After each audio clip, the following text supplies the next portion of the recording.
Can you stand in for me, mate?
Good afternoon and welcome to day one of the IPA Grand Final Championships here at the Palace Hotel in the superb Isle of Man. And the players have been playing all year, the best players in the world for this final, Grand Finals. I'm delighted to be joined by our resident expert Mark Pickworth. Mark, the very best in the world are here on the Isle of Man to compete for this trophy and the title of the Grand Final champion. Yeah, they are, and I mean we saw a great Grand Final last year, and we've seen some spectacular action over the course of the whole of this tour, and no doubt that's going to continue here this weekend.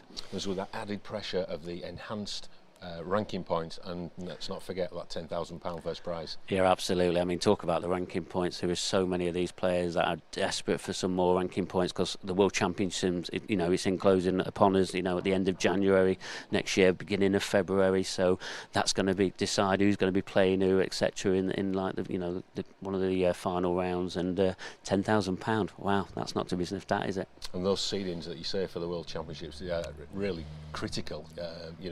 Because it's such a bloodbath out there to win one of these days. Yeah, absolutely. And I mean, we're on a 2-year ranking list here, and sooner or later there's going to be some points dropping off certain players. So all of a sudden there could be some big shift changes in some of these players, and all of a sudden where players have been ranked like 16, 17, 18, they could be in the top 8 quite simply. And the guy at the top of the tree at the moment, the current world champ Liam Dunster, no doubt I'll see him play later on, assuming he gets through his early rounds, of course, and there's no guarantees about that. He's the guy that everyone is chasing, and in particular, Mark Farnsworth.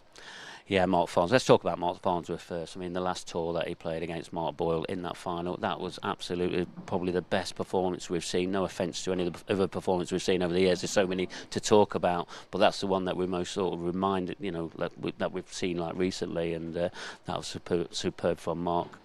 And during that event, he won an incredible 27 frames on the trot without response. That is a record that may stand for many, many years. Yeah, absolutely. I mean, 27 frames at one frame of pull, if you want to count it that. I mean, he would have won the last man standing event, wouldn't he, if he was taking it. So, but an incredible achievement by Mark, and an incredible performance as well.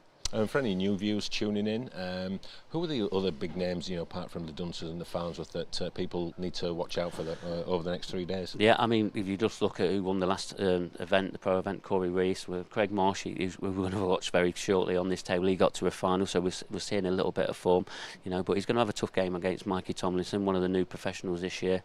But there's just so many to choose from. Mark Boyle probably comes to mind quite, because he seems to be in a little bit of form, and he seems to be getting that bite back into him. So don't be surprised if he's thereabouts at the end of it as well. Yeah, so it's all bubbling up nicely to the final of the professional grand final, which we will be bringing you tomorrow evening around about 8-9 o'clock. And as you said, the match coming up, it's a real mouth-watering match to get things underway today. Michael Tomlinson against Craig Marsh. Tell us about the strengths of both of these players. Well, the break is absolutely crucial at this game, and Craig Marsh has probably got one of the biggest breaks in the game, probably in the world, to be honest. But Mikey Tomlinson, he's another one who's got an incredible break, incredible cueist, and we're going to see some very, very quick frames. Don't be getting up for a cup of tea or a biscuit or anything like that, because you won't have time. This is going to be some game. Right, well, thanks a lot, Mark. You've set that up perfectly. I know you're heading over to the commentary box now, and we've got a new name in the commentary box, so looking forward to hear you introduce him. So we'll catch you later on, Mark. Thanks a lot, Kev. So whilst Mark heads over to the commentary box, just to give you a quick flavour of what is going to be happening over the next 3 days. So we're going to be bringing you the action from the professional grand finals today and tomorrow, as I said, culminating in the final tomorrow evening around about 8-9 o'clock. And then on the Sunday we'll be focusing on the other events that are being played this weekend, the amateur event, the ladies event, and of course the open event. So there's going to be lots of pool coming your way. We've got 18 tables here in action over the 3 days, probably going to be about 400 matches or so. And delighted to be joined by one of the players who's hoping to be playing in lots of matches this weekend, Gareth Hibbert, former world champ. Gaz, great to be back at the Isle of Man. Yeah, I love it here. All the players love it here. It's one of our best venues. It's a great place to come. Yeah. And obviously you won this event last year, although it was slightly the prize money was slightly different last Yeah, year, but yeah. a great place to finish the season on a high. Oh yeah, the grand final is always the biggest event of the year, tour-wise. Apart from obviously the Worlds is slightly different, but yeah, it's a massive event. All the players put a bit of time in for it, and yeah, it's a top quality pool. And do you think that gave you a real confidence boost when you went to the Worlds, winning that title? Because obviously, you came so close in the Worlds in that fantastic final. I think because of COVID, it was a bit later last year, so this event was in January last year, so it pretty much led on to the Worlds. So anyone who was playing well here was going to be, and that obviously worked for me. And yeah, I was pretty close. Thanks for that. No, it's one of a great final nonetheless. And so, what's your form like coming into this weekend? Confident with where your game's at? Yeah, not bad, Kev. Yeah, I've had a bit of a bug this week, so I lost my voice a little bit. So I've been off the table for a couple of days, but yeah, not touch wood. I'm playing all right. Yeah. And obviously, so many players can win this event. We talk about the strength in depth. Every event, are you one of these that looks at the draw, or do you just think, well, I'm going to play who I'm playing? Yeah, there's so many good players, like you say. Once you get to those later stages, they're all just capable of beating each other. So I don't look too much into it, really. No. All right. Well, thanks for your time, Gaz. Good luck Cheers, for the Kev. weekend. Hope the bug clears up as well. And you, good luck. Right. Okay. That's enough from us. It's time to get over to the commentary box. Let's get this first match underway and over to Matt Pickworth. Well, thank you, Kevin. And wow, what a weekend of action we've got coming up. And first of all, just while the referee gets these balls set up and the players, I'd like to introduce to a new man in our commentary area, and he's a former commentator himself on the Sky Sports. It's our very own Andy Richardson. Andy Richardson, how is it feeling that you're back in this hot seat doing a bit of commentary for us? Feels fantastic. Just like to say, delighted to be asked to get involved. Really looking forward to it, especially this first match. And I've been speaking to you last night when we all got here, etc. And you said you've been watching a little bit of our content on the YouTube channel and that. And what have your thoughts about what you've been watching over the past months, etc.? Well, the level, it's just gone up through the sky. Obviously, when I used to play, there's a great level, but things have just progressed so much more aggressive, more attacking, and the strength in depth of the tour is the main thing you notice when you're watching. And do you think that's just down to the actual rule set? Because you were a bit of a player back in the years. I don't want to go back too many years because the game's changed so much, etc. But do you think what's that down to? The rule sets and all the equipment? Yeah, the equipment's obviously the cloths, the speed of the table, the lighting. But the main thing is the rule set. The rule set's perfect for this style of attacking pool, and that's the thing that's made it progress, I think, so much.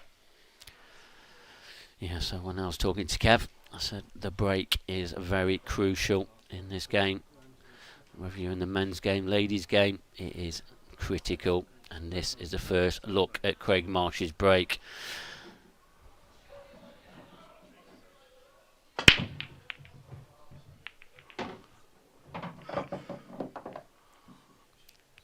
And Andy, for an opening shot, you'd be pretty happy with that if that was your first break of the weekend, wouldn't you? Most definitely, yeah. Kick the red into the middle.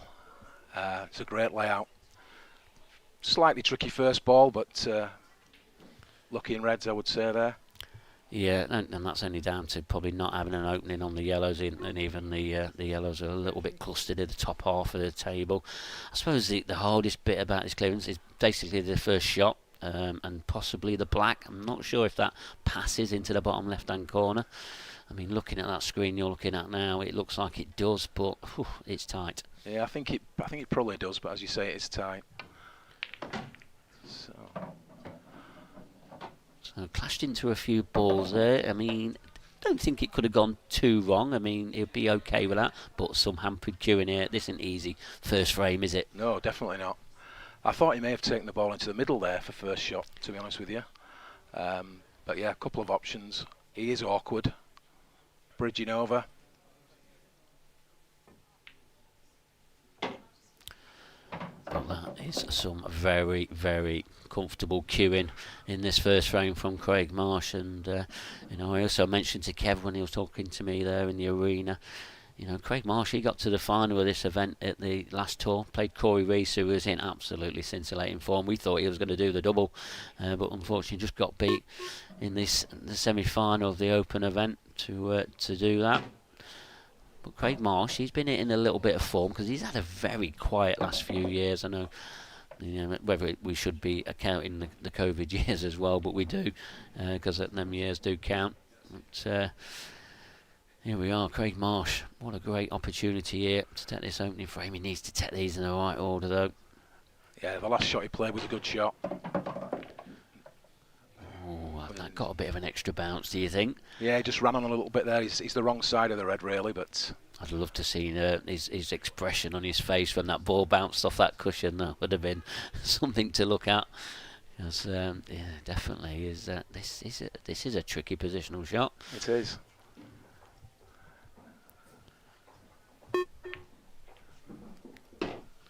Good shot.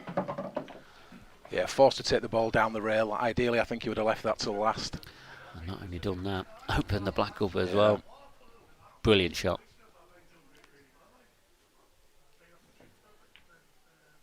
Wow, and what an opening frame this one's been, Andy. You said from the very start the standard has gone through the roof, and wow, what a brilliant start from Craig. And is this what you expected? Do you know, it is really, yeah. I've been so impressed. You know, I've been watching a few matches, obviously this afternoon before we came into comms. The standard's just so high. The amateur game, you know, obviously the pro games have been at a great level for a long time, but the strength in depth of the players in general, it's remarkable. Yeah, well, now you see it. Is this going to be a bit of a dish fest? It could well quite likely be. I mean, the opening frame there to Craig, and they were tricky balls, weren't they? The opening pot, etc. The tricky cue in, and wow, brilliant start from Craig Marsh, and what a brilliant start to this event. And that's exactly what we're probably going to see most of this weekend. Yeah, the break is going to be massive in a lot of the games, but Mikey really needs to try and run something here. Yeah, hit the ground running. I mean, Mikey, he's freshly back from the Morocco World Championships, and so you'd expect him to, you know, hit the ground running because he's been playing, so he's not been out of action, etc. But against Craig Marsh, you can't afford to give him chances. And I mean, Michael Tomlinson, he was one of the best amateur players last year. You know, apart from Robert Stephen, who finished the #1 spot. Michael should, because he held the #1 spot for 3 tours at least, and unfortunately just lost it at this tour last year because of the double points. He didn't have a great tour here this year, so he'd been wanting to prove something here at the Isle of Man. And this is a first look at Michael Tomlinson. Wow, they've split ever so well as well. Yeah, dry, unfortunately.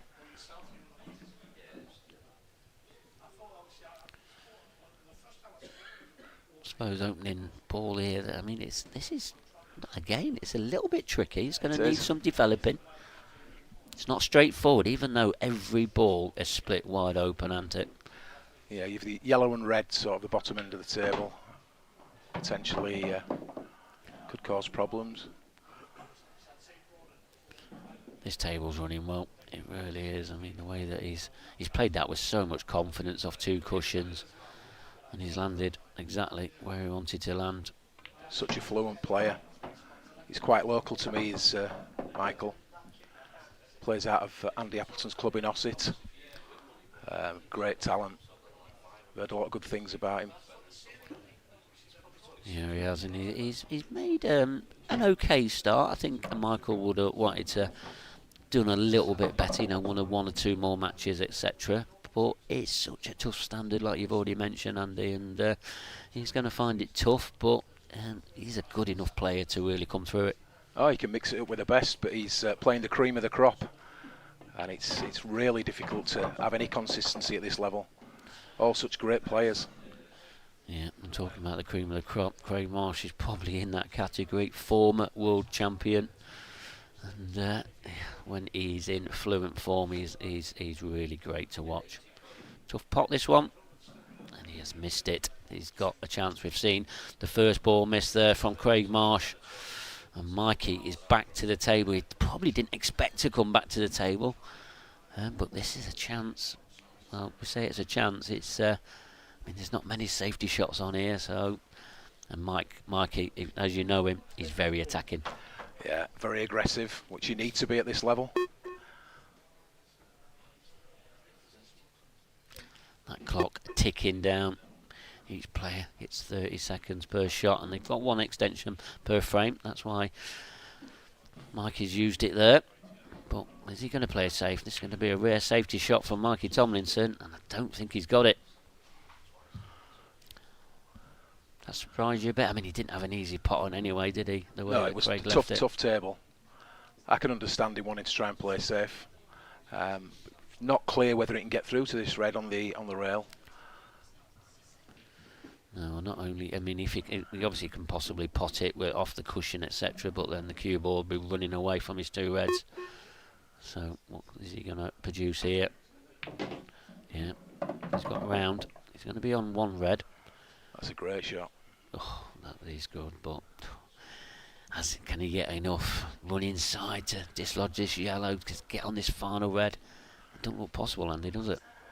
You've got to play it really slow, swing straight into the yellow. Yeah, he played it really well. Oh, he's missed it. The ball. Concentrating on trying to kick the yellow out. Yeah, and the pockets, that's two. He's missed in that corner pocket now. And Mikey is back for a second time in this frame. Well, third time if you include his break. Yeah, and this time he's got a great chance, hasn't he? I mean, the one that is left on the cushion there, he obviously didn't fancy it first shot. I thought he should have possibly gone for the one on the cushion. I would have played the one on the cushion. That's what I thought he was going to do. Yeah, because he must have a plan. Well, he needs one. He needs one quick. Just drop this in. Yeah, if he drops this. Oh, that was a bit tentative. Could have done with doing that a bit more, but I mean, when he was watching Craig Marsh clearance, when he got a bounce off that cushion, so maybe that was in his mind about that cushion there. Oh, okay, that needs to slow down. Don't straight either, though. Oh, that looks tight. I think he's out of position. I'm not sure. I mean, Mikey will know. But even if he can get through to this, he's got a tough pot next. Yeah, he's taking his time out. Well, he's used his extension. That clock will soon be ticking down. There's a 10-second beep. He's going to be down to 5 seconds, so there's going to be a bit of shot clock pressure as well. I'm going to see a safety shot, and that's not a great safety shot again. And that is, well, another error from Mikey. I feel that he should have took that one on the opening ball. Yeah, he had his chances in this frame. I mean, these matches are race. Well, that's not gone to plan, but you'd expect Craig to be knocking this into the top corner. He's missed a couple of balls already in this match. Not easy ones, but ones you did expect him to get. But he's not missing that one. 2-0 to Craig Marsh, and a brilliant start there. Not the greatest frame there for Mikey, and both players had a couple of errors in that, but did Craig Marsh really deserve to win that frame? I think so. On reflection, I think he played some great shots in it. We did think Mikey might have taken that ball along the bottom rail, I think, when he had the opportunity. Struggling a little bit, but it's early days. Just needs the break to work, and you know yourself, you get the first frame on the board, you start to flow. Yeah, and as a player, Andy, just on the back of that one, I mean, when you sat in the seat and you've lost a lag and you watch your opponent break and clear, does that put a bit of added pressure on because you've not added a shot and you're already behind in the match?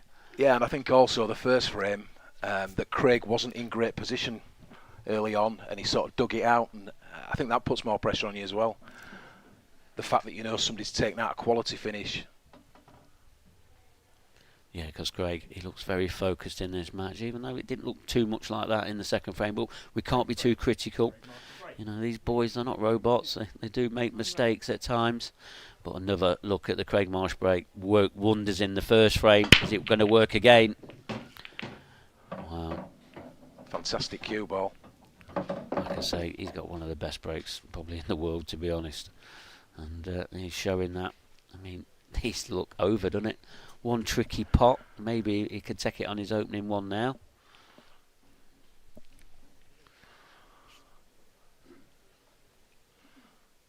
So he's going yellows, obviously.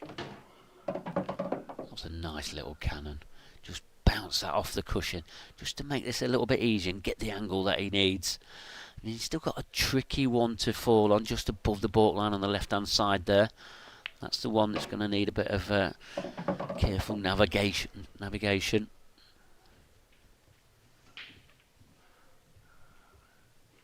It's just showing you where he wants to drift the cue ball out to.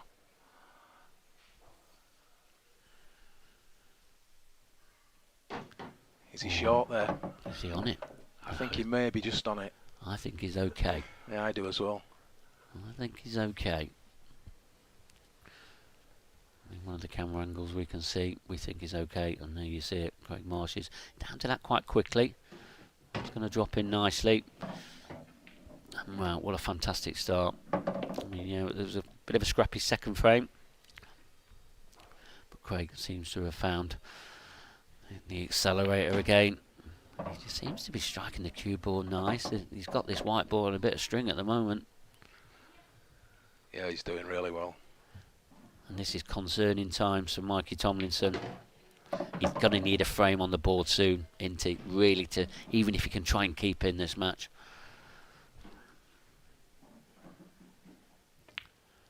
And there you see it, 3-0 to Craig Marsh. That was another break and clearance there from his huge break that we've seen twice already. And these are worrying times for Mikey. I think if he needs to get back in this match, Mikey, he's going to have to get his break working.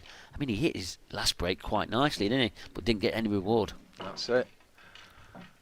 Desperately needs a ball down from this break and a decent layout. Yeah, and when you're 3-0 down against former world champion, you're thinking, the writing's on the wall already. Mikey, he's a good enough player to get out of this. Once he gets gets a few pots down and gets a frame or two on the board, he could make a bit of a match of this. We know what he's capable of, and he does as well. So you don't want to get too disheartened. So let's have a look at Mikey again. Like Andy said, desperately needs a ball off this break.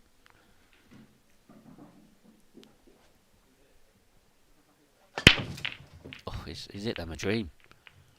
Oh, how's nothing dropped there? There must be 2-3 balls just rattle away.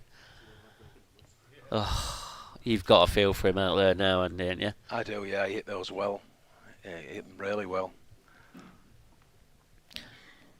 Oh, that's incredible, really. And they've split wide open again. And I mean, he hasn't got an easy opener on reds. He's got an okay one on this yellow. This one in this right centre. Just going to drift down table. I suppose the 2 yellows just below the baulk line there are a little bit of a concern. But we've already seen Craig, he goes about his work quite elegantly, and you're probably expecting a 4-0 scoreline after this visit, are we, Andy? Yeah, he's looking good for it. But as you say, the 2 yellows and the black there, it'll drop in the middle, but you've got to get on it. Yeah, there's not too many balls around that area to be dropping on that. But Craig, he's made his mind up, hasn't he?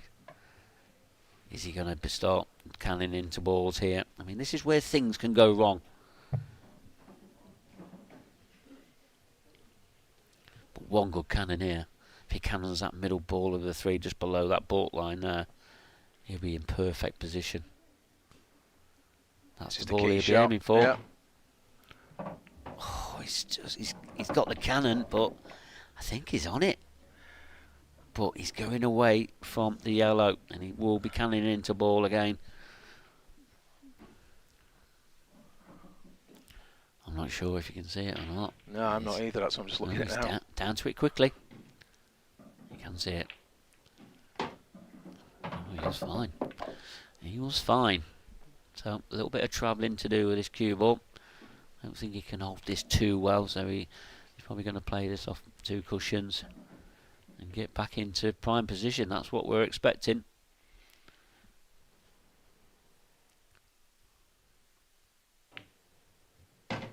Just caught the knuckle a little bit, and that slowed the cue ball down a touch. Pull up. I think he's okay again. I really do. But you've already mentioned it, Andy. That black. He's going to take a very good positional shot. He needs to get right behind that if he is going to be dropping that in the middle. I suppose he has got a chance of a cross double as well. So he has got a couple of options. Yeah, the double's on for certain. Taking this yellow into the middle, he's going to be sort of running the wrong side of the last yellow.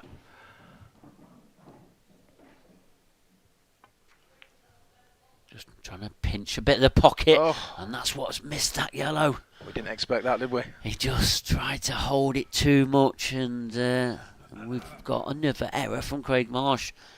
This is an opportunity Mikey Tomlinson really needs to take with both hands. He's got right into that, but he'll be happy with that. I think he's played that. I think he played that as Yeah, well, he yeah. has. I mean, a lot of players wouldn't have played that shot, but it's come off, and a brilliant chance now. He's a very quick and fluent player, Mikey Tomlinson.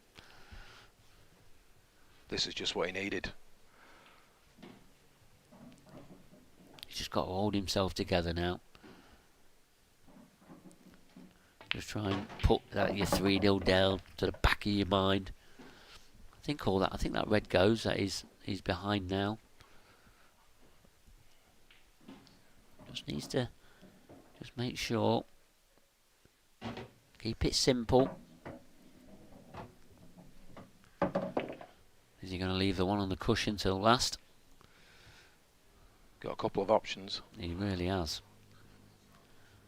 But the only option really Mikey needs to be taking is getting the frame on the board. Oh, that looked a bit nervy.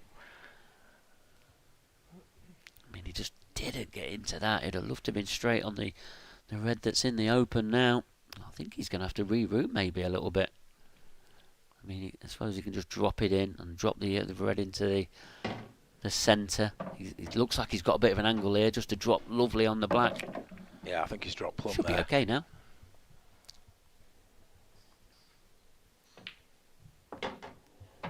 Right. So this black to get his first frame on the board. And he's got it. He'll be pleased about that. He'll feel a little bit better. But we have got a Craig Marsh break coming up next. So he's just going to want and sit and wait and see if he can get another chance. But deserve that frame. Good clearance there from Mikey Tomlinson. Because he's under pressure, He's isn't he? under a lot of pressure, yeah. Good finish. He needed it, though. I think 4-0 down, he'd have been in real trouble. And as you say, he needs Craig Marsh's break to not work as well as it has been doing. Yeah, everything just seems to be going in on the Craig Marsh break, and Mikey is not getting a thing. But sometimes we can see a game of two halves here on this pool, especially in these race to eights. And it's so bizarre how things can quickly turn around. But he's sat there calm, Mikey is. Just waiting for a chance. Is he going to get a chance in this frame? Craig Marsh, he's had 2 breaking clearances already. Is this going to be his third?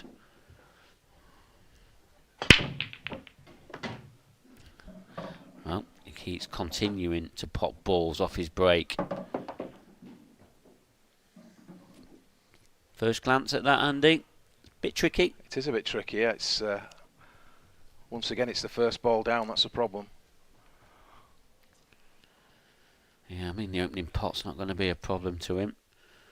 But he will be, I mean, if he does elect to go for reds, I mean, it'll all depend on that red that's in the middle of the table, that goes right to the red, the yellow as it goes to the left centre. Does that go anywhere? He's going to have to dislodge the balls around it, I think. But key shot, this first one.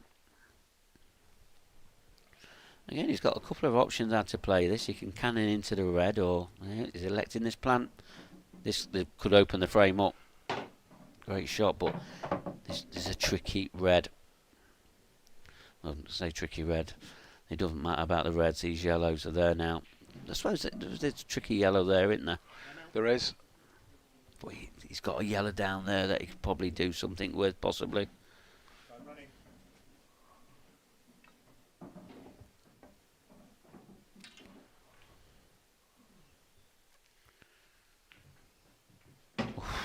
I thought he'd miss that then when he hit that near knuckle.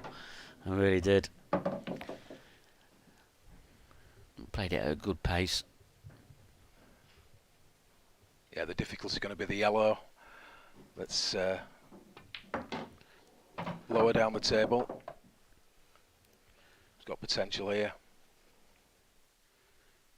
Yeah, I mean, he might elect to take the one in the top half of the table first, and then just drift down to the awkward yellow, possibly. So again, he has got options, but I think this is the best option. Light, a little bit more, further, yeah. Yeah, a little bit further. Bit of hampered queuing as well. This is Can he hold? Can he be able to hold? Oh dear. Yeah, he didn't really have the great angle there, did he? What do you do with this, Mark? You've got to play the cut, haven't you? I don't think there's any other option. There's no plan. There's no nothing. He's got to try and cut this in, which is absolutely a very difficult shot. He's played it. Oh, I tell you something. What Craig a shot that Marsh. is. What a shot that is. Not only cut the ball in at dead weight, he's held for the yellow. Incredible, incredible pot. And this Craig Marsh break is just an absolute machine, which I did mention very early on in this start to this weekend.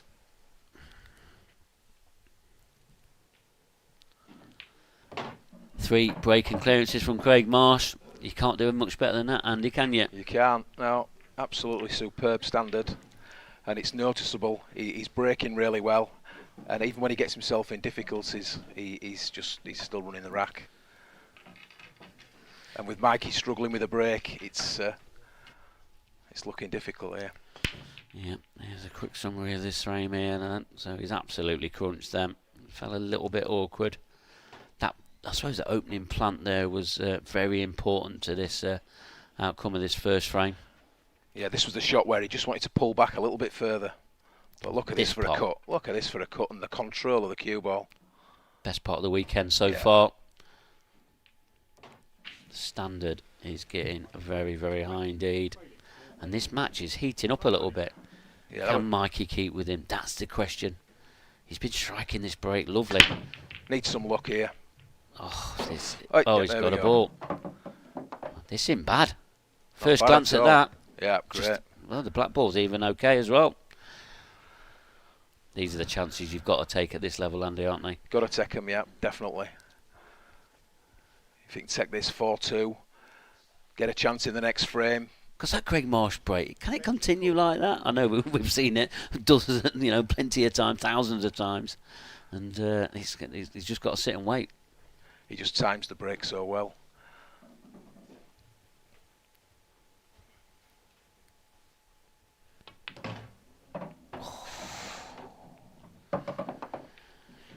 Yeah, just getting the little nicks. He's just not stunning the ball perfectly at the moment. I think he's still okay there, but as you say, he's just sort of losing it a little bit, isn't he? Yeah, some of these clearances are proving a little bit more difficult than what they should be. I mean, that cue ball, it's got away from him again. I don't see any problem because he just dropped this one on the bottom cushion on and off the corner. Oh, sorry, on and off the bottom cushion, and then just play the yellow into the centre. You don't have to do anything too dramatic. Just keep it simple. That's the way. This is the key shot. It's getting away from me a little bit, this cue ball. I mean, he'd like to take the one, at the top end of the black spot. And that's the one he's taken. He's tried to dislodge the black out. And I'm not sure about that option. No. But he has opened up the black. There is a bit of an area to get down to. So, again, a little bit tricky, but you don't expect him to cause a problem. This is a key positional shot, though.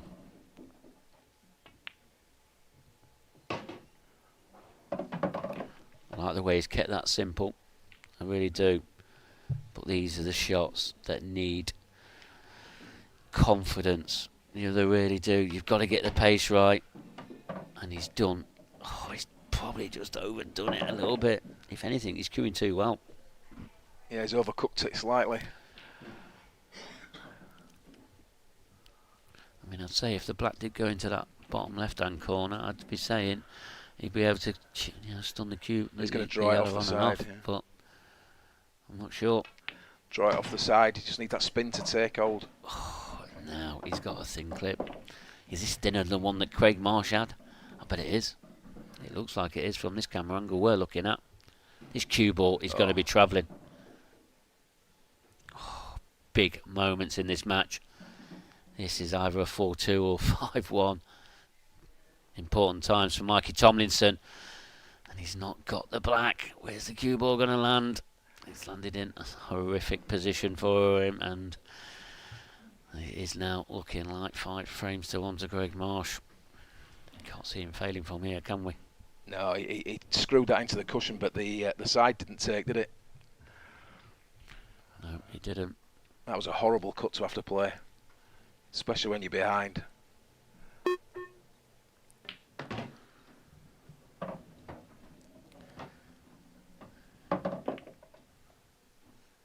Yeah, them positional shots, Mikey's just not got used to the table yet, has he? Where Craig, he's settled very early on.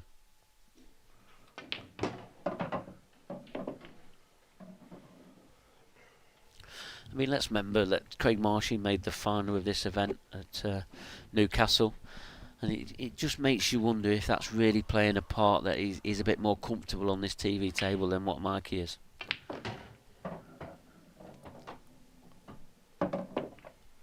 Another good shot there. Elected to move that ball off the rail. I mean, he could have played it down the rail. But he's making things look very, very easy indeed. He don't look like he's ever going to miss or anything's ever going to go wrong. It's keeping things very, very simple.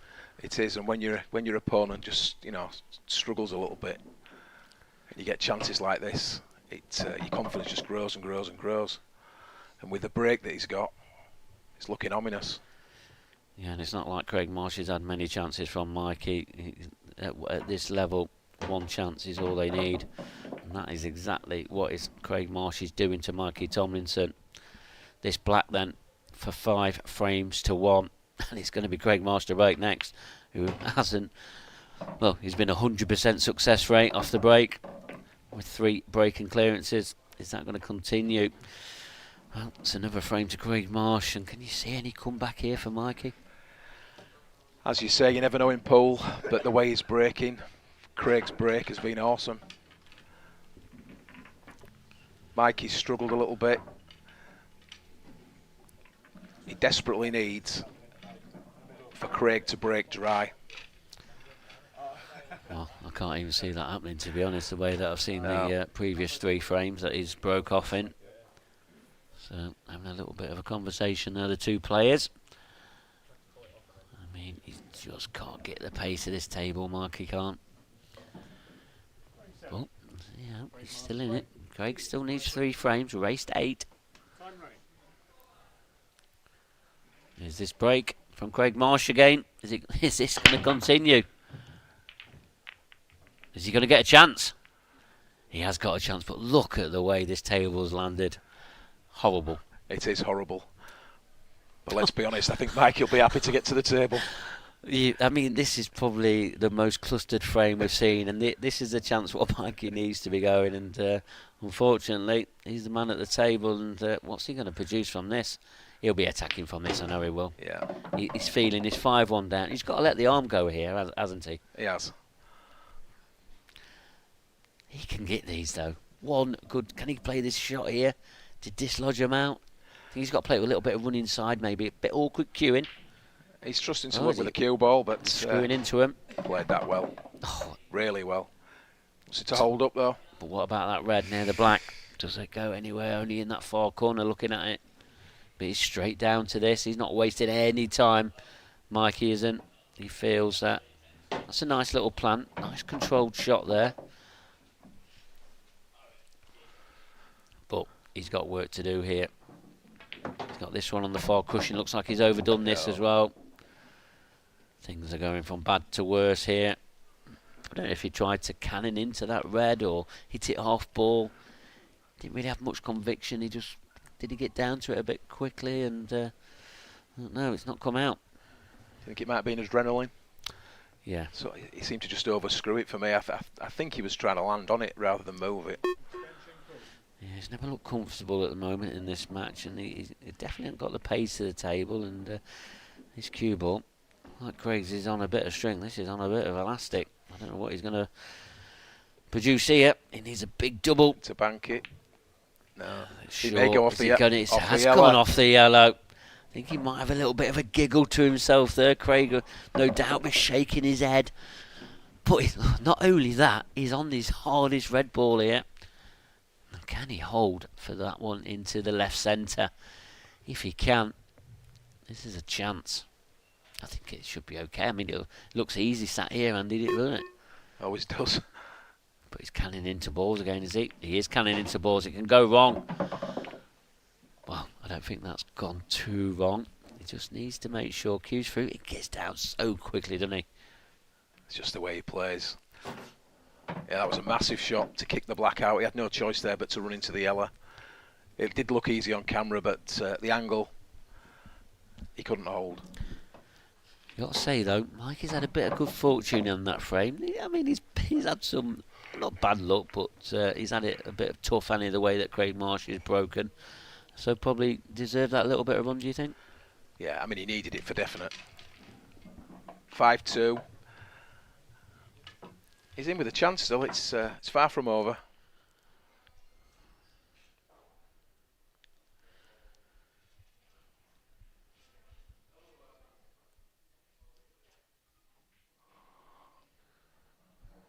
Yep, that was the first dry break from Craig Marsh. Give the market an opportunity, but it was horrible. That fluke there, that weren't played, but he'll take it. When you're 5-1 down, you have to take anything. But one thing he does need to take is this break. Yeah, he needs a little bit of luck. 5-1 down, you need some luck. You need things to go for you. And this is massive now. Good break again. Cue ball, very dangerous towards that top right-hand corner. He's got away with it. And guess what? He's put in another ball. He's going to get a chance in this frame as well. And this could go all of a sudden go to 5-3. If he can take this chance, is that the 3-ball plant there you're looking at there, Andy? Is that your first glance you've looked at? I'm just having a look, but I don't think it is quite on. I mean, yeah, he's already had a little bit of running luck. If that was a 3-ball plant, I've got to say, it would be a very good fortune. I mean, the way that he's played that shot suggests it possibly is. Do you think that's it? Oh, he's going canning into it. No? This is the shot. This needs to land well. It's not landed well. And though, it hasn't. Has he got a clip into the left centre? Sorry, the right centre that you're looking at now. I think he might have, do you? I do. I really do. But the only problem with that, Andy, he's going away from his problem area. What's he? Is he playing here? He's going for the one in the centre. Canning into balls again. I don't think that's come out either. Is that a plant? It looks like it from here, doesn't it? There is a bit of a gap though in between the two yellows as well. The only problem is he'd love to have been a little bit more right of this table. Key shot. This could change things in this match. Oh yeah, he just didn't really have the angle. But where he's landed that, don't look too bad, does it? Can he get through to the one near the port line? I'm not sure he can. It's hard to see from our camera angles. One man that will know will be Craig Marsh. You can't see it. He's playing a double, is he? Into a pace, yeah. Oh, he's played it well. Yeah, that weren't a straight double. He had to play it with pace to straighten it up, and he's played it absolutely to perfection. But there is still problems here for Craig Marsh. He's not out of the woods yet.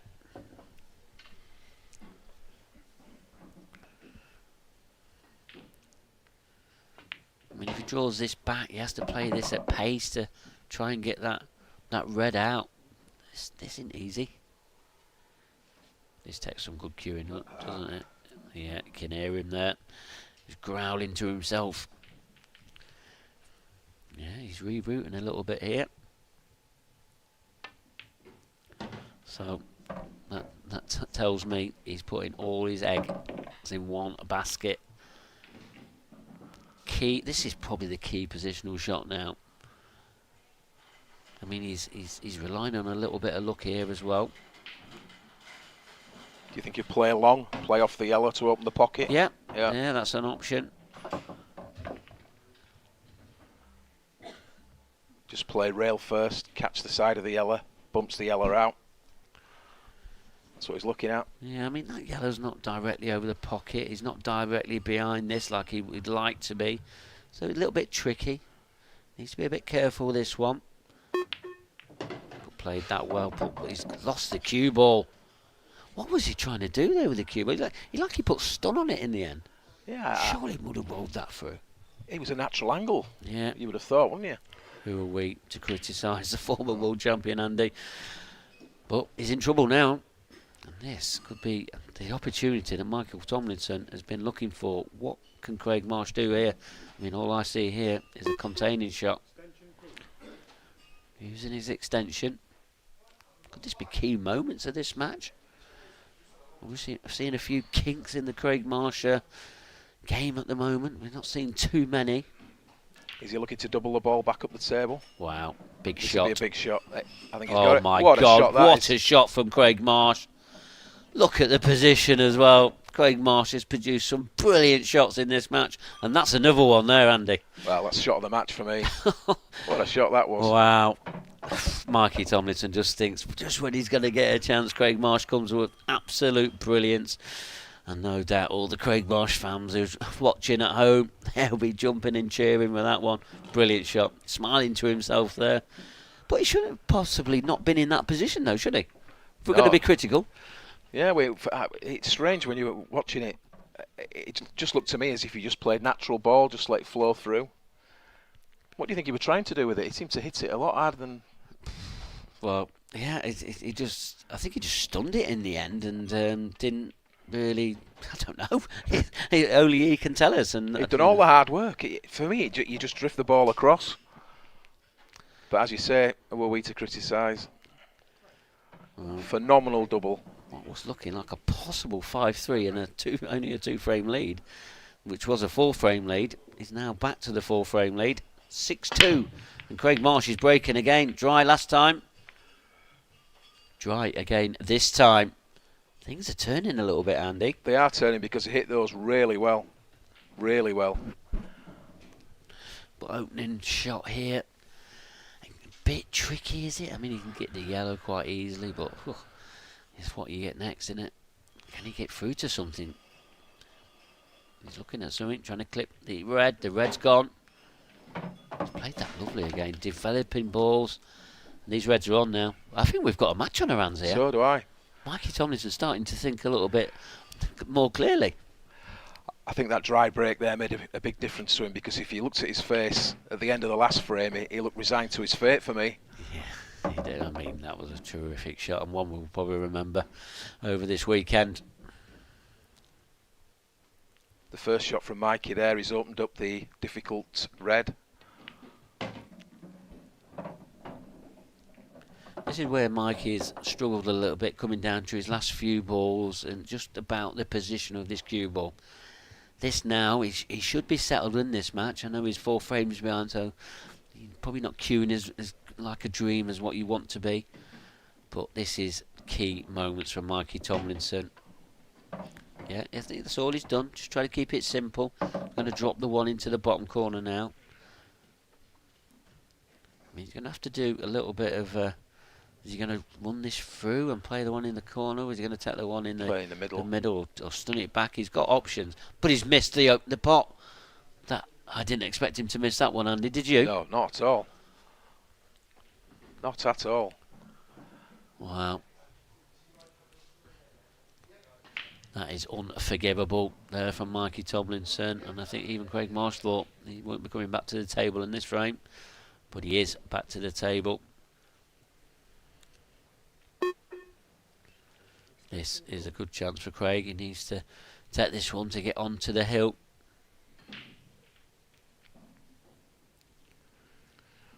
The two balls close together near the centre probably. I don't know if one passes to the middle, but he's plenty of options. There's plenty of routes to move them if he needs to. Yep, there is.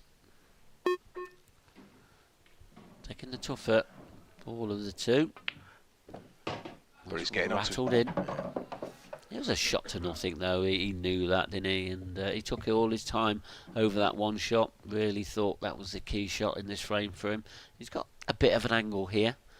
Might have to force a little bit more, possibly with a bit of run inside. But again, probably don't have to do too much with this cue ball, but just stun it on off the top cushion. Oh, he has tried to force it. We are seeing a few kinks here, aren't we, Andy Richardson? We are. A couple of errors creeping in. Is he seeing the winning line? Is that what you do as a player? I don't know. But Mikey really needs to make this count. He's missed some gilt edge opportunities, Mikey Tomlinson. You feel this is his last chance. He needs to keep Craig away from that 7th frame as long as possible.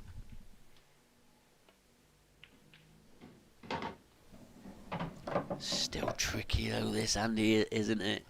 It's not, you'd want it a bit more simpler than this, wouldn't you? 6-2 behind. Yeah, is he looking at taking the red long? Yeah, I mean, you've got to think he's already missed a simple ball. I'm not saying he's going to miss this one over the corner, but the one, if he's just going to drop on this one into the top right hand corner. Oh, he's trying to drop on it, but he's not hit it. Mikey, another error there from Mikey. He just seems to be pulling the shot. Yeah, he's just not queuing through like he normally does. I don't think he's got an angle to pop this into the right corner. The top right hand corner. Yeah, definitely struggling. It's been a story of this match at the moment. I think this match deserves to be a bit closer than what it is. And where's the black? The black stayed out, but it's still a foul. And, well, I mean, you'd expect Craig to be clearing up from here anyway. I was sure that was about to drop as well. Yeah, there's a 1-3 shot. Just developing the yellow. Just trying to make ultra sure of this clearance. He's going to go down table, take his, well, it's probably most difficult ball, and he's perfect here. Perfect angle. Can't see a problem. Should be getting to the hill here. Sends a cue ball back up table. 3 easy yellows. The black's hanging.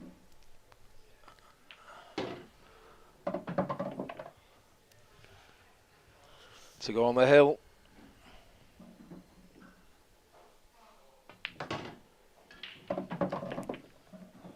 No problems here for Craig Marsh.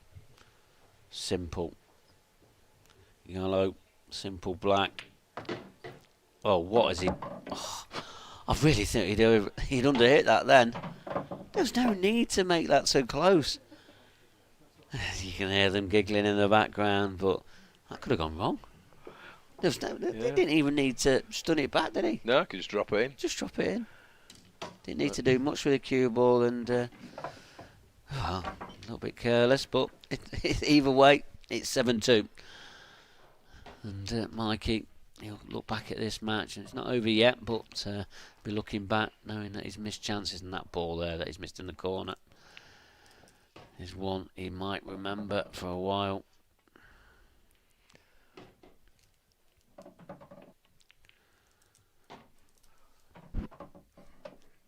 I can't believe that black didn't drop there. No, that was in the bottom of the pocket, wasn't it? Hanging. 7-2. Mikey to break next. The point of no return. And as a player, do you feel a little bit drained of the way things have gone and the balls that you've missed? Yeah, at this stage of the match, do you think, Andy? I think Mikey will in this game. He's made errors. Craig definitely being the better player anyway, but when you get the chances, you know, and you keep just falling over at the end of the frame, it really knocks your confidence. He needs to play faultless now, and he needs Craig. He needs his break to not work, and you just can't see that happening. No, sooner or later he's going to click back into action. I know we've not seen it for the past couple of ones, but sooner or later that will come back. I mean, this clearance that Mike is trying to take out here, it's not easy. There is things that can go wrong.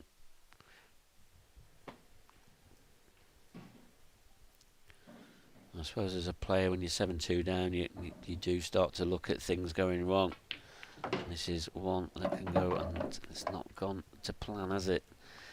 I don't think he's even got a pot on here. I mean, can he clip that into the right centre? That is very, very thin. It doesn't even look on, Andy, does it? It doesn't look on from our angle here on the camera, but it's probably landed in the worst place possible. He's playing a plant, is he? Or a double? What's he? He is playing a double.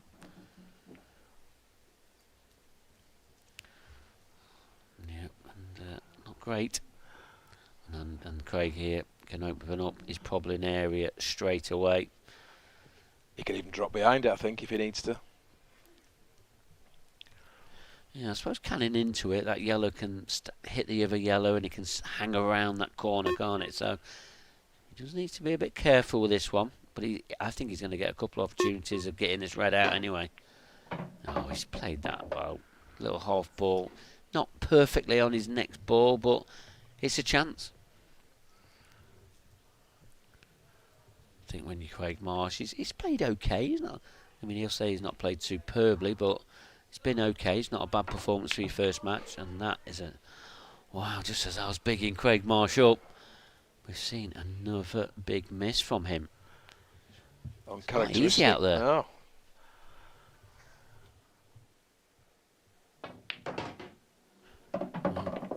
Craig Marsh doesn't want to be winning this match just yet, but surely Mikey can't be giving him another chance here.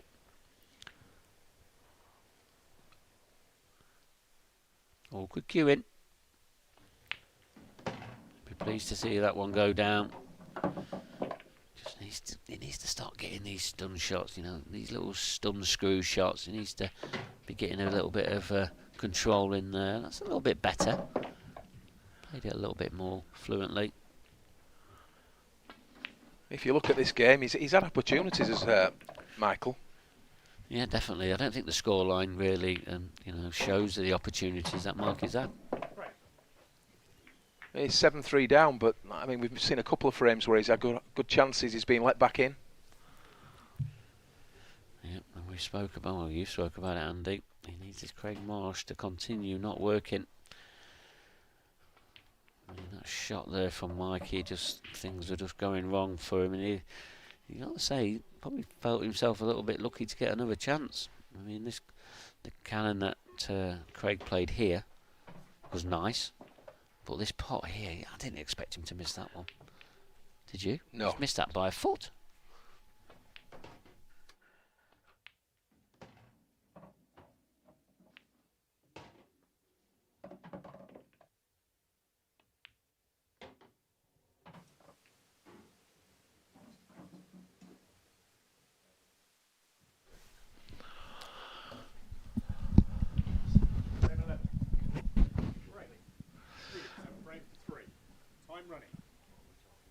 So Craig on the hill.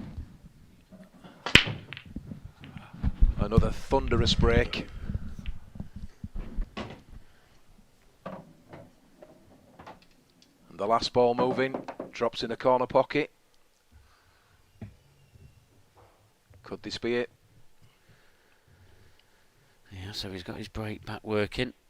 That'll be important for Craig. And I mean, he had a choice of both colour sets there, didn't he? But these reds are wide open. Probably his best break that yet. There's been a few, hasn't there, Andy? There really has. Been some absolute monster breaks in this match from both players, to be honest. Some of the players, well, Craig's probably been rewarded a little bit more than Mikey.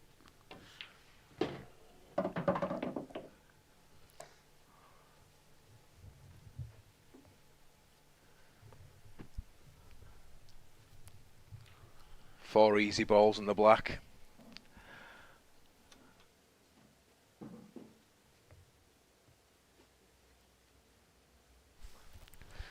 I say easy, but obviously under pressure out there.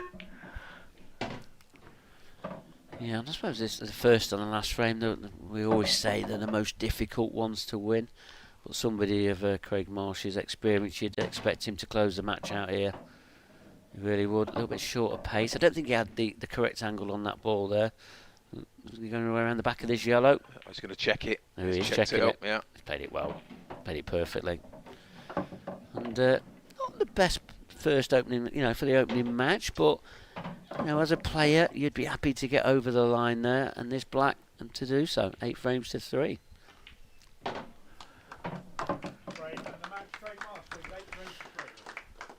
Yeah, so you saw a lot of errors there, Andy. You did. Did you get much sort of reading from either player there? I mean, at the start of the match, I think we thought Craig, he set off well. As you say, both made unforced errors, uncharacteristic errors. But on the strength of it, I think you've got to say that Craig deserved the win comfortably. Yeah, and them 2 big shots that Craig produced at crucial times, just when you thought he was out of position, he was going to lose that frame, they was massive moments in the outcome of this match, do you think? Well, the long bank, when he banked the red back up to the corner pocket, that was a fantastic shot. And for all intents and purposes, he was dead and buried there. Made a big difference. Yeah, and even that over fantastic shot, very in the opening frames, the cut back into the bottom left-hand corner. I mean, that was a hold for that. His last ball was incredible. Yeah, I think Mike will be disappointed there. He did get chances. The score line, it looks like he was steamrolled, but he had opportunities. He got let back in a couple of times.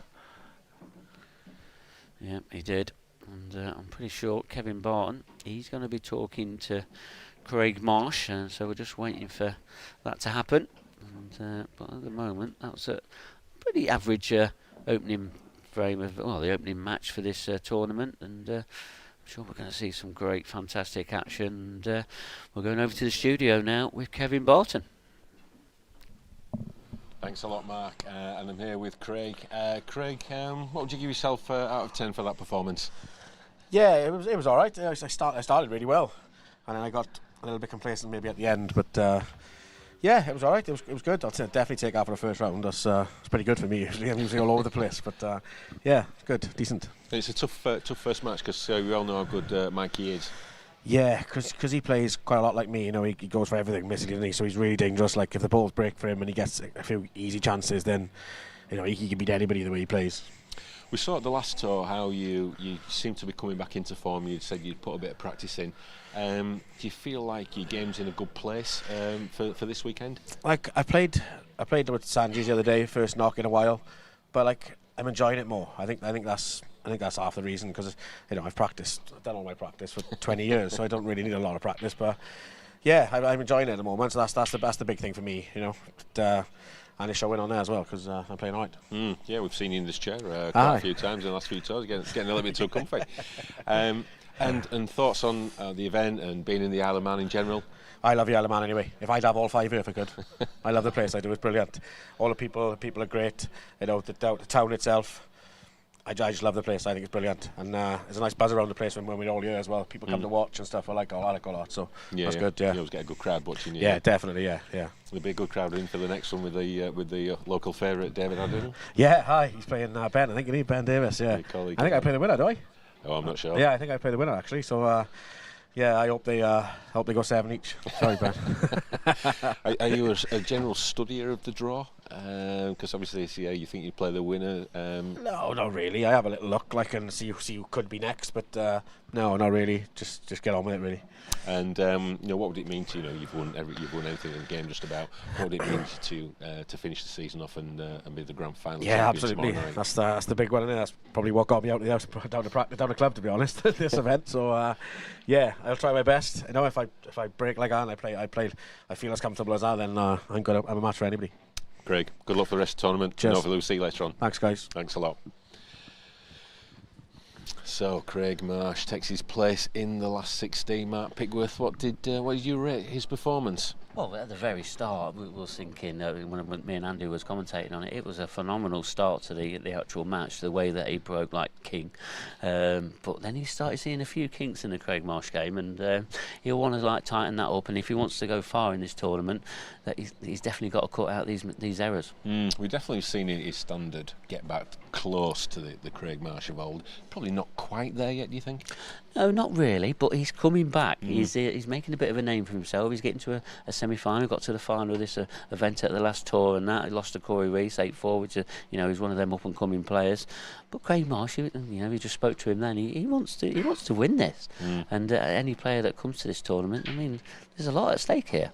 It really is. Yeah, and he said he's enjoying the game more. He's playing with a bit more freedom, I guess. Not putting too much pressure and expectation on himself. And I guess that's noticeable in his play. Yeah, it is. He looked very relaxed at the very start, which was great to see. But it's just about how he overcomes now. When he starts to miss balls, etc., he gets a bit frustrated, and he needs to keep that under control if he wants to go on against these top players. Because these top players, Craig's one of the top players. He knows. We don't have to tell him all of that. But when you come up against the Farnsworth, the Dunsters, etc., they don't get flustered when they start missing balls and that. But they will capitalise on the errors that Craig's produced tonight. Okay, coming up next, it's another mouth-watering one. I'm sure it's going to get a big crowd. Local hero, the Isle of Man's flagship professional player, David Addinall, up against former world champ and colleague of Craig Marsh, Ben Davies. These are the games that we really look forward to. Yeah, absolutely. Another Welsh absolute monster of a player with a huge break. One of the most natural talents in the game. Phenomenal to watch. David Addinall, the local boy. He seems to do quite well at this event, and this is a tricky game for Ben here. He's not played all season this year. Had a lot of other commitments outside of pool, etc. And but he had a bit of a comeback when he came back to Newcastle. Ben did, and won 1 or 2 matches, but wasn't his normal self. Has he been putting a bit of time in? We're going to find out, aren't we? But David Addinall, he loves playing in the Isle of Man. He really does. Yeah, and he's surely going to have a great fall. And Dave's like a predator around the table when he's really psyched and really in the zone. He's like, he's a predator. Can't think of a better word than a predator around the table. Yeah, he is. You got to remember, we're in his own backyard here. We really are. He only lives, I think, just through that door, doesn't he? So he's very close to this place and very close to the people around him. Don't be surprised if there is some cheering going off for David Addinall, or really, oh, come on, Dave, let's have it now, and all that, because that'll be going off, and it might not be in this match, but it'll be throughout this weekend. He gets a lot of support. Yeah, great support here from the Isle of Man resident. Well, thanks a lot, Mark. I know we're going to hear you in the commentary box in the next minute or so. And so coming up next, David Addinall, Ben Davies for a place in the last 16 of the IPA Grand Finals. So without further ado, let's get over to the commentary box and Andy Richardson.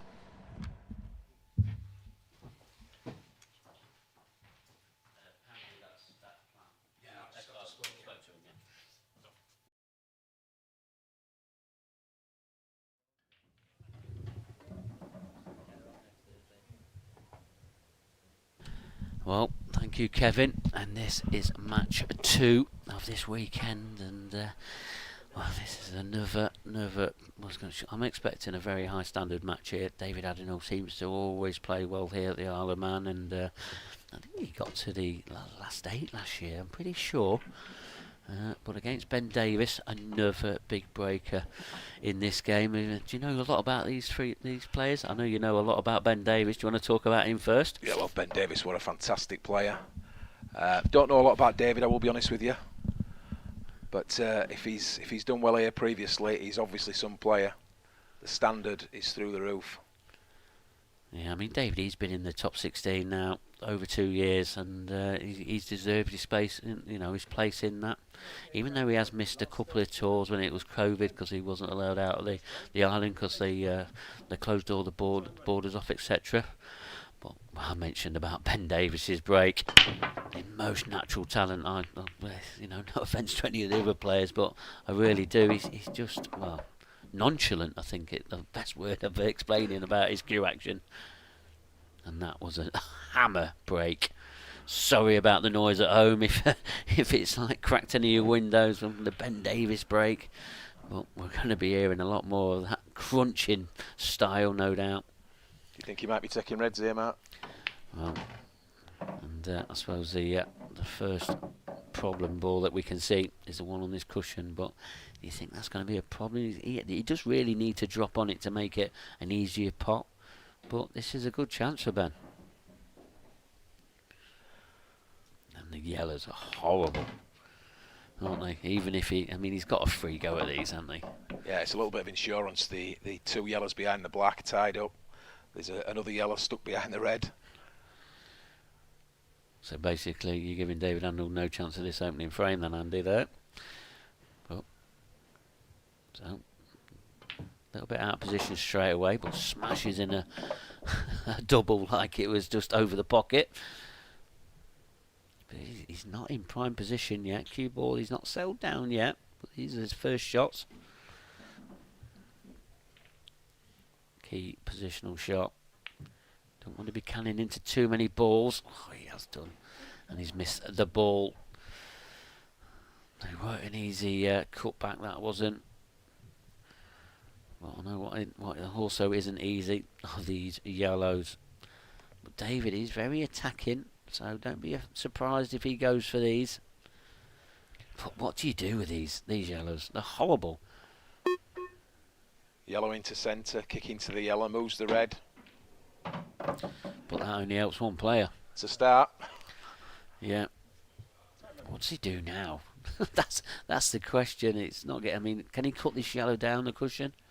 I mean, ideally, it'd just look like it to hang, so it covers that red from potting. But we know at these black ball rules, covering pockets sometimes isn't the best way. Does he take it and try and go into the two yellows? Potted it clean, and the way that the pace that he's played that, he wanted to pot that. There was no negative think of no, well, let's just overhang it and that. Has he got an angle here? Has he got any angle to get over to this side cushion? It does look too straight to us, but no, He's tried to force it. That didn't come out too bad either, but there's only one outcome now. There really is, missing that yellow. Just tried to pinch too much angle there, didn't he? He did, he looked dead straight. I was surprised he got so much angle, to be honest with you. But yeah, tried to force it, and unfortunately, it's Ben back at the table. Yeah, and these pockets, you know, when you are trying to pinch angles, etc., and you play at that pace, they're not dropping. They're really not. So, this black, this is the second chance in this frame for Ben Davis. Successful off his break. Went out of position, but he's 1-0 ahead. Exactly the same as Craig Marsh taking the opening frame. And I suppose when you break off, you really, you win the lag. You want to be winning the first frame as a player. Do you think, Andy? It's massive. The first frame always is. Sets the tone for the match. And I think David there is on an hiding to nothing with them yellow balls. I mean, they might as well not been on the table. I think they'd have been easier off the table, I think. No, they were horrible. Yeah. Horrible. Probably the worst set of balls we've seen so far this weekend so far. I mean, I'm sure David, he's not going to want to see too many laid out like that, because the game is hard enough as it is. We're going to see how well David's break's working this weekend.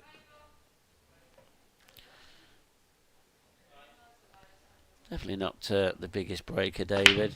He still strikes them nicely, but when you compare to the Marsh and Davis, it's not really fair to compare him to them two.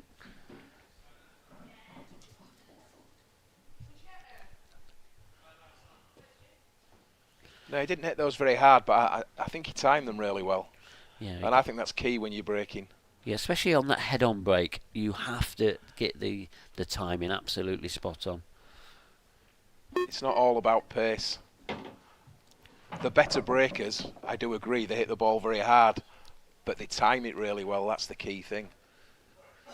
Yeah, and again, no Andy, look at these yellows. They're horrible. I mean, not just the yellows, the black. I mean, What does he do?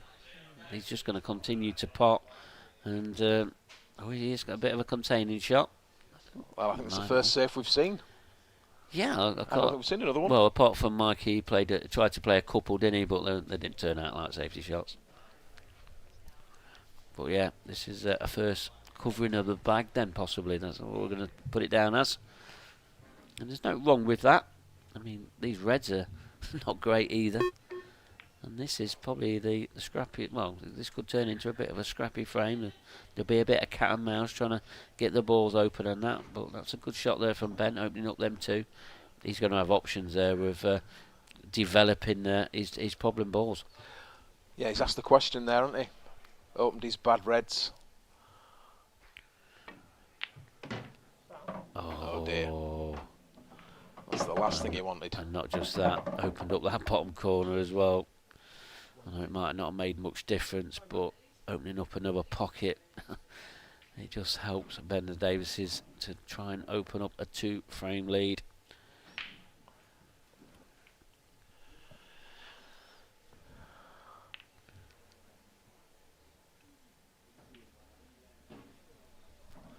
That free shot there opened the game up completely.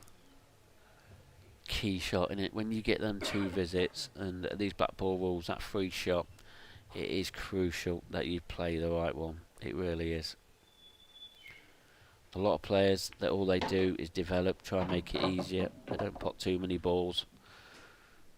And that's probably the best way of explaining about the 2-shot. Well, it's called the free shot, isn't it? Not the 2-shot.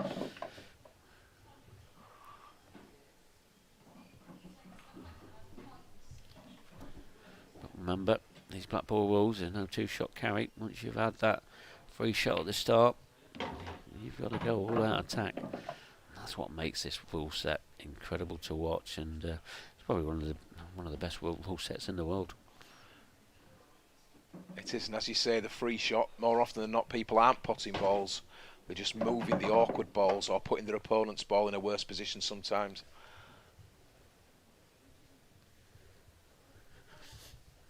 So this is, I wouldn't say he's perfect on this. He's going to be, it looks like he's, from our angle, he's going to be canning into balls. He's played it with a bit of pace. It's come out okay. It could have gone wrong there. Yeah, absolutely. When you're canning into balls, it can go wrong. Now, is that red tight to the cushion? If it does, it makes his pot a bit easier. We know how good of a curious Ben Davies is. I hope that's not the commentator's curse there. Because I'm bigging him up. Soon find out. Perfect. I'm pleased it didn't curse him too much, and he's cued that pretty well. If we're too critical, he's overdone it, if anything. Well, there you see it, 2-0. Not the start David had an 0-1, but he's had some horrible balls to go at, hasn't he? You feel for him already? Yeah, the first frame. I mean, it was superb break from Ben, as usual. All the reds open and all the yellows in a horrible mess. And over the years that you've been playing, I know I'm probably going to pull you up on a lot of this over the over the course of this weekend, Andy. I mean, as a home player, how much extra pressure is on you? You know, sat there and you've got your people that you see day in, day out. Is there some added pressure there? Yeah, there's always added pressure. Of course there is, yeah. Yeah, that in-off there from David was a crucial part of that frame. And you can't afford to be giving players, another former world champion, Ben Davies, chances like that. And especially when Ben has got a break like his. Where's the cue ball? Lost the cue ball. He has lost the cue ball. And this is a chance David Adenor wanted. This is probably his best chance that we've seen it as a set of balls go. Key shot again with this free visit.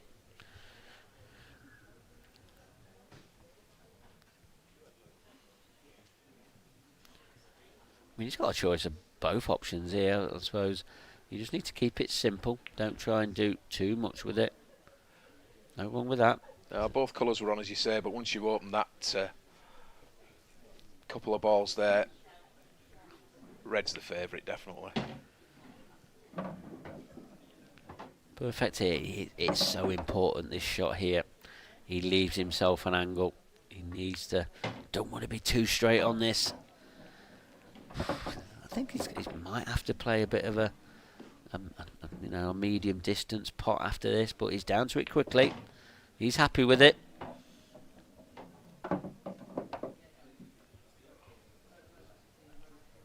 Looks to be just off straight, but I don't see any problem.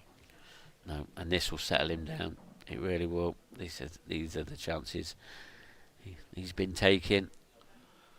These are the chances when you play players like Ben Davis. You have to keep him sat in his chair, and that's what he's going to do, hopefully, for the Isle of Man fans that's watching. I mean, there's a few of them here watching on the outside of the arena there.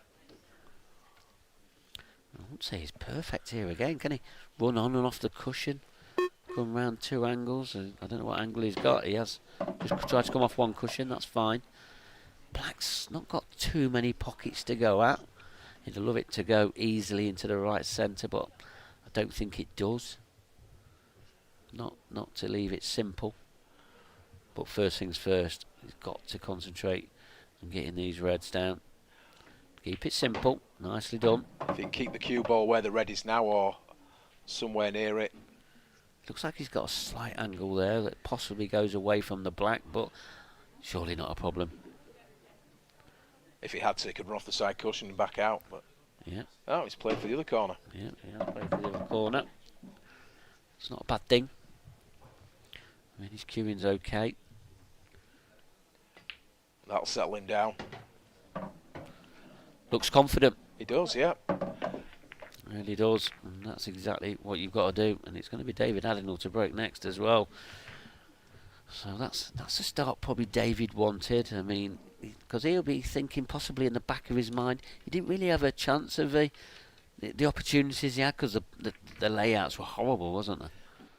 Yeah, he'd got a lot of work to do in that first frame. He tried to force the ball in the corner, if you remember, and he tried to move the 2 awkward balls. That was about the only chance he had. He did well to get that far in that frame, to be truthful.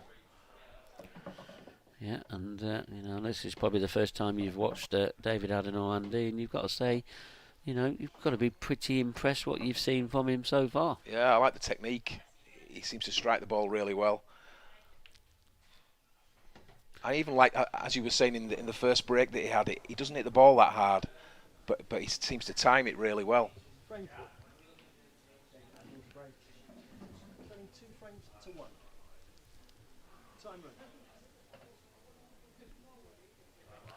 And the key thing is the cue ball at the break.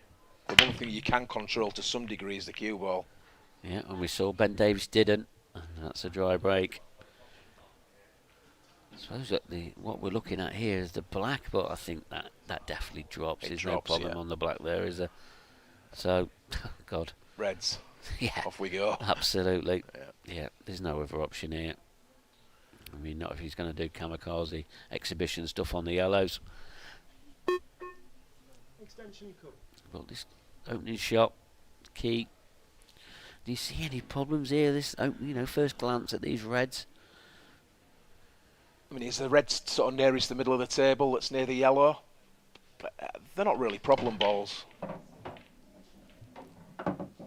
It's not perfect there. No, he would have done like another 2-3 inches possibly, just so he could drop that in and then leave himself on the ball that's blocked by a couple of yellows, but cannon into it. He's tried to cannon into balls, but I wouldn't say that's perfect. No, just about to say, I didn't like that shot in the middle. I think you were losing the cue ball. You were trusting to look to some degree. Yeah, he was. And not only that, he didn't have a lot of pocket to aim at there, so he couldn't pinch himself an angle to get the right angle, to get the cannon right. He's going close to these yellows. That is a huge mistake there from Ben Davis, and that's not the shot that we expected to see there from a former world champion. These yellows are still not nice, are they? I mean, can he get that black away, does it? think it just nicks the knuckle, doesn't it, and comes away from the pocket. Does he try and develop that now? I think he's got to if he wants to take the opening part of this frame. His clock's ticking down though. He's trying to move them both. A clever shot, that. Nicely controlled. Yeah. Good weight. Yeah, because he was getting under a bit of shot clock pressure there. I mean, he did have his extension, so surprised he never used it, but he decided not to. He was quite comfortable with a shot, and I suppose that previous clearance has made him settle down a little bit more than he was expecting.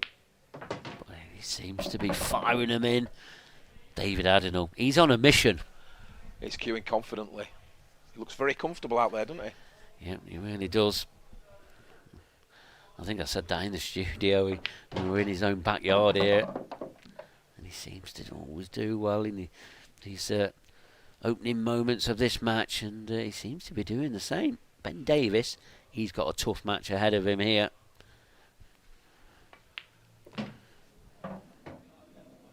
This is the key shot for this finish, I feel. Yeah, don't have to do a lot with this. Just drop it in, I think. I think that yellow, that's the one that's below, the closest one that's below the baulk line. I think that passes into the top left-hand corner. Yeah, that's it. It's drifting a little bit quicker than I thought. Has he come too far? I think he's on okay. the one. Yeah, it's fine. It's important that he leaves himself an angle just to drift down to the black, so he take it into the centre. So just make sure that he's leaving himself the correct angles now. Yeah, that's what he's looking at. That's where he wants the cue ball. Probably where it is now. That would be perfect. I think so. I mean, you'd rather overscrew than underscrew. Yeah, there's a little scope for error, but you don't want to be too close to your work. These are the shots that... Oh, he's played it well. He's settled down. David Adenall, hasn't he? Looking very strong.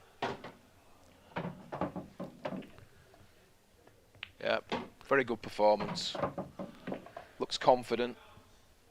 Hitting the ball really well, as I've said a few times. And he'll be absolutely delighted with the scoreline at the moment. Yeah, we've got a match on our hands here. The local David Adenall taking on the Welsh. Well, he's like a juggernaut, and he really is. He's a class act, Ben Davis, and we've got a game on here. It's 2 frames each. It's hard to say with the way that this is going to go. We've seen a few misses from Ben, or a few like bad choices of shot possibly, but still a long way to go in this match. Remember, it's a race to 8, but great performance from David Adenall, and as Andy said, he's looking the stronger of the 2 players.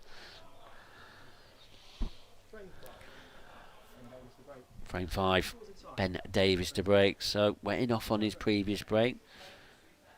Oh, been hitting the ball well. I wouldn't say he's hit that well. He's in off again. No, he's catching the right hand side of the head ball, and it's taking him dangerously close to that corner. Well, he went in the corner the last time, and he nearly went straight back in there again. Yeah, and I think when you hit the balls at the pace that Ben does, you have to be cueing very, very straight indeed. And we're seeing signs that he isn't doing at the moment.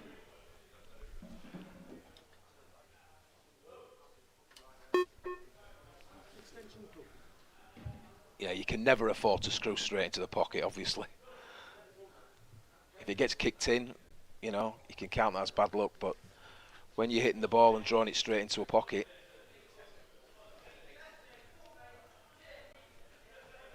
so once again, develop one of the difficult balls. It's okay.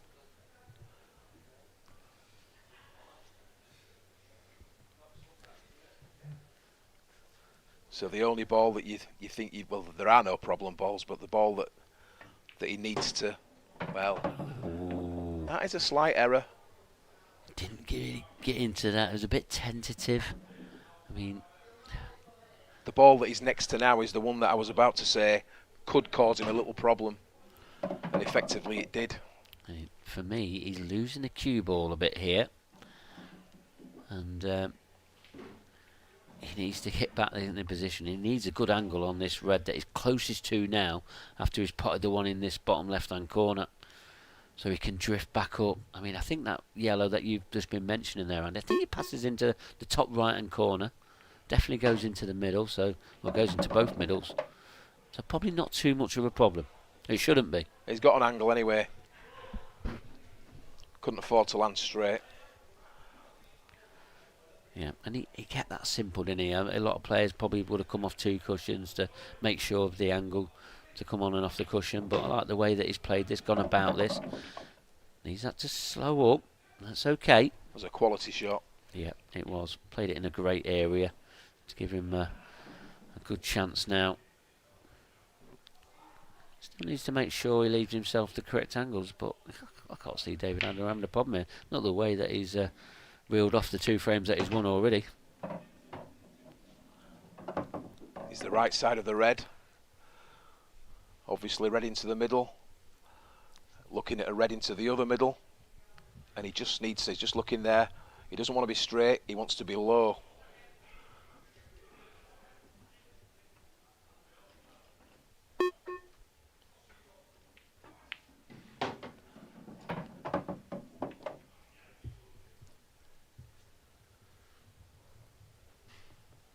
Ideally, would have liked to have been a little bit off, a little lower, but let's be honest, it's a straight red into the middle, and you just can't see him missing an opportunity like this. No. He just dropped. I thought he might have run through a little bit more there, I must be honest, but... Well, he's got his hand on the table Yeah, there. Well, he he's hasn't, all really. right. Yeah, I thought he might have put his hand on the table, but he's down confidently and rolls it in for a 3-2 lead.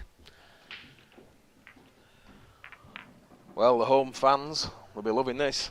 Yeah, that's it. And the home viewers that's watching in the Isle of Man, they'll be cheering on David, and he looks in great form. And Ben Davies, I mean, we spoke about a lot of missed opportunities from players so far, but what we've seen from Ben Davies is the cue ball going in off. And at this top level of this game, you can't afford to go in off the break, can you, Andy? No, you certainly can't. And as I was saying earlier, it's one thing going off when you get kicked in, but when you're sending the ball directly into the pocket or continually close to a pocket, it's got to be classed as an unforced error for me. Yeah, and you've, I mean, let's just talk about the break and that. Just want an opinion from you, really. So I'm putting you on the spot here. So obviously the break, and there's been loads and loads of debates about the black ball break, that it shouldn't be the 1 free shot, one free visit, etc. I mean, as a player and as a viewer, do you think you should get punished by having that extra shot? I think you should get the extra shot. I think it's a good thing. I think, you get a lot of games where you've got balls tied up, you've got clusters, and people want to see attacking, aggressive pull. And the fact that you get that free shot means you can open the table up. I think it's a good thing. Yeah, I mean, in other rule sets and in other cue sports, you don't see the obviously the 1 free shot, etc. In them disciplines. Do you think? I mean, I suppose we've got our own rule set. We've got to have our own identity. Is that how you think on that opinion as well? I mean, what's your opinion? Would you rather have 1 shot? Yeah, I think so. I think because we've played rule sets that have had the 1 shot off the break, providing you've hit enough balls on the cushion, etc. But I'm sure the debate will go on for years and years if it doesn't ever change and that. But I think the break's such a key part of the game. You should be able to control that cue ball, and if you don't, then you're going to get punished. I know that sometimes you're unlucky, but sometimes you're not unlucky that many times, are you? That's it. And they're all down to bad cueing, bad shots, aren't they? Where you go into the centre pockets or the top corner pockets. So that's just down to bad cueing, and that's what we're seeing from Ben Davies at the moment. It is, and some players, I think they put too much emphasis on the pace of the ball. Ben's definitely one of them players. He really is.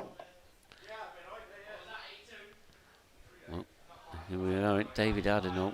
I mean, he's still got a tricky out here. He really has. Needs to move the red that's next to the yellow on the side rail. I don't think he can do it at this shot, though, do you? No, but this is the shot. If he can get up close to he's tried to. Now this might work out. It is. That's You'd see perfect. the one inside, couldn't you? That's perfect. What does he do here, though, Andy? Do you take the ball into the corner first and then leave an angle to go in? He's got an angle on it. I don't think he's got enough angle. He'd love to have a bit more angle. So do you drop into the corner? You feel like he's got to do it at this shot, don't you? Whichever red he takes. It would be better to give him an option. He's got something over the pocket then.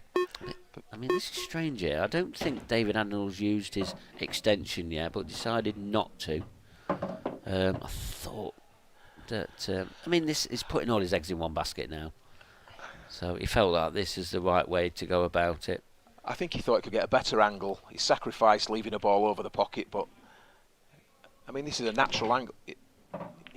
Well, look at that for a shot. There you go. Who are we to criticise David Adnall? Tricky little shot this, but this is a brilliant opportunity and a natural angle just to come back for the black. But it's one of them nippy little ones. You just want to float this in, let the spin just, yeah. Oh, is he going to drop well, it? He's going to drop. Played it at a good pace though, he really did. And he just let the cue ball do the work off the cushion.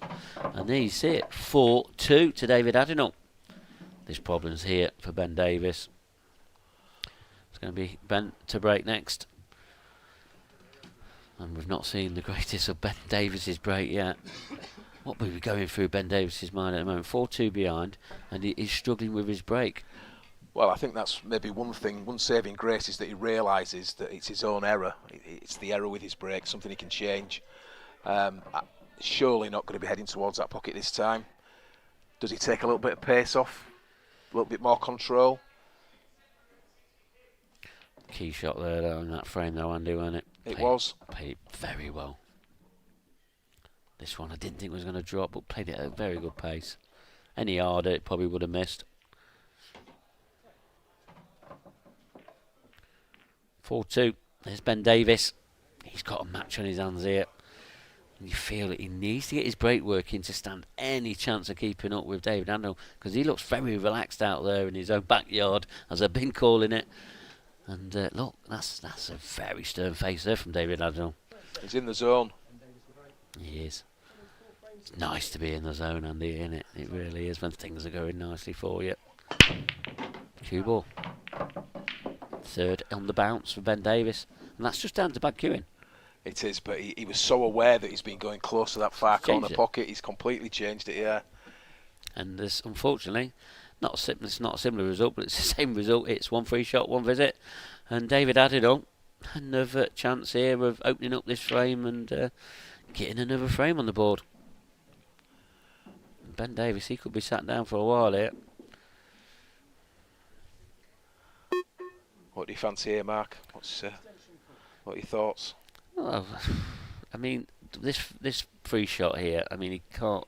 I don't think he can open all the yellows up, so he's probably got to concentrate on opening the yellows up. But this yellow, it's tricky. It's going to be moving. It's going to be cannoning over reds if you. But does he just leave it there and cannon a red? And he's just potted the ball. I know we mentioned about they always try and develop shots, but that's as good as any choices, really. That one was. He'd love to pinch an angle here and just maybe drop this one down on the bottom right-hand corner. And is he going to drift down? He's got options. He's playing these cannons absolutely superbly, though. This man is playing with confidence. Yeah, he's in total control. He's got the cue ball on a string. Obviously, the black is hampered. Although, having said that, once you clear the 2 reds at the bottom, the black goes in the corner. And the good thing is he's close to his work. Yeah, everything's in the bottom half of the table. And I can't see where David is going to go wrong here. I mean, this is probably the only part of this clearance can go wrong. Just making sure he draws this back enough. You know, he could have got the wrong angle on this red, but I feel like he's okay on it. Can draw this straight back. Don't have to. I mean, he could just drop it in if he wanted. He could. He's got choices. He could draw back. He could even draw back into the yellow. But you don't want to be moving balls. No. You lose control. I mean, we've seen David play some brilliant cannons so far, and yeah, he's not pushing out the boat, not doing anything risky, keeping it simple. That's exactly what you got to do when you 4-2 ahead. That's what David Adnall's doing now. So just needs to be careful here. Yeah, needs to get the right angle on this, because what he don't want to do is leave an angle where he's going to be canning into that yellow that's next to the red. So, on and off the cushion, I like that choice of shot. A little bit further than he wanted, possibly. So, he is going to be thinking about this. This is, I won't say it's straightforward. Not now. No, it isn't. Canning into balls here. We're going to need a bit of luck. He's potted the ball, got the cue. How has he missed them? He must have got a terrific amount of running side off that. And wow, brilliant! Another brilliant clearance this could be. Not over the line yet. Just a delicate little shot again. Just dropping this in. Fine. Cue balls on a piece of string. Simple 8 ball into the bottom right hand corner. 5-2. One-way traffic for David Adinall, and it's going to be him to break next. This Ben Davies break is really punishing it, isn't it, David Yeah, Adinall? he must be frustrated, Ben. It was so obvious there that he's moved over to the other side. He's very conscious that he's drifting to the right as he's drawing the cue ball back. He's tried to change it, and he's flown straight in the middle, the opposite side. Yep, he has. And one thing that has been working, David Adinall's break seems to be creeping up a level as well. So, worrying times for the former world champion, Ben Davies. And that was not a bad little shot there that he stunned up the table. This one was a little bit to desire, but just got away from him in the pace. But that was a great shot. Great control. Because I thought he was inevitable to cannon into a ball there. And that was a lovely shot as well. That is a boy that is settled down very, very well in this match.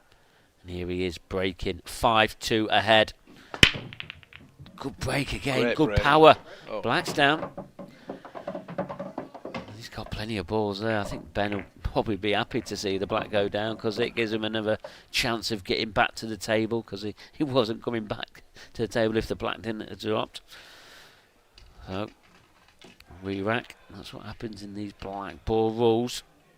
Balls are re-racked, same player breaks.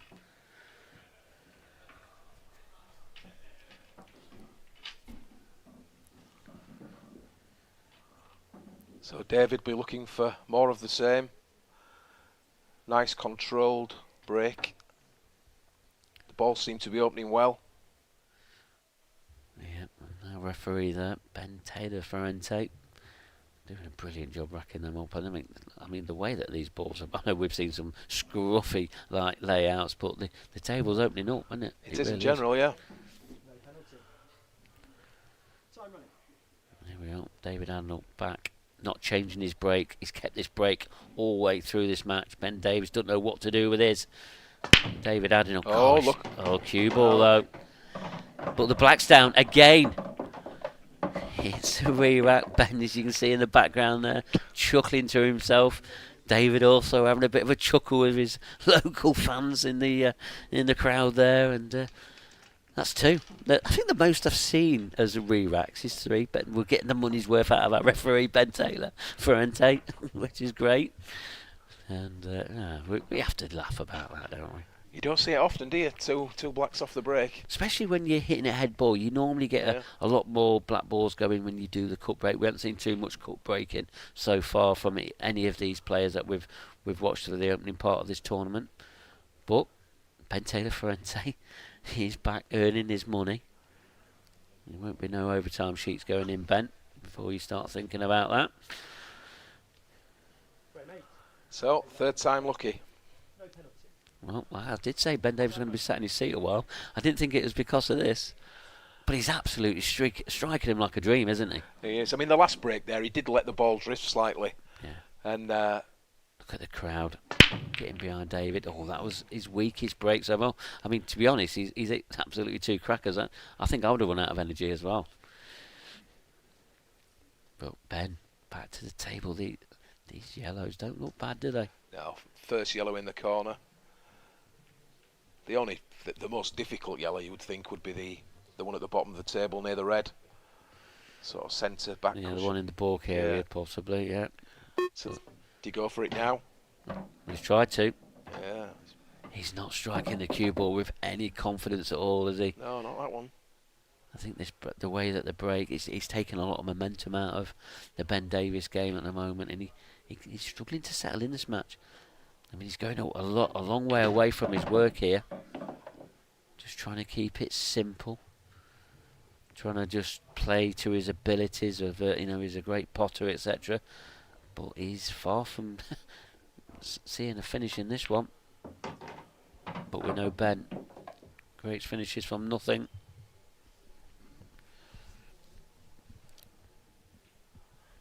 A little bit in no man's land here. You feel like he's got to take the one down the cushion and just drift it in.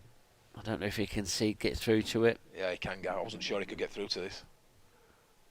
Just dropping this in at a good pace, and that's middle of the pocket. Surely no error from here from Ben Davies, but we've seen it already tonight. But this is exactly what the chance that Ben Davies needs, and then he's just then got to work out how he gets his break working if he does get this frame on the board, because this could be a crucial time in this match for Ben. Yeah, he's left the awkward one for his last ball. Yeah, I won't say it's that awkward, but it's a more difficult part of the ones he's been taking recently. Oh, he's got a bit of a kick. That just died. And we heard it here. I'm sure he'll be having the cue ball cleaned. Well, I would be anyway. I mean, I heard it in my ears. Did you hear that one, Andy? Yeah. Yes, yeah. And you heard the timeout from Ben Taylor. Fuente. Oh, it's not a timeout to clean the cue ball. It's a timeout to see where he is, I think. I don't know what he's asking for there. From where we are, it looks like it goes comfortably, but a little closer to the rail because of the kick. But it's a natural angle out. Oh, Yeah. There's no dramas there, was there? No.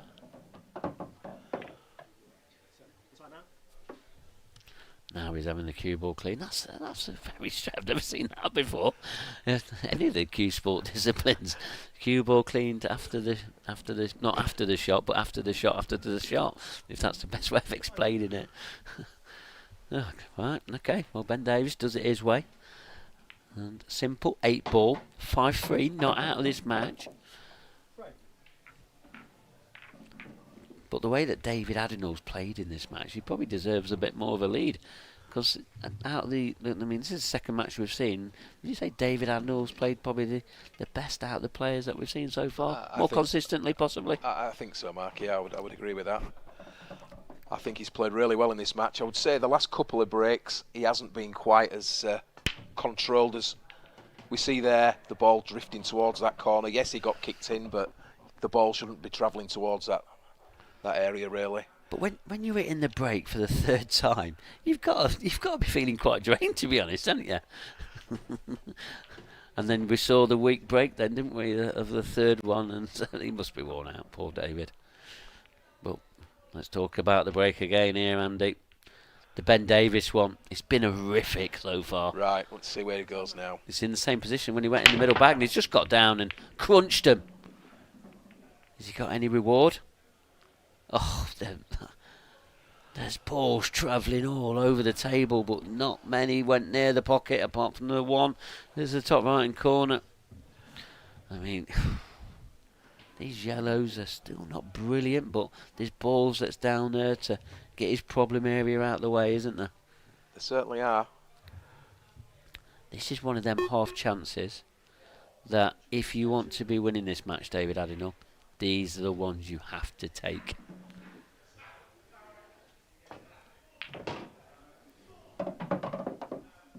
Playing with a bit of confidence. That was a tougher pot of the two balls. That was a very confident, very confident first ball. Seems to be looking, seeing things very straight, and it's good to see. It really is.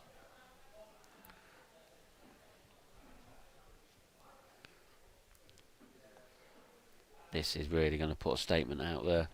If David takes these out, and I'll tell you what, he's been pretty superb throughout.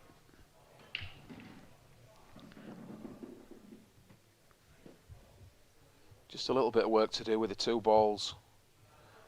Obviously, ball over the corner. But he's playing well and he's thinking well. Yeah, he is. He's under a bit of shot clock pressure here. Used his extension. So that's a poor shot. But shot clock pressure. It's amazing what a little thing like that can do. It is, and that was the thing. Those two balls, they weren't difficult, but just a little bit of work to do. And I think the clock caught him out there. Yeah, I mean, I wouldn't say he's in too much problem here. I don't think he needs to be too extravagant here. Just try and get the cue ball into a safe-ish area. You don't have to do a lot, but just keep it simple. Oh, I'm not sure about cannoning that out though. He's played that. What an absolute superb shot. I didn't see that one on. I'd love to have another look at that because I didn't even see him trying that. Yeah, he looked extremely close to it, didn't he? Yeah, he really did. I mean, he's not on. Is he on anything natural here? Can he go long? Can he see Is he the playing yellow a big long? pocket? Is it a big pocket? Off the yellow. He's under shot clock pressure again. Yeah. He's cutting this back somewhere, is he? I don't know what he's He's doing. cutting it back into the middle. But the only problem is the cue. But that was one shot too many. Do you think? I think so, yeah. I do think so. Well, I'll tell you what. Has this got a decider written all over it? I mean, not that Ben Davies deserves to have a decider the way that he's broke off, but this could possibly happen. I mean, when you've watched the match, you really can't believe that there's a possibility that David could be only 5-4 up at the end of this frame. Yeah, seems incredible. And what's Ben done here? Is he okay? Yeah. I don't think he's played that exactly where he wanted. I know he was concentrating on the cue ball, but I think he hit that cannon a little bit thinner than he wanted, possibly. I don't know. Only you'll know. But he's okay. Extension cool. So Ben, as you heard there, calling for his extension, taking another difficult ball of the options he had there. But shows that he's still playing with a bit of confidence. He's trying to play his own game and not trying to, I don't know, play too negative. I think that's the best way of explaining it. You don't want to show your opponent anything, do you? You really don't. Yeah, play off the yellow. I thought he would. Okay. Then you've got to roll this through. You don't have to do a lot with this one into the centre pocket. I mean, ideally the one that goes into the right centre, they'd leave that as your last ball. I would think so. Red into centre. I suppose the ball that the most difficult ball for the cue ball control would be the ball that's probably close to the cushion at the bottom. But it shouldn't cause any problems if he leaves a bit of an angle. Yeah, I suppose that the way that Ben's played, I mean, I suppose there's more chance of a couple of negative thoughts coming into him. But yeah, these are the times that you've got to try and blank them out and just play with confidence. And we know Ben's a confident player, and but he needs to have that momentum going for him all the time. So, because he's brilliant to watch when he's on absolute fire. But it's the first match of the weekend. I mean, I know we've been criticising him a little bit, sat here, Andy, with our feet up, etc. But these players' first matches. They're always tough. Them first matches in a tournament, aren't they? Of course. Especially when there's so much at stake. As we said, Andy, that cube up, that final red ball into the right centre leaves himself a pretty natural angle to pop this black, and that will mean one frame in it, but it will be David Adenall to break. Right, he's got any energy left after the last time he broke. Had a lot of table time then. So an easy black to put Ben right back in the game. And 5-4, I mean, he must be delighted. Yeah, he has. And, because I mean, he was probably not fortunate, but he was probably to have a 2-0 lead at the start. That was why he's only one frame behind now, possibly. And David Adenall, I mean, you've got to say, not done too much wrong. But he's going to have to get this break working again. I mean, we saw 2 re-racks in the previous one when he broke off, but to give Ben the chance to get another frame on the board.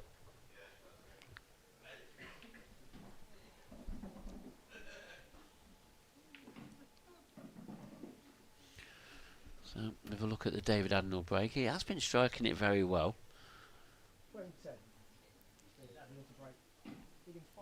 But there's a little bit more pressure coming on now, isn't there? It's a different match at 5-4.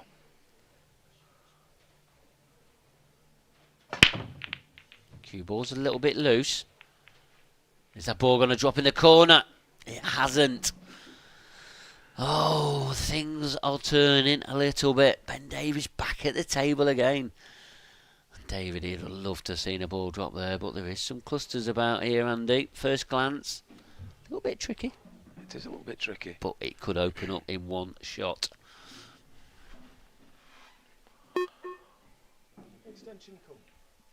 Hit those a little bit harder, I think, at the break. Yeah, it definitely sounded more crunching, didn't it? You know, sat here listening to it.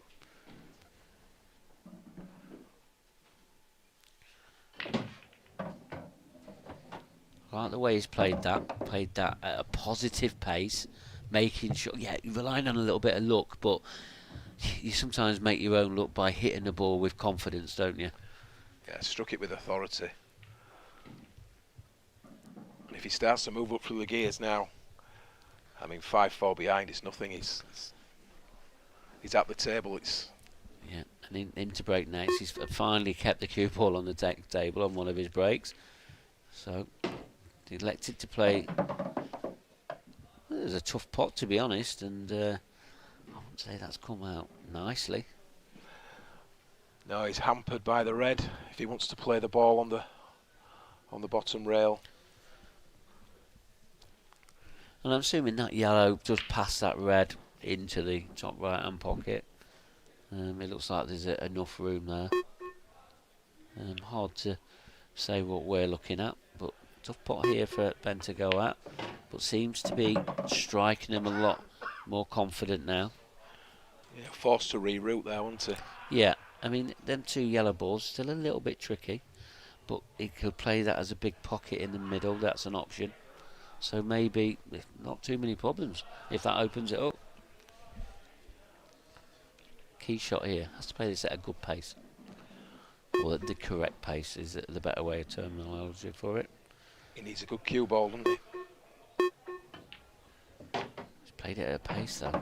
I'm not sure about that selection, but is he still on this big pocket that we've just mentioned? If he is, there's going to be a chance. It looks like he is to me. But he will be going away from his yellow ball. That will possibly not give him the angle to get on his more difficult yellow that he's close to now.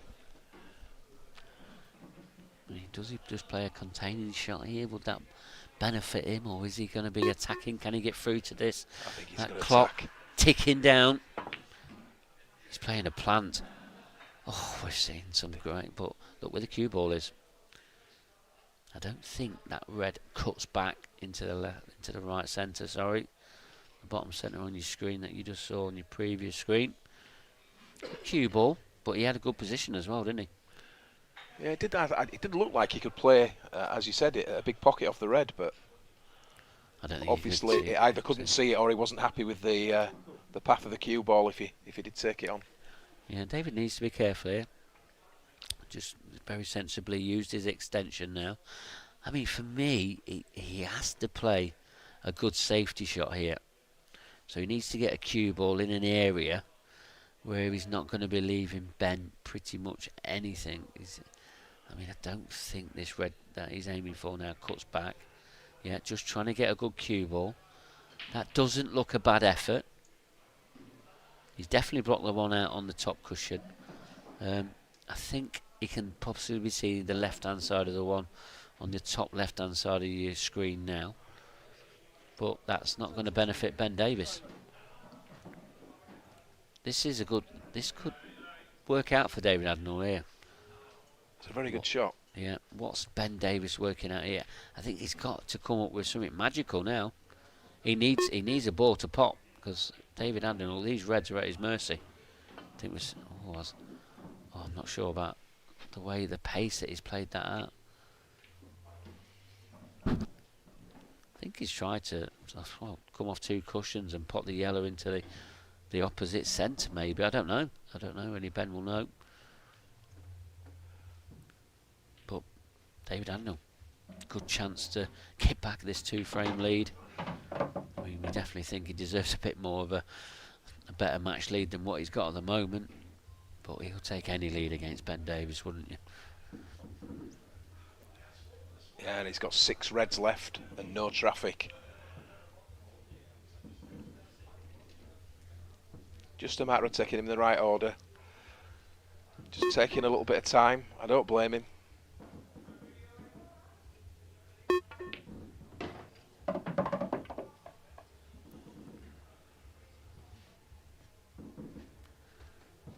So, yeah, I mean, that red that's closest to one on this one he's aiming for now. Yeah, I didn't know if that passed and that. I don't think he's got all the pocket. Oh, he did have all the pocket because that's it, the near knuckle. That was very close to that red that he's going for next.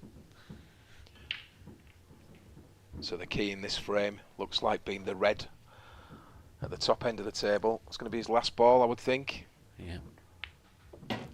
And he is cueing well. I don't foresee any big problem. He just wants the right angle here. But or does he screw straight back? He's got a choice here. He's going to play. A bit of added pressure though on David here because he's only 1 frame ahead. And he knows one more mistake here and all of a sudden this match is level and they will be into a best of 5. If you do hear any loud bangs on your while you're watching at home, there is a bit of a firework display going outside. I'm sure there'll be a few of you going to some displays tonight and tomorrow. And there is a big one going off here at the Isle of Man.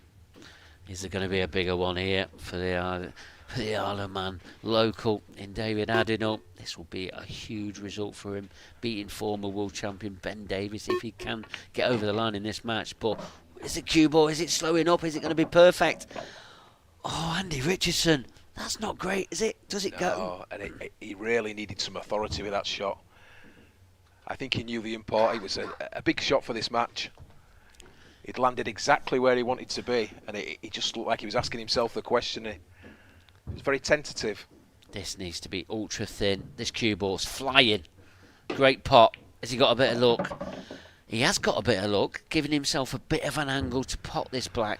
But this black, at this stage of the match, 5-4 ahead to open up a 2-frame. He's down quickly.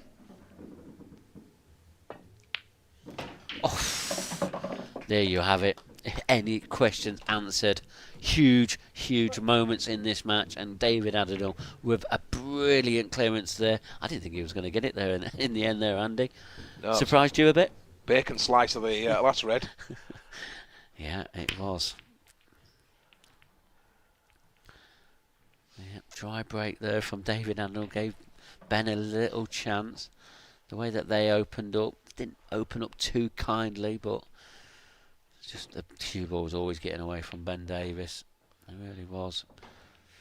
Gave David Adnall the opportunity. Didn't look his normal, comfortable self. It'll be, you know, he won't mind us saying that. But there's a lot of tension out there. A lot of, like we've already said, a lot of thing at stake. Yeah, I think there was a good black, was that, because he cut the red in. And yeah, fair enough, he had a shot of the black, but I think he was quite unlucky to hit the ball on the bottom rail. He could have been a lot closer to it, so there's a lot of pressure on it. Yeah, and not only that, he sent out a message to Ben Davies, look, you're going to have to absolutely turn me over to beat me. And potting that black with that authority sends that message clearly. But Ben Davies, this break's working again. We've got a match on our hands here, Andy Richardson, we really have. Oh, if Ben starts to break and flow this scoreline. Yeah, we saw a dry break from David Adnall in the previous frame, and I wouldn't say David Adnall's break's been relatively the best part of his game. But Ben Davies, this a key shot. Does he just drop it in and drop? I mean, that dropping that yellow into the bottom corner, you've got to be cueing nice, haven't you? I mean, is he going to cannon into it? I think you do, don't you? Yeah, Ben Davies I with think his cue power. won't be too bothered about seeing that red go there. That'll be a little bit of insurance, but the yellow. I mean, he's got a choice of yellows here. I think he can get to the one through the middle, but for me, he takes the one he's closest to now to the bottom corner if it does go. Bottom corner or middle if he has to. Yeah, I didn't see the middle there, but he has gone. Oh! That is not even threatened the pocket. That's an uncharacteristic miss. And look to where say the the yellow's least. gone.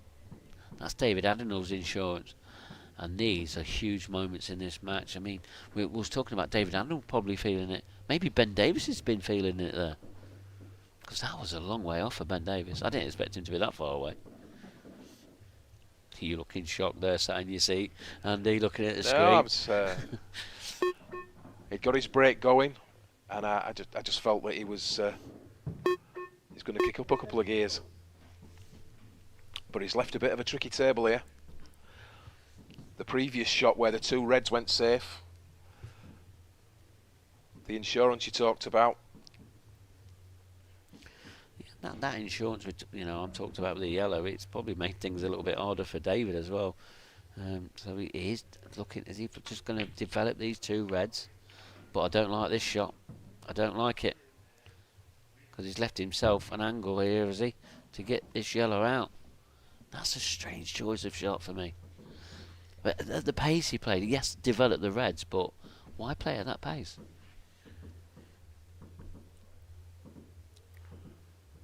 Well, he has played it at that pace, and we are where we are. Both players have used their extension in this frame, but there's definitely a few more shots to be played here.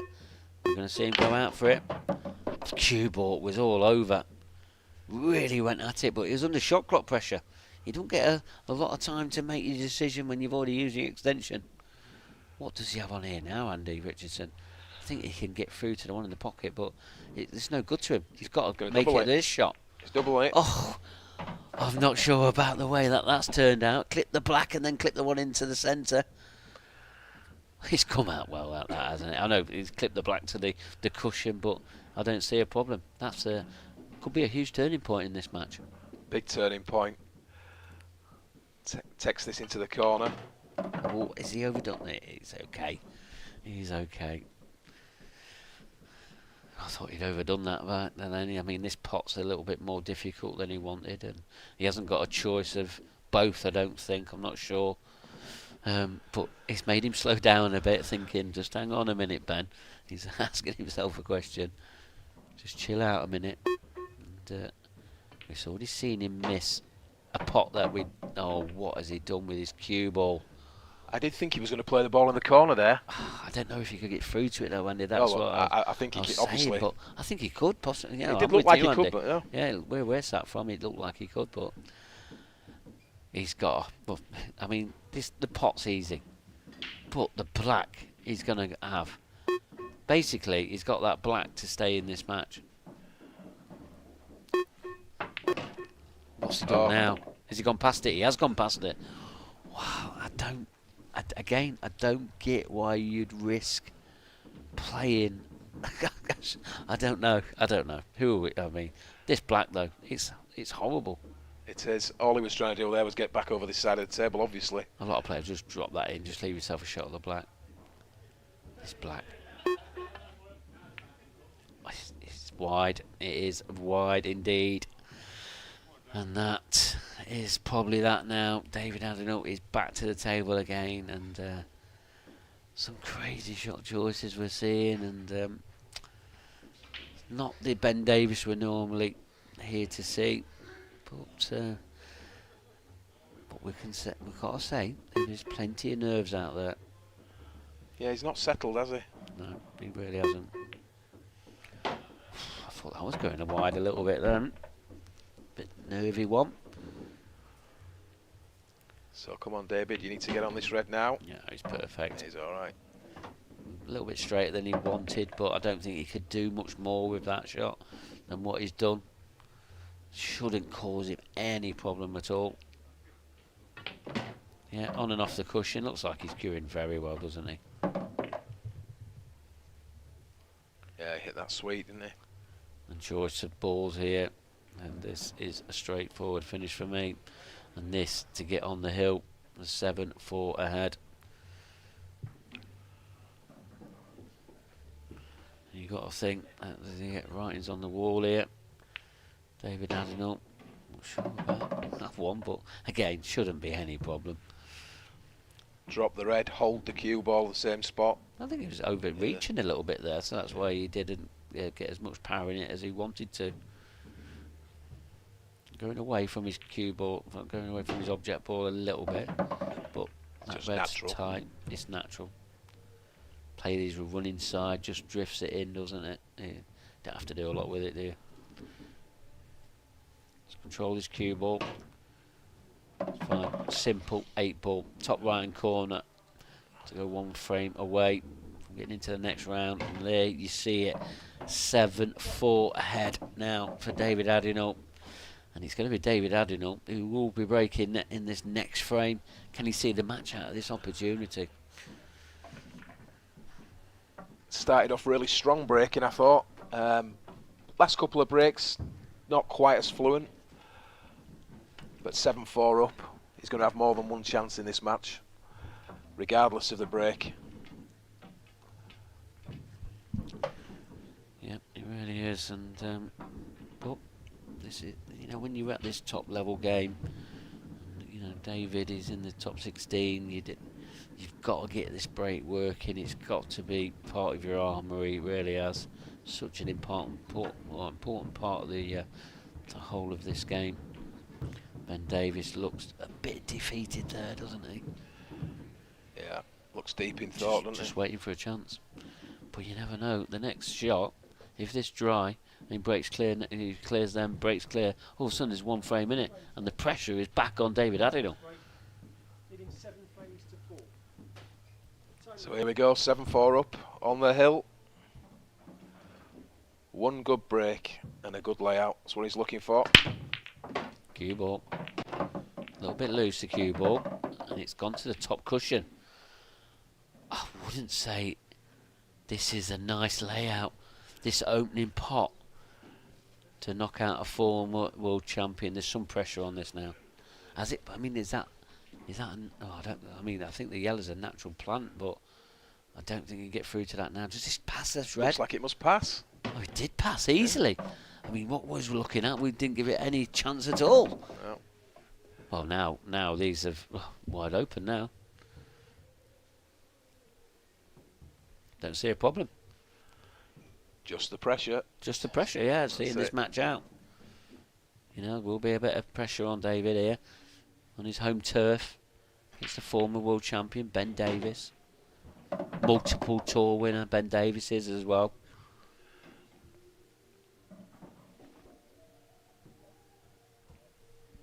So he takes this yellow into the corner, you would think. And he's got 3 balls left. Which he can take in any order.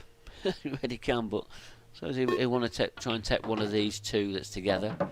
He's overcooked that a little bit, so he's not going to have any choice. I mean, for me, it'd have been nice if he could have took one of them two that's together now, but Yeah, I would have been looking at that. I mean, he is going to take one of them two. I mean, he is canning into balls here. Does he need to do this at this stage of this match? He's got the pot, but he's not perfect. no, he's not. But he has got a good chance here of getting position on the ball, well, the yellow ball that he's closest to now. So we take the one in the top right hand corner. Probably, I mean, would you come bottom part past the red? I think so, in between the red and the black, wouldn't you? To give yourself You there's come more out to scope middle. there. It's not clear exactly what angle he's got, is it? But He's digging. well, he's elevated. Oh, we are talking about pressure. You picked it up. You've absolutely hit the nail on the head here, Andy. He's feeling it. I This mean, match isn't over. it isn't over. In his local club, 100 out of 100 that finish. Yeah, but it's amazing what nerves can do and the way that the mind works as well.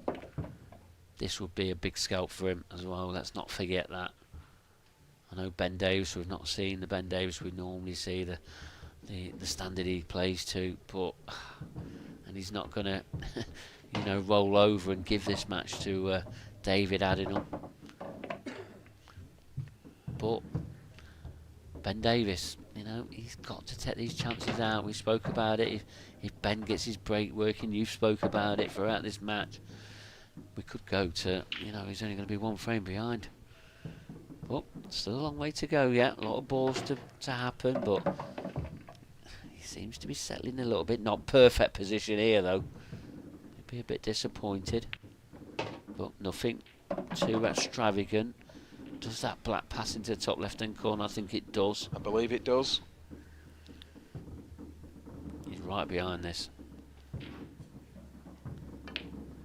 Sending out a message, rattled in, but played it, absolutely punched it in, didn't he? He really did. 7-5, Ben Davis to break next. It's really hard to see how this match is going to turn out, but there's going to be a few nerves jangling, and for both players, I think. To all intents and purposes, it was over, wasn't it? But as we were saying, pressure does funny things. That miss there. Guilt. And I think we both thought that when he had 3 balls left, he maybe went a different way, I think, there than he had easier options. Yeah, he did. But, I bet that water, it don't taste as good as it would have done if he'd have seen out the match there. Ben Davis, he's not going away. He's at your ankles, isn't he? He is, and David will be praying for another in off here. Yeah, we've seen 3 from Ben Davis in this match. I mean, but he's got his break working a little bit. This movement of the cue ball seems to be working. It's working again. What's going through David Adnall's mind now, sat there? Well, that was the best break yet for me. He absolutely crunched them. Cue ball up, he jumps off the bed of the table.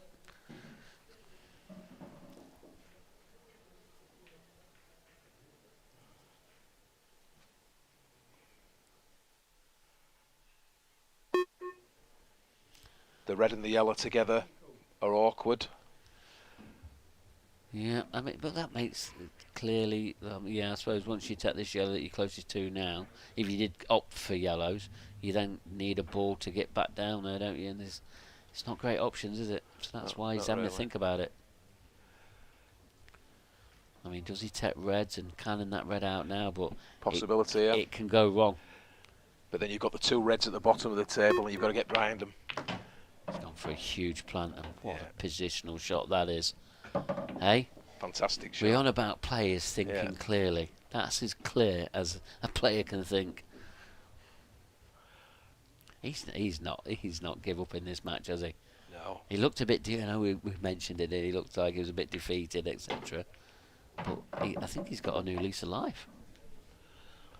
Well, I'm sure at one point he thought he was out of this. And the way that he's cannon that yellow there, now that gives him an option of a couple of pockets. Or a couple of extra pockets. He's just getting down, flowing around, and seems to have this cue ball on a not a bad piece of string.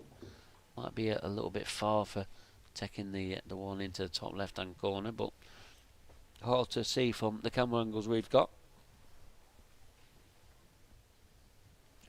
That camera angle there says that it's tight to the top left-hand corner, but don't have to take that one. He's got his own way of going about this finish, but he's absolutely perfect now, isn't he?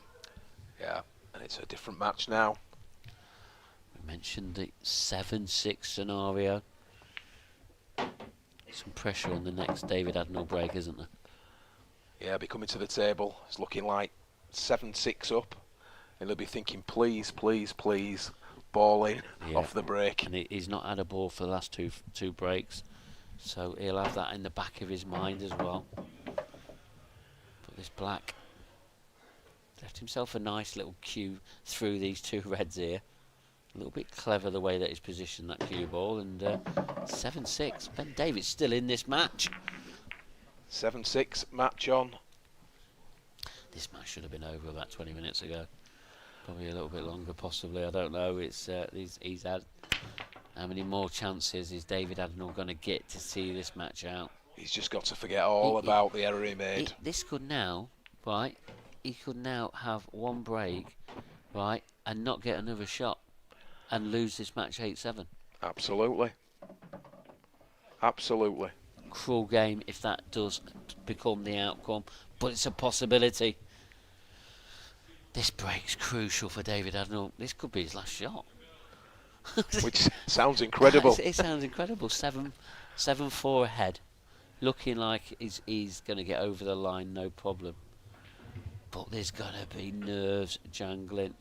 This break is huge moments of David Adnall here.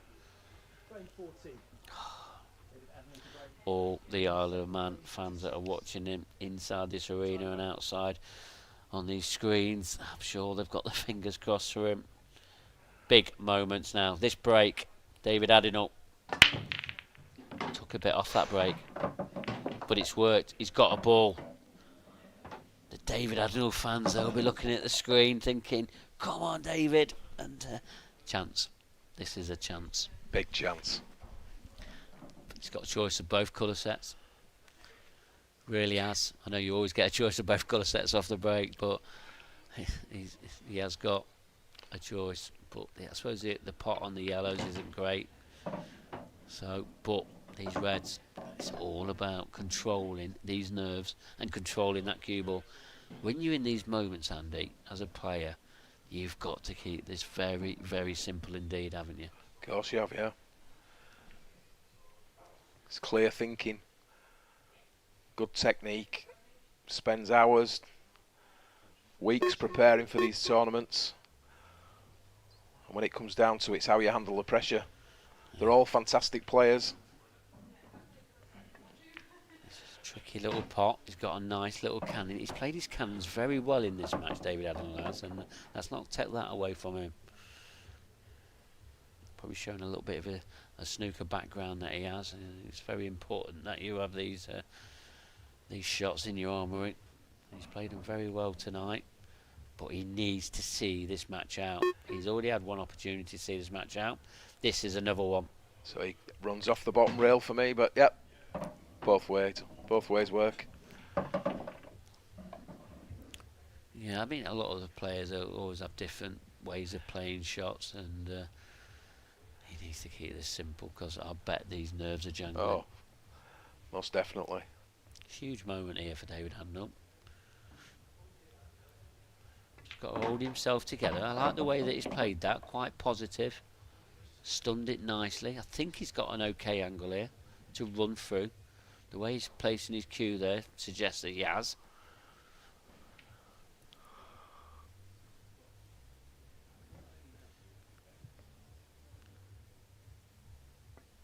You can hear a pin drop in that arena. Even the fireworks have stopped to watch this finish out.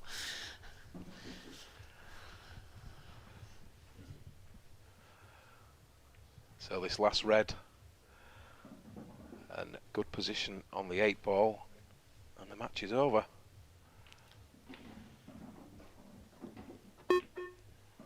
Delicate little pot there. And now this delicate black into the right centre to get David Adnall into the next round. It's been a brilliant match. And there you see it, David Adnall into the last 16. Great win there against Ben Davies, former world champion. And that's your first, you know, that you've watched David Adnall. Don't know too much about him, but your first thoughts about him or what you've seen? Solid? Solid, yeah, very impressed. Really good technique. He's very composed at the table, yeah. The pressure got to him a little bit towards the end, but it gets to everybody. I like the patterns of his play. I think the break, I know he's not a really sort of a massive breaker, not a hard breaker, but I think it's very controlled. Very impressed, yeah, played well. Yeah, I mean, we didn't see the best of Ben Davies, no criticism to the way that he's played, but the way that Ben kept in that match was very impressive as well. He never got too flustered, did he, and never went away. Yeah, we saw a few positional shots that he never got right, but he's got a lot of other commitments outside of pool, etc., and probably seeing some of that at this top level of pool that we've seen. Yeah, he just never really got going, did he?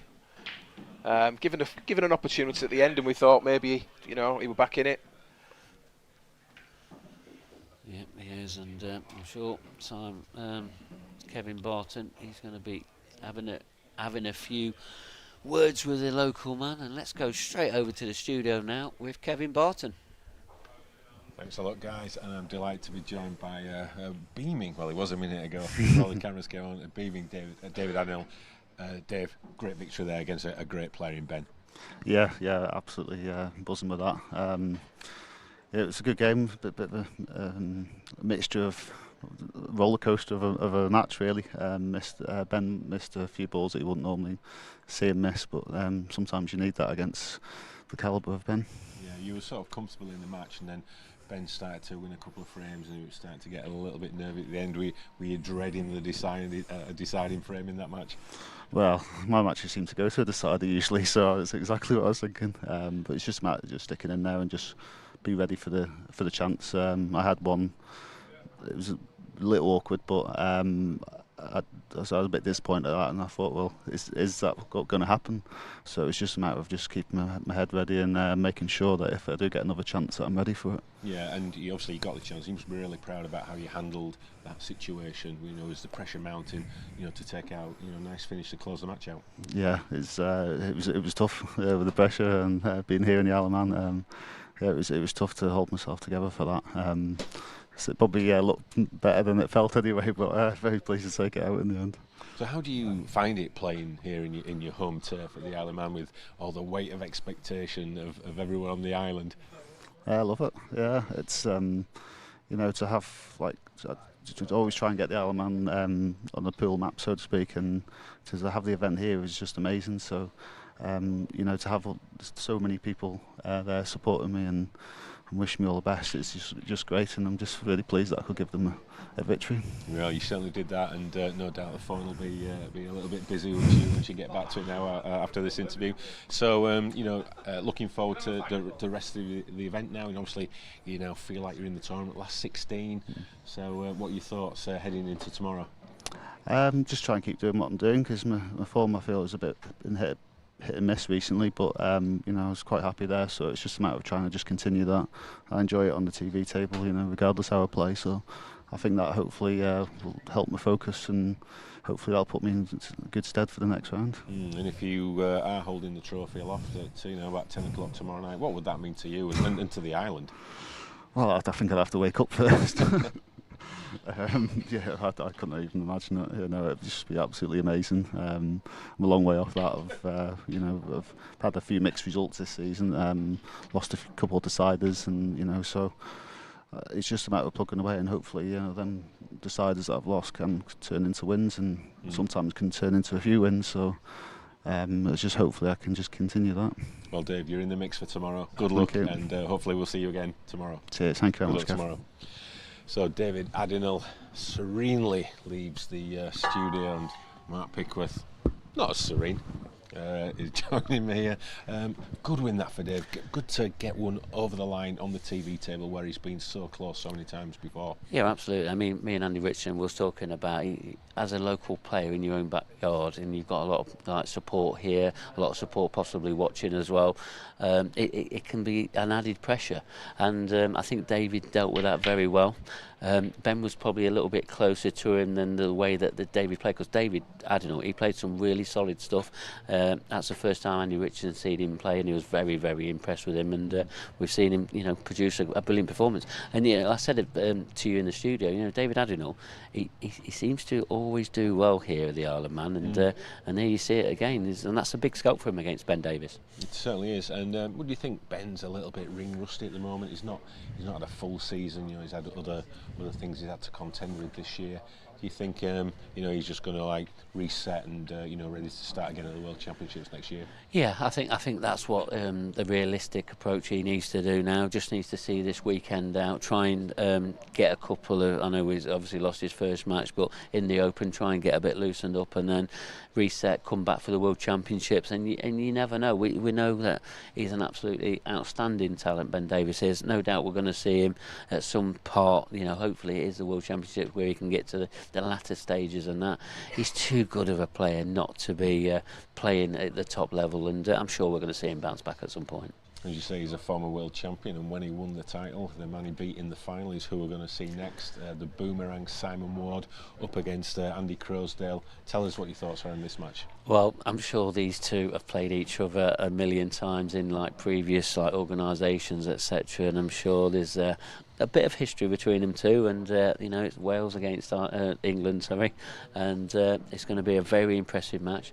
Andy Crosdale, another fluent player, just as Simon Ward is, who produces some spectacular shots. Another one of the Welsh boys. Is there anybody else in this tournament? They all seem to be Welsh at the moment. They keep putting on this TV table, but it just proves what the strength in depth there is in Wales, especially when we've got another Welsh player, Simon Ward, and there's plenty more that are also that we haven't seen so far. Yeah, as you said, Simon Ward, one of the, if not the greatest shot maker in the game, a commentator's nightmare, trying to call some of his shots against Andy Crosdale. The fastest player on the tour? Yeah, absolutely. I mean, we've said that about a few players, about they're very fluent, etc., very quick, and Andy's definitely right up there in that category. One that you don't get time to even breathe to watch him. And but this is going to be a pretty spectacular match. And we spoke about it's very important on the break. Both of these players have got quite good breaks, and that could be the main part of this. But it's going to be a decent one to watch. Right, well, thanks for your thoughts as usual, Mark. I think it's time to get the action underway, and we're going to give Mark a little rest from the commentary box now, so it's over to Dan Fairway. Thank you, Kev.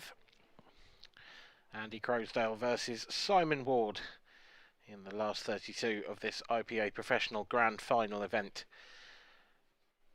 Is the next match that will hit your screens very shortly. The two players just getting ready to lag. That'll be Andy Crosdale on the left, Simon Ward on the right. Andy, a terrific player, coming through a very difficult amateur field fairly recently. Simon, of course, a much more well-established professional. As Kev mentioned in the studio, runner-up in the World Championships a few years ago against Ben Davis in one of the all-time classic finals.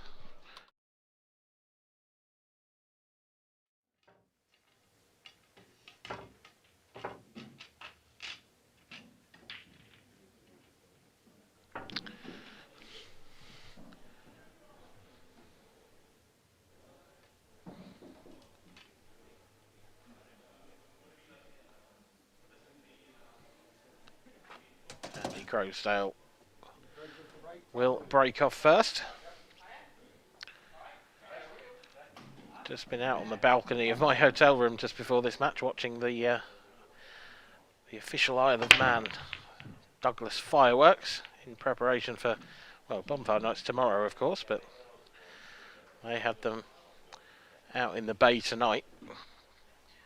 It was a good display, but we might see fireworks on this table as well.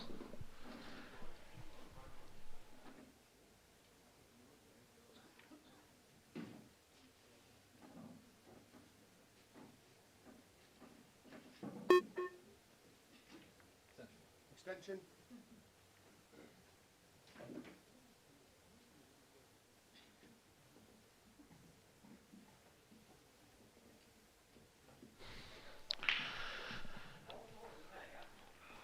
Dry break first up for Andy. Brings Simon to the table. The boomerang, well known for his comebacks in this game, but he'll be looking to be a front runner here with this first opportunity.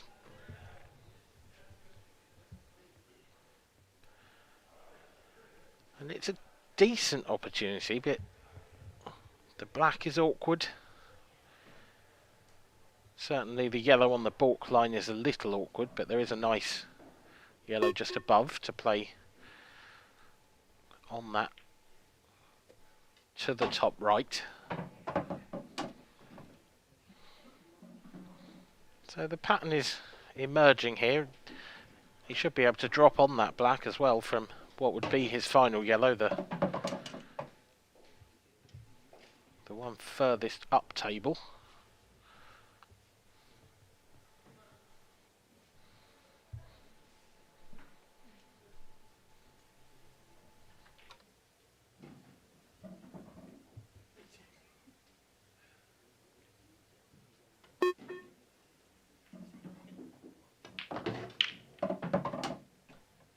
Would love to be straight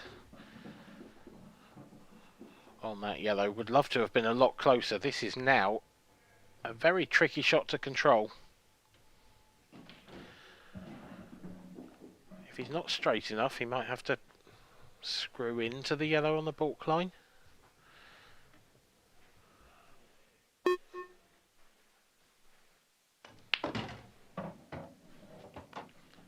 Stunned into it. Very good shot.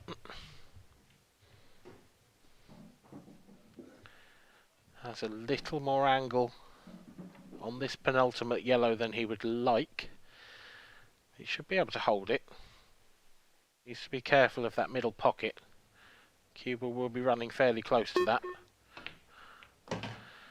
Oh, well, he's tried to screw away, and that has gone horribly, horribly wrong for Simon Ward. Obviously felt he couldn't give himself the angle he wanted on that last yellow, so was going to leave it thin and nudge the black out into more open play.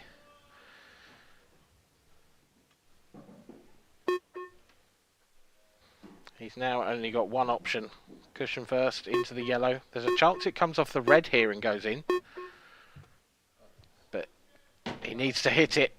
And the cushion slid on him a little there. And Andy Crosdale will have his first bite of the cherry. And he is a very heavy favourite for this frame from this position.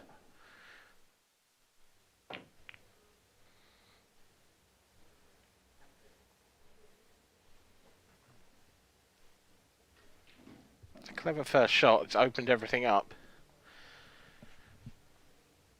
He does have to be careful if he saves that red that's on the top cushion for last, which it looks like he's going to do. He needs to finish reasonably straight on that. Doesn't want to leave too much angle and then have to cut the black down the rail awkwardly. That's why he's taking it now.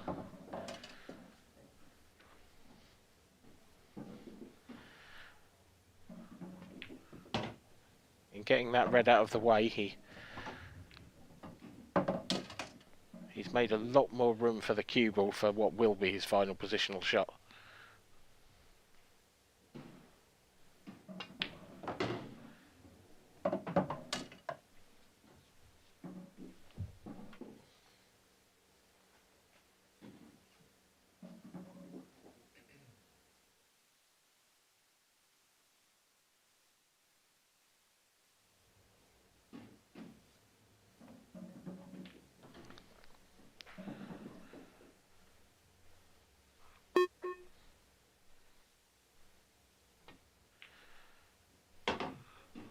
This needs to run. Would like a bit more. Position is just getting away from Andy Crosdale here. It's not fatal, not by any means, but he can't hit this red in perhaps as authoritatively as he would have liked. Well, he did punch it in. He's come across table.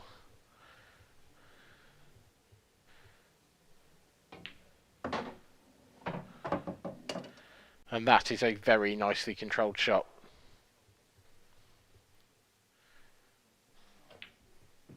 Cued it beautifully and makes no mistake with the black to take the early running. Andy Crosdale leads Simon Ward by 1-0. Simon will be disappointed not to have got the break of serve there after that dry break from Andy. I think Simon would have expected to take those out, but it was that shot there that caught him out. Ended up snookering himself on his final yellow. And all he could do was sit and watch as Andy Crosdale made relatively light work of his reds.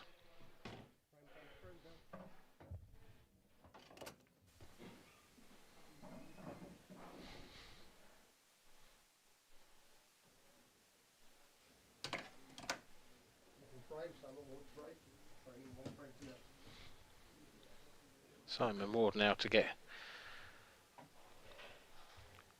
his first break of the match.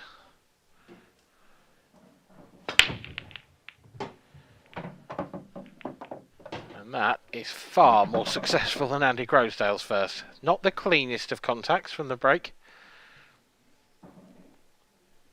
Cue ball skewing off towards the side cushion.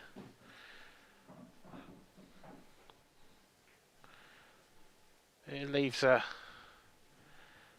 reasonable opportunity on Reds. There's some work to do here. All the balls go.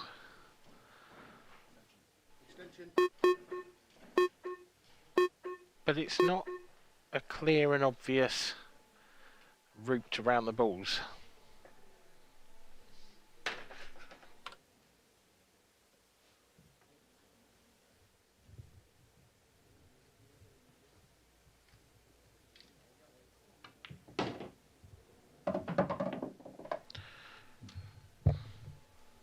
Nice opening shot, lots of right hand side there, spinning the cue ball round for his next red.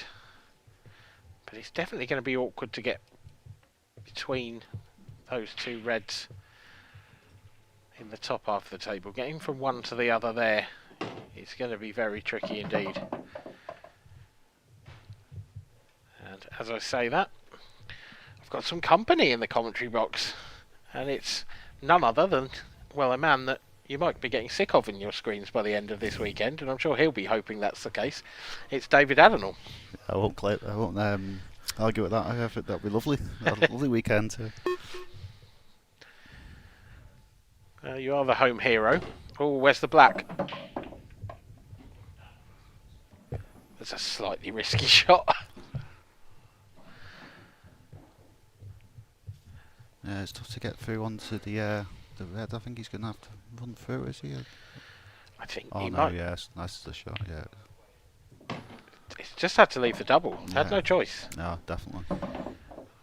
This is a massive shot here for Simon. It was always going to be the problem, those two balls in the top half of the table. The pattern was awkward. Oh, he's gone for the treble. Tried to the big pocket, and it's gone horribly, horribly wrong. And that is two fouls rather, in 2 frames now for the boomerang. And just look at these yellows. Couldn't ask for a better opportunity to go 2-0 up, really. No, definitely not. No, just play his first shot well, and he should be okay. Can't foresee any problems here. Dot to dot. Well, you cannot afford at this level to foul. Really? What would you say? Sort of generally, if you foul, you lose the frame, don't you? Generally, yeah, at this standard. But sometimes, when balls are awkward, sometimes you feel like you need 3 or 4 shots, and that's obviously on the occasion when it might not be the case, but definitely in general that is the case. Certainly in this frame, Simon had gone after what was a tough finish. I feel a little bit for him because, and you weren't here, obviously you walked into the commentary box halfway through the frame, but the way the break came out for Simon there, he was forced into going reds. He had no choice. And they were awkward. There was nowhere to run, nowhere to hide. He had to take the finish on, and it was tough. He didn't get it, and Andy Croasdale now leads by 2 frames to 0. It's amazing how that can happen in this game. You find yourself going for clearances that you just, like you say, you just don't want to go for, but you can't not go for it because there's no safety shot on. Yeah, I don't know how much of an opportunity you're going to get to see the table. Not a huge amount, but you can see those top 2 reds. They were always tricky. Yeah. Do you think he went for the treble there, or do you think he massively did the double? I think he might have gone for the treble. I think I'd personally preferred the double, and thinking, if you rather try and be too clever, trying to go off the yellow because the angle can change on the treble. Because if you're not going to make that ball, then you're going to lose the frame anyway. So I think I'd have rather just gone direct with the double. It's just a bit odd because the way he played it as well, he actually snookered himself on the black if he did get it. That's a much better contact this time from Andy Crosdale, and it's exactly the same result. A huge break with nothing dropping in, and it leaves Simon Ward the first chance at the table for the third time in the match. And for the third time in the match, I would argue it's a little awkward. Again, he's forced into going here. You can't afford to let your opponent have a go at this. You know, you have to go for it. There's nothing worse when you feel like that's the opportunities you get in every single frame. I mean, this finish is mostly about that red in balk, isn't it? All the others are pretty nice if you get right behind them, but he needs to get almost sort of where his hand is now. Yeah. It's getting out. It's getting there, and then getting, like, you know, there's two on the cushions here, so it's also the positional play to get to it and from it. Unless, which I think he will do, he might leave that till his last ball. Yeah. Yeah, it's not just getting on it; it's getting back out for your next one as well. So. And if you're good on that red, you know, automatic position on the black. Again, it just looks a bit awkward. I think he'd have preferred to have been straighter on that one so that he could take the other one on the rail next. Yeah. To have more out in open play, because now it's looking more and more likely that he's going to have to, again, similar to the previous frame, leave those two reds in the top half of the table till last, and getting between one and the other is very difficult.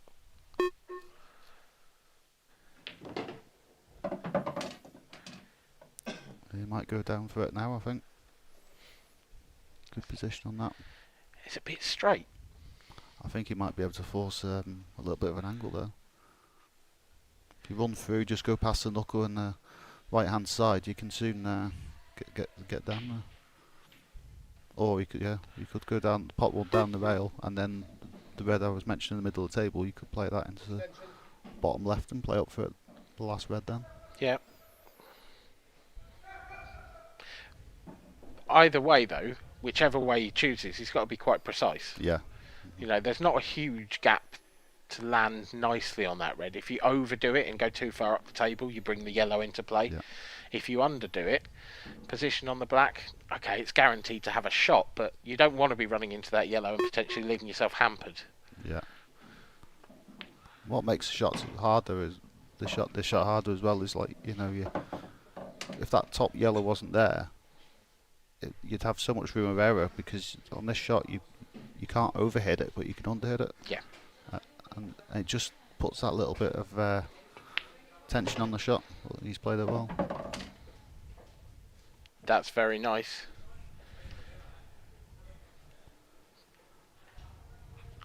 This is just where he needs to make sure the cue ball gets away from those yellows. Is it almost worth screwing off them and trying to get a bit closer to the black? Pop the red as thin as you can and then flick off the yellows, just like that. Yeah, that's pretty good. Bit of a clip into the right centre, but easily negotiated, and Simon Ward gets a frame on the board.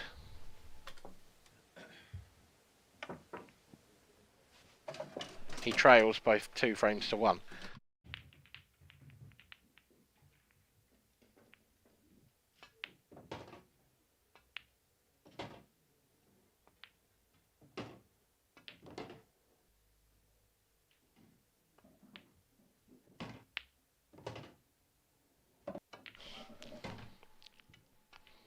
Simon Ward in this match trails by 2 frames to 1. He's had 3 first opportunities in the frames, and it's taken him all 3 to finally get one of those opportunities on the scoreboard.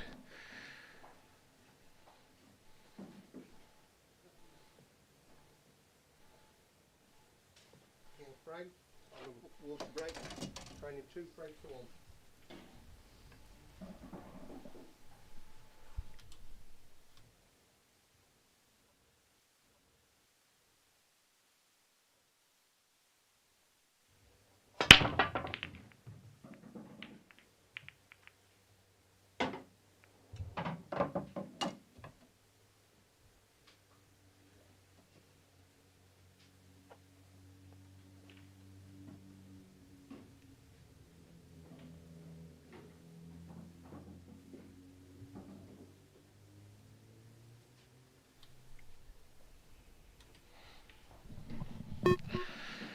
My, that's a messy looking table, Dave. Well, yellows, actually. I say that. Yeah, soon open up. Yeah, because if you play the sort of 2 to the top of the table as a plant, then Yeah, it's easy street, really, isn't it? and it's just making sure the first ball stays, with the second one and not veer off either side, and then you should be fine. Yeah, it's not so bad if it veers off towards the cushion, but if it veers off towards the other yellow, you can end up tying them all up. Well, Simon. Ooh. Well, that's kind of the reverse of what we were saying. But he held a hand up in apology there, so I think he's got away with it. He's on this one on the rail. The other factor in this clearance as well is that red as well. It's just in the way of like the perfect angles, and the red nearest the black, and red nearest the yellow. Sorry, you're trying to get on the plant perfectly and then get the white out. It can only come out so far because the red, or you have to play the plant thin. But he's negotiated this well, but it's a little trickier there, isn't it? At first look, but you still obviously expect him to take this out though, even before this attempt.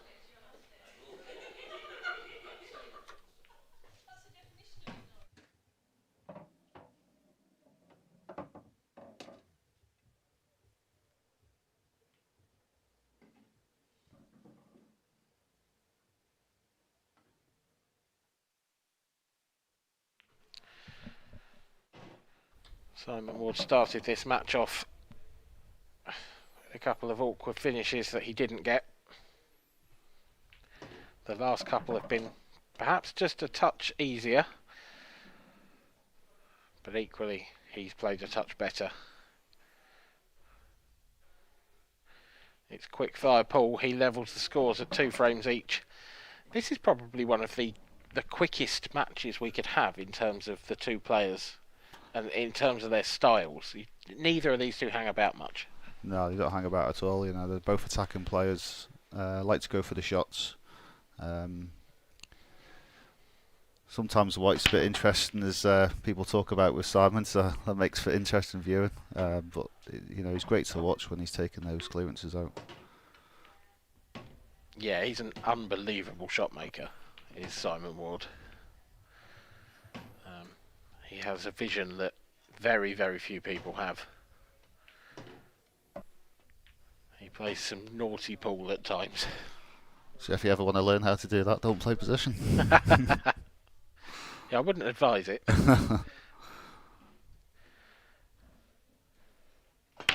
Andy Crosdale with 2 dry breaks to his name, despite reasonably good contact so far.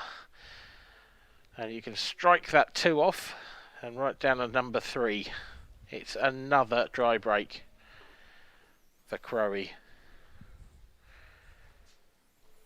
But again, Dave, it's not the perfect finish. He hasn't left Simon. He's left Simon an opportunity. Yeah.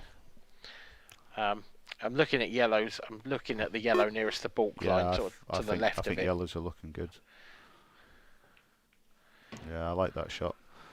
The fact that it just opens everything up now. It's getting on the one on the balk, which he'll do after this next shot. Well, oh, sorry, apologies. I thought that yellow went past the red in the top left. Yeah, it doesn't. But I'm just wondering, the way he played that plant just then, has he played that to leave a big pocket? Because that is a little bit of genius from Simon Ward. Definitely. If that's what he's played, and it looks very much like he has, my question is, actually, that yellow is so covered by the red. Does it double kiss the red before it drops into the pocket? I think it all depends on the pace that he has to play it. I think if he can play it quite soft, I think he'll be okay. If he's having to hit it harder, it might not slide off the cushion as well, and creating like a thicker angle. I think he'd still be fine, but I think I'd rather not want to play it with too much pace. But then when you look at the overhead, it looks like loads of room. Yeah, it does. To actually go off the red. It's just how high up the cushion he's got to hit, and whether that angle comes out nicely. Oh, that's a miss. He had run out of position in the previous shot because he was hampered. And he had to just drop that one in dead weight. I didn't expect him to miss it.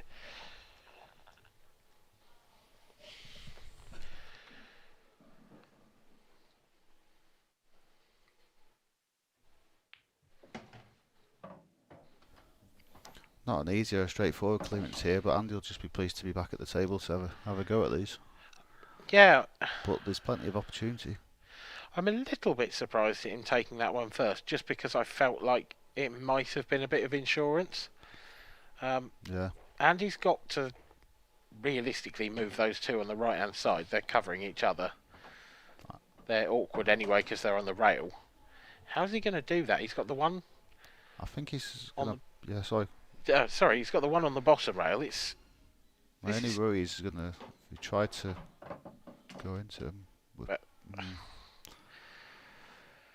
You know, it's trying to be a bit precise there, which is like a good effort. But the other problem was if you went into him with pace, I could see the white getting lost. So I think that's why he held back there and playing at that pace to try and play on it.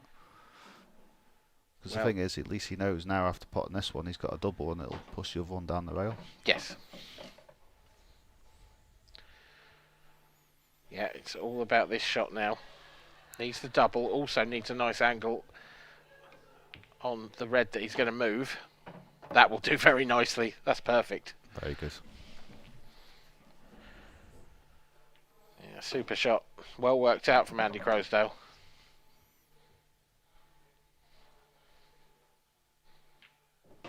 Really, really aggressive pull.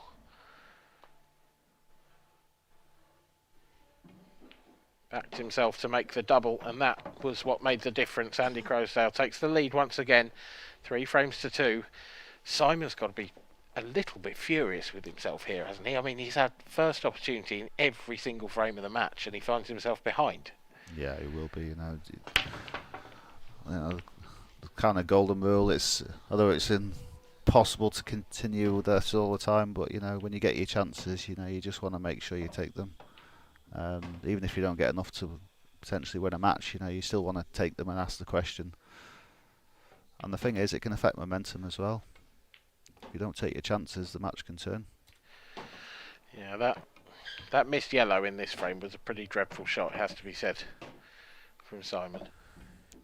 And expertly punished by his opponent. I think the thing, from Simon's corner, I think you just got to be lucky. I've had my hand on the table, I've had a few shots, and I'm only 3-2 down. Go again. Simon Ward, a little fortunate to keep the cue ball out of the middle pocket there, just gripped in time.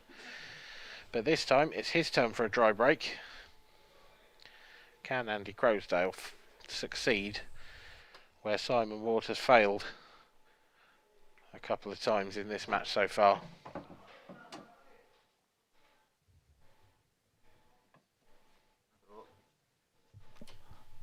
They're all there. A couple position shots through reds. He'll have to play. That's one of them out of the way. He'll have to play one more. And this is definitely a nicer opportunity than I've actually seen Simon have so far, apart from maybe one for a first visit clearance. Yep. I think Andy's the only thing perhaps is he's probably going to have to land the cue ball in that window between the two reds, the yellow in balk. But that is a huge margin for error actually when you look at it. I think he'd have liked to have been the one by the side cushion, just where he's curing. He'd have liked to have been on that yellow down the rail to come through for where the white is now. Actually, funny enough, and then go that way, because then he'd run that yellow in now and then middle and then come down. But now he's got the problem of the yellow on the side cushion. I think that was the ever real problem with the clearance. Yeah, it wasn't the most natural and obvious route he took there, was it? And now, well, he's pushed that yellow awkward. This is a really wild shot there that he's got away with. Yeah, I think that's worked out into a chance now. That could have gone horribly wrong. Yeah, very, very much so. He's played that well. Maybe liked another bounce off the cushion, maybe, but this is still good. He's played it, cued it really well. That.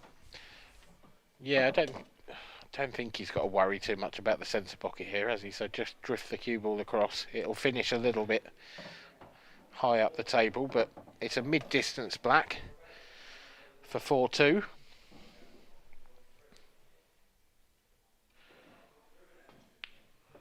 And he slams it home. Andy Crosdale regaining the 2-frame lead for the first time since he led 2-0.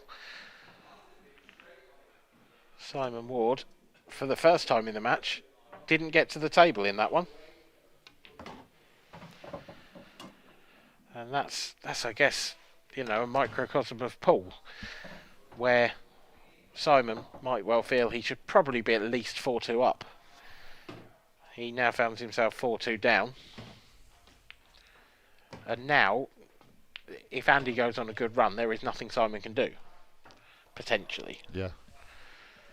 As soon as you drop that 2 frames behind, you are relying on a mistake or a bit of bad luck for your opponent. Yeah, you're in the lap of the gods a little then, you just got to continue, being patient, waiting for your chances, and when they come, take them and hope the scoreline changes. Well, one thing Andy Crosdale would like to change is his break. So far, all 3 have been dry.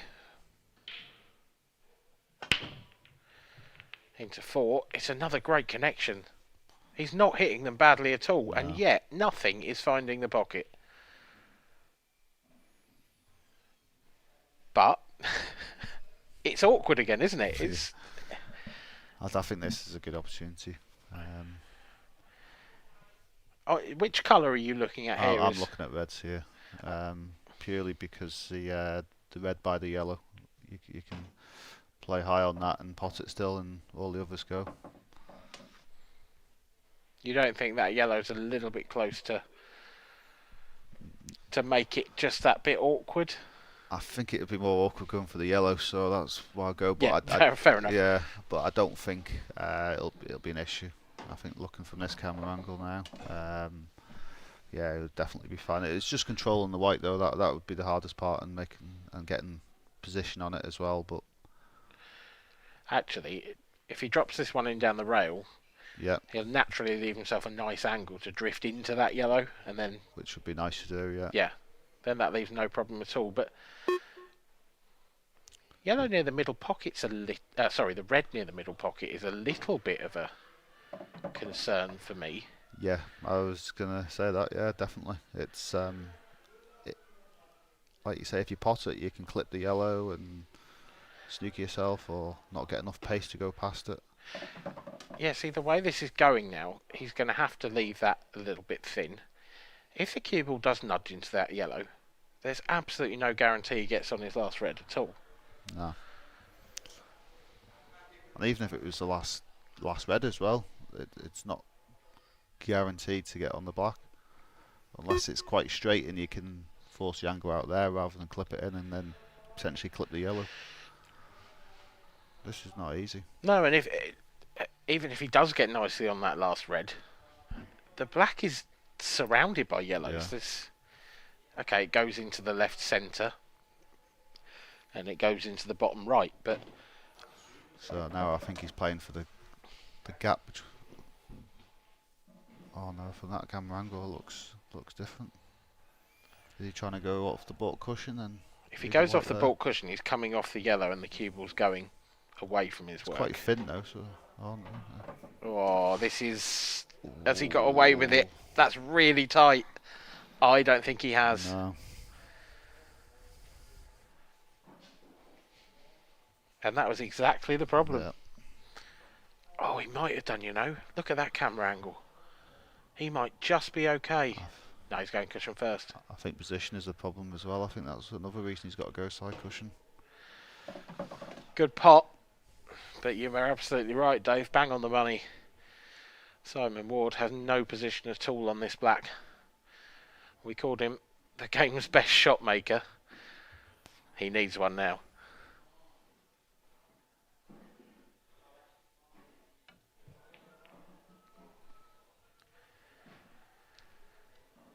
Well, it was a good effort.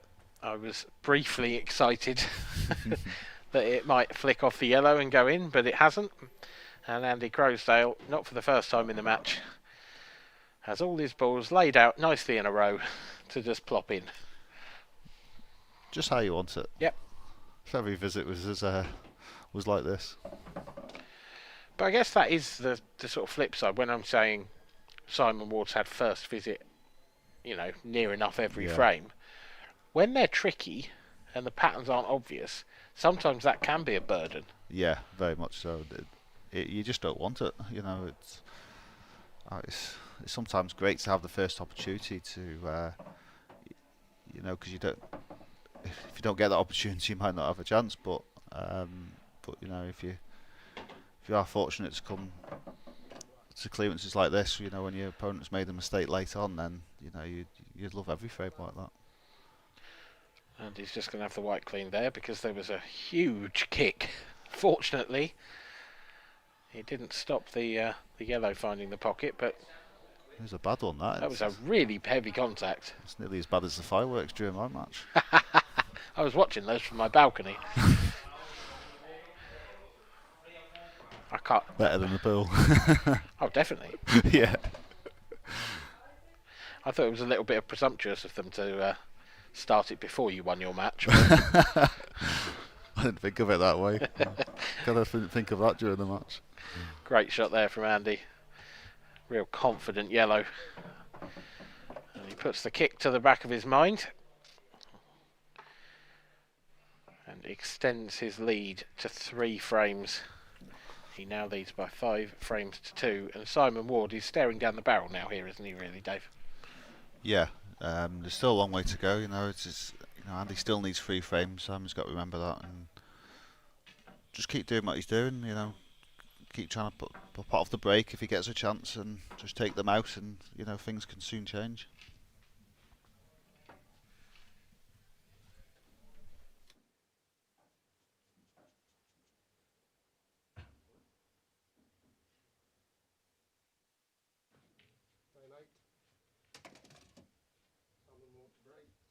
Trailing 5 frames to 2, time running.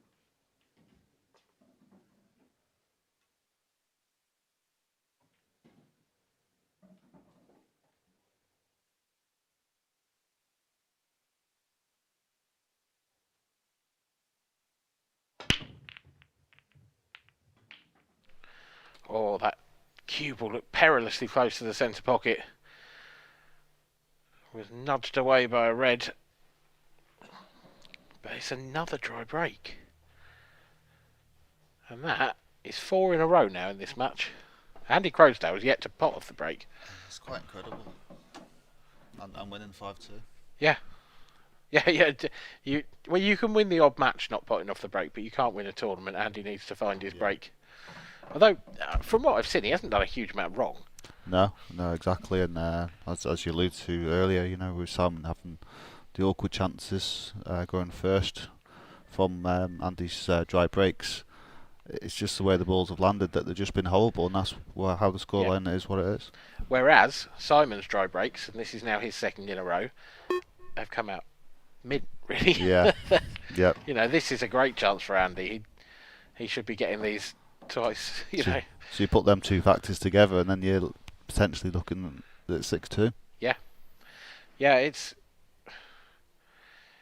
You can make the argument both ways. I think you can make the argument that you can certainly make the argument that Simon's not been at his best, but equally you can probably say Andy's had the lion's share of the better chances. Yeah, definitely. If the chances were the other way around, I think the scoreline would be the other way around.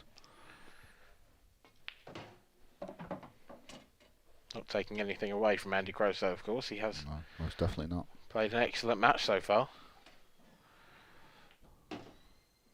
Most important thing is when the chances do come your way, you make sure you take them, and Andy's doing that. Yep, another reverse dish for Andy Crowsdale.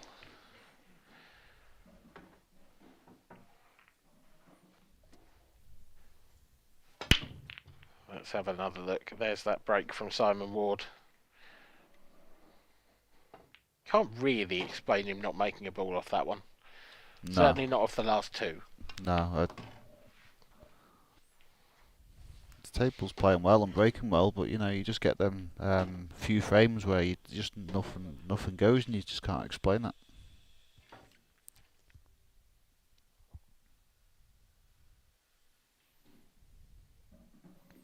funny in my match. You know, I potted two 8 balls off the break, and so I was like, oh no, it's what's coming next. So that's to be expected. The dry break, I think it was. Was dry break both times, or was it 2 8 balls in a row? 2 8 balls in a row. Yeah. Hallelujah, praise the Lord. Andy Croasdale has made a ball on the break. What's happening? Look at those. Those reds are gorgeous. They're very good. I mean, I wouldn't mind yellows either, but the starter's not there on yellows, really. So it's got to be reds. Yeah, like you say, the start is not very good, so it has to be reds. There's still a couple of positional shots to be played, though. You know, that red in the middle of the table isn't easy to get on. And you need to get onto that to get onto the other one, and that's pretty much solved a lot of his problems there.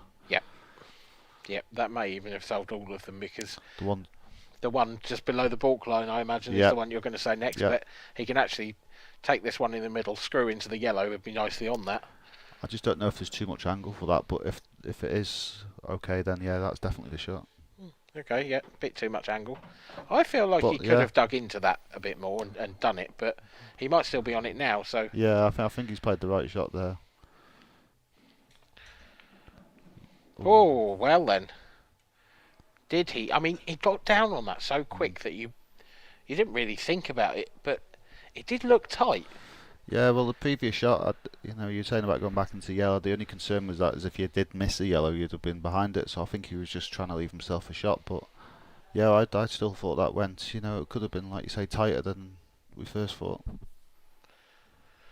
It's really the first miss in the match from Andy Croasdale.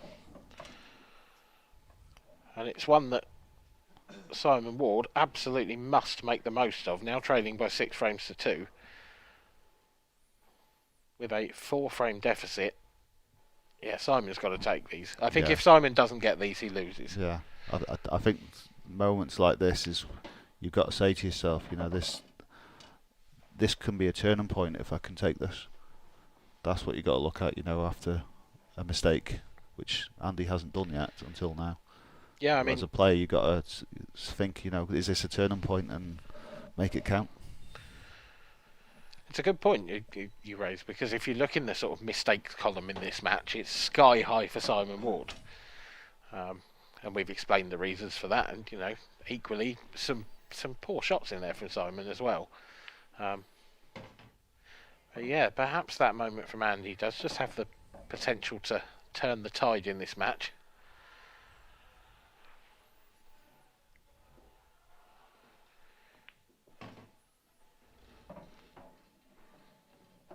This looks like the perfect angle to just drop the one down the top rail and land nicely on the one in the centre.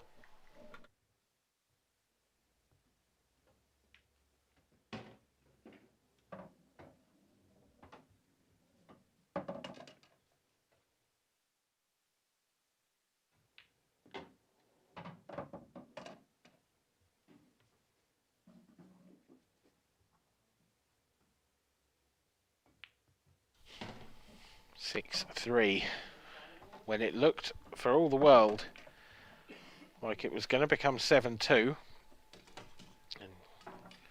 and he'll be annoyed with that. Yeah, he will be. It's a massive opportunity to keep the momentum going. 7-2. You only need to win one more frame now. He's got to win 2, and he's only 4 ahead. So he'll be annoyed at that. Just got to keep himself ready for next chance and hope it comes along and be ready for it. Yep. But he's in control. If he starts breaking well, you'd think he would get the opportunities. And I think that's the irony of the whole thing, isn't it? He finally makes a ball on the break, and it's a decent opportunity, and that's the one he messes up.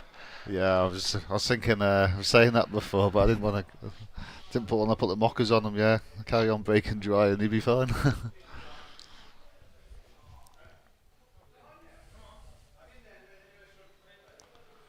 Certainly be a strange mentality to continue matches with, wouldn't it? It would, wouldn't it? Although, having said that, I know a few players who, if things aren't going their way, will purposefully break awkward. Yeah. You know, take a bit of power off, make sure there's clusters, and try and work their way through the frames rather than. Yeah.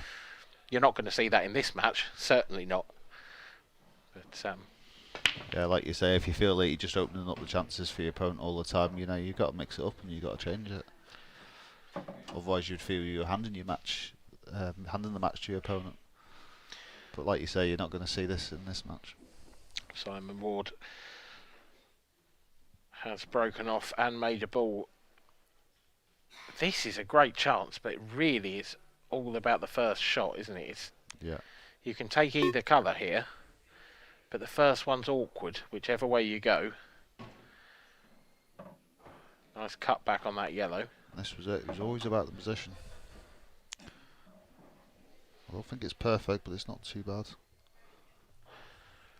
No, he's got to drop the one in down the rail next, hasn't he, and work his way out from there. It's interesting, from the overhead, it doesn't look like that red on the right-hand side of the table will pass... Sorry, the yellow on the right-hand side of the table will pass the red to the top right, but from the camera angle there, it looks like there's loads of room.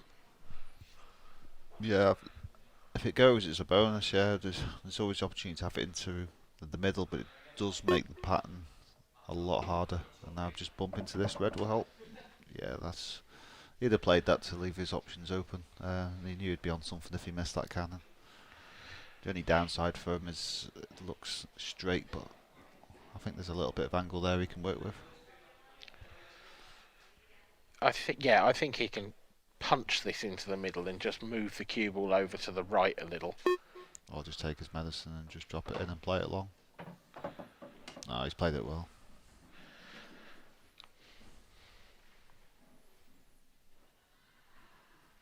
Now, really, you want to be leaving that yellow next to the black as your last yellow, don't you? So, next positional shot really is the key to the frame. He's got to get back across the table here, almost behind that red where his hand is. Yeah. So it's two shots. It was either right hand side, come towards the borderline, or play this shot onto yellow into the corner.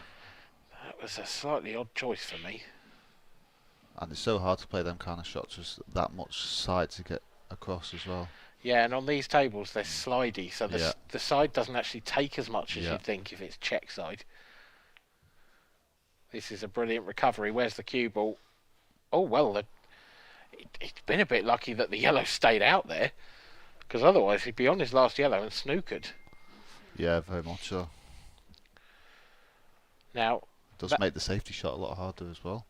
The pressure of a yellow over the pocket, but I don't think we're going to see a safety shot. Yeah, I think that's why he's not going for it. I'm not entirely convinced Andy Crosdale knows what those two words mean when put together. No, probably not. I think that's why he has to go for it. You know, it's sometimes better going for it than holding back and losing the frame. He's got two options here to clear that pocket. One is to pot a red and go into it. The other one is to play the sort of more traditional combination shot, the skilly, if you like. Yeah. Get right behind it. I think he's going to play into it now from this one in the middle. Just purely because of where the cue ball's landed. Oh, that's not great. That's not great at all. It's tricky from here, but he does have an opportunity. Comes down for the one by the black and then goes back up. You can run into the red and then or come off the sport cushion and bump the red, and should be perfect depending on how he hits it. So you got to be a little bit aware of the jaws of the middle pocket here with this shot. A tad, but I think you just got to go full out for this.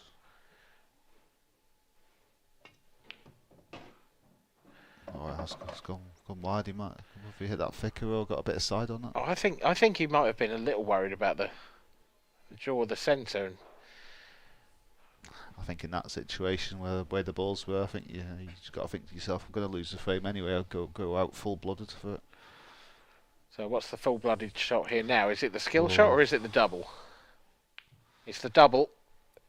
It's not quite there. Oh.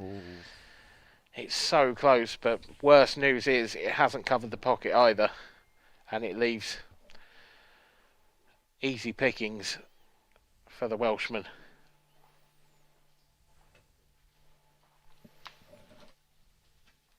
He's got to play a good positional shot here still, but even if he's short, he can go across. So as that, he's got too much angle, so he should be able to go across and come back across. Could he do that? Could he play the yellow off the cushion, then off the red to clear it out? If not, I think it'd be too much angle. Oh, that's a great shot. Yeah, he's cued that well. I think you can risk losing the cue ball doing that.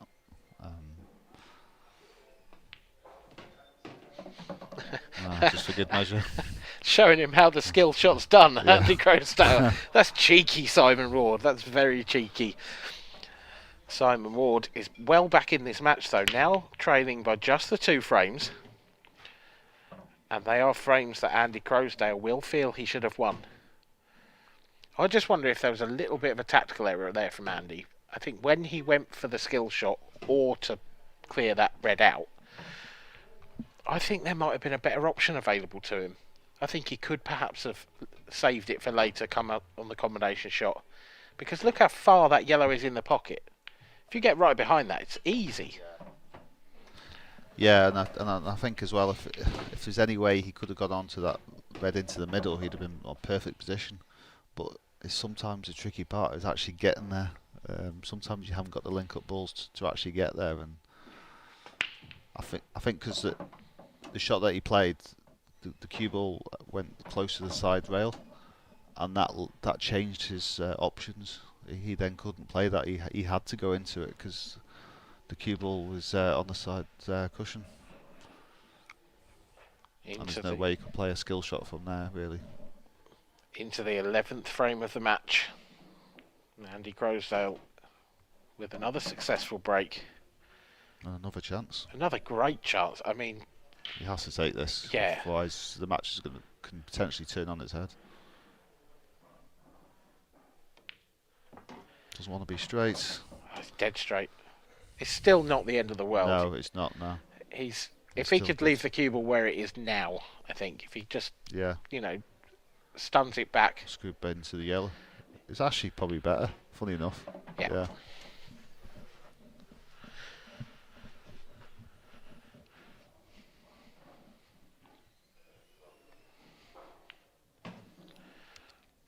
It's a bit straight, but he should be alright. Does that black go in the middle?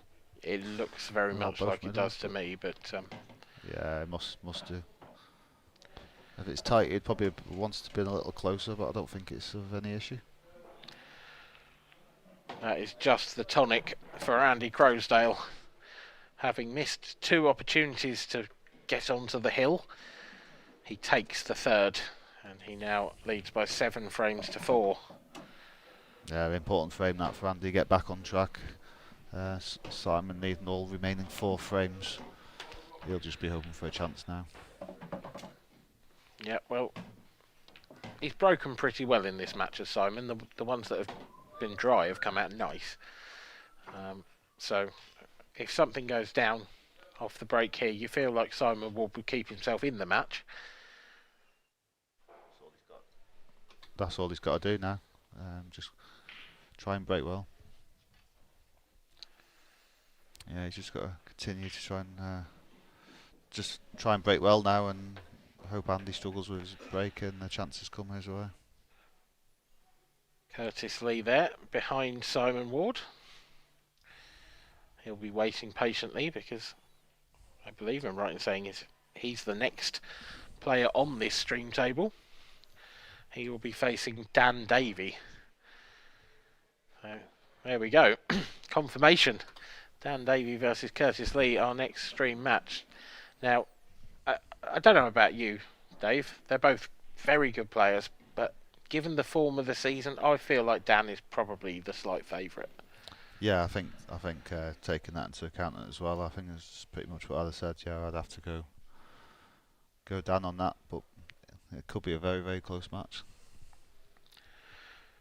Yeah, it will be an interesting game. Dan versus Curtis. Dan seems to have picked up a bit more form recently, I think, as well, and if he can bring that into the match as well. He also plays some nice. Yeah, I mean, Dan plays some great pool. Curtis actually, from what I've seen, plays some of his best pool when he's on the stream table, though. So I think he's almost a more dangerous opponent when he's playing on the stream. Yeah. Have you played him on the stream before? No, but I have watched him. I don't think I've played him on the stream. I'm not sure if or when I have played him, to be honest. Oh, really? Like that? Is it? Yeah, I'm not sure. But I have watched him quite a bit. I just think Dan's, some of his shot making, he can get himself out of a bit of a trouble when he's put himself in trouble, and he's a good positional player. I think, for me, I think that would edge it. But Curtis, if his chances go his way, he's more than capable of taking them.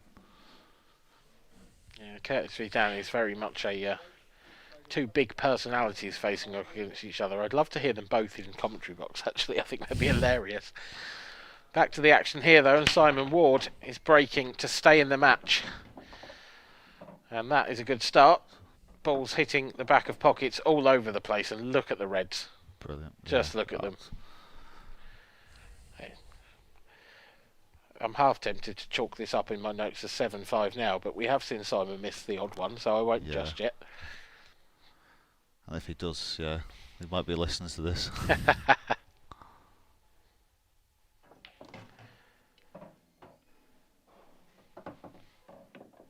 It's really expansive with this cue ball, isn't it? Yeah. It's something, if you were teaching someone to play this game, you'd almost teach them not to play like that. To keep the cue ball as tight as possible, as little movement as possible. Yeah. But he really does love to swing it around a few cushions every now and then. Great to watch. It's good that he shows confidence that he's willing to do that and not move it as little as possible, because sometimes you really need a shot like that.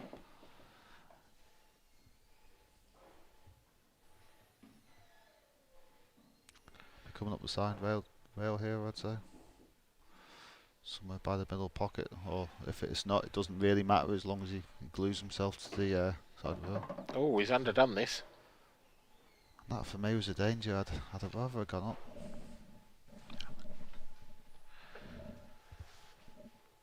Because now he's got to hold the cue ball here, which I imagine he will do, but.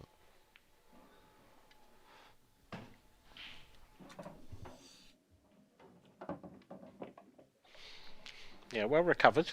But he's not nicely on the black just yet. No, and I think the fact that he can just get to the bottom of the cue ball, which will help. Oh no. Oh no. Oh, I don't think he's on this. I think for me, before, the reason I say about going up the side cushion is not just the one over the pocket, but he could have also got on the other red. Yeah. And if he could have done, then that would have made this clearance so much easier. Oh, well, this is... I think I can see what he's trying to do here. Cue ball's going to come across and hit the black, except the black didn't get there to stop it. And now Andy Crowsdale is surely going to take this match.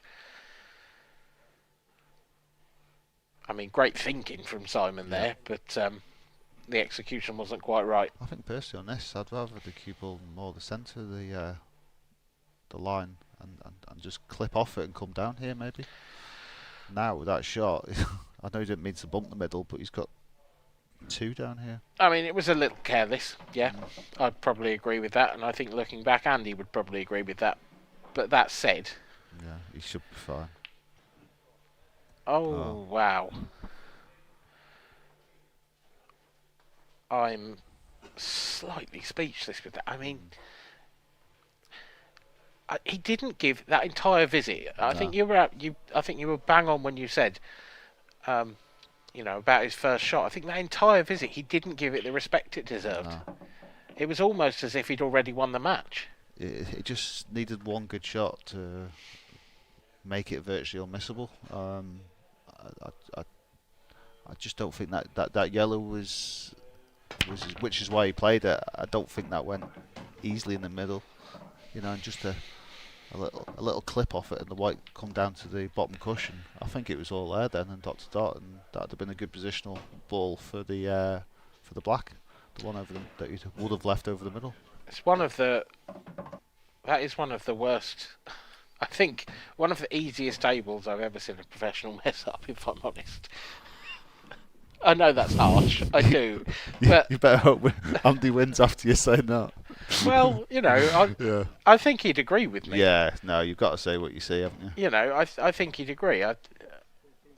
He would expect to finish that up. Yeah. 100 times out of 100. And how much more pressure does it put on the rest of the match for them?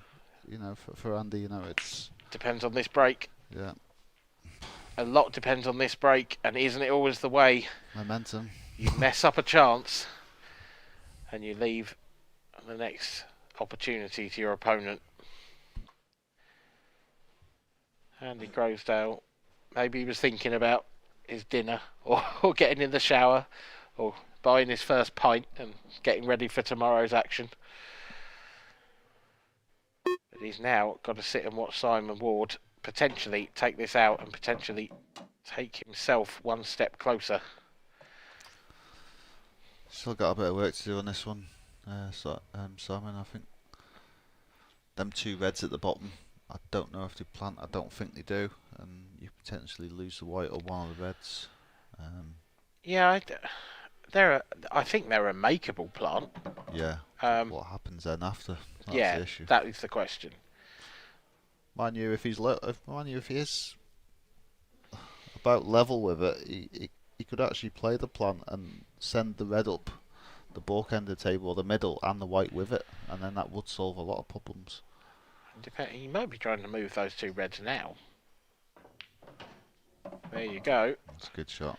I was just worried it was a bit risky, but it was always on for this to work out. It's a calculated risk, but having said that, this is still a slightly awkward shot. You can look. That's the line he's expecting the cue ball to take if he plays it naturally. Yeah. Doesn't really want that line. Wants to avoid that yellow. That's a nice flick. Well. Very nice flick. If he caught that yellow full, he was in real trouble. The only saving grace is you'd had the red at the other end of the bottom end of the table. True. But still, but still, he's got to play a good shot. Yeah, this is very straight. I'm expecting to see a bit of reverse side here. I think he'll hope it's straight, it'll be a reverse side, and plenty of it. Oh, loads of hit it. This shot, and he's played it well. That is, great it's shot. Almost too good. He almost finished straight and on the cushion. He'd have been in trouble. Yeah, I think he played it right though. Made sure he overhit it. Used the bottom cushion as well if he needed it, which chances are he was going to. He's played that really well. Tons of action on the cue ball, and he brought that cue ball all the way from one end of the table to the other in one fell stroke. And in one fell stroke, halves Andy Croasdale's lead. It's now 7-6, and things are going to be getting twitchy in the left corner, aren't they? Yeah, definitely. All from that chance with 2 shots.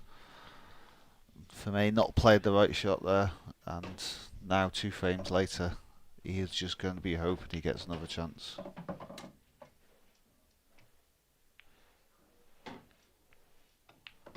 Simon, on the other hand, that chance wasn't taken, and he has taken them, and he's still in the match when it didn't look like possible, and that's what he's got to do, just stick in there, and look how things have turned around, and now Simon himself will be hoping he gets chances. Well, reverse dish there from Simon Ward. Very nice finish. Keeps him in the match.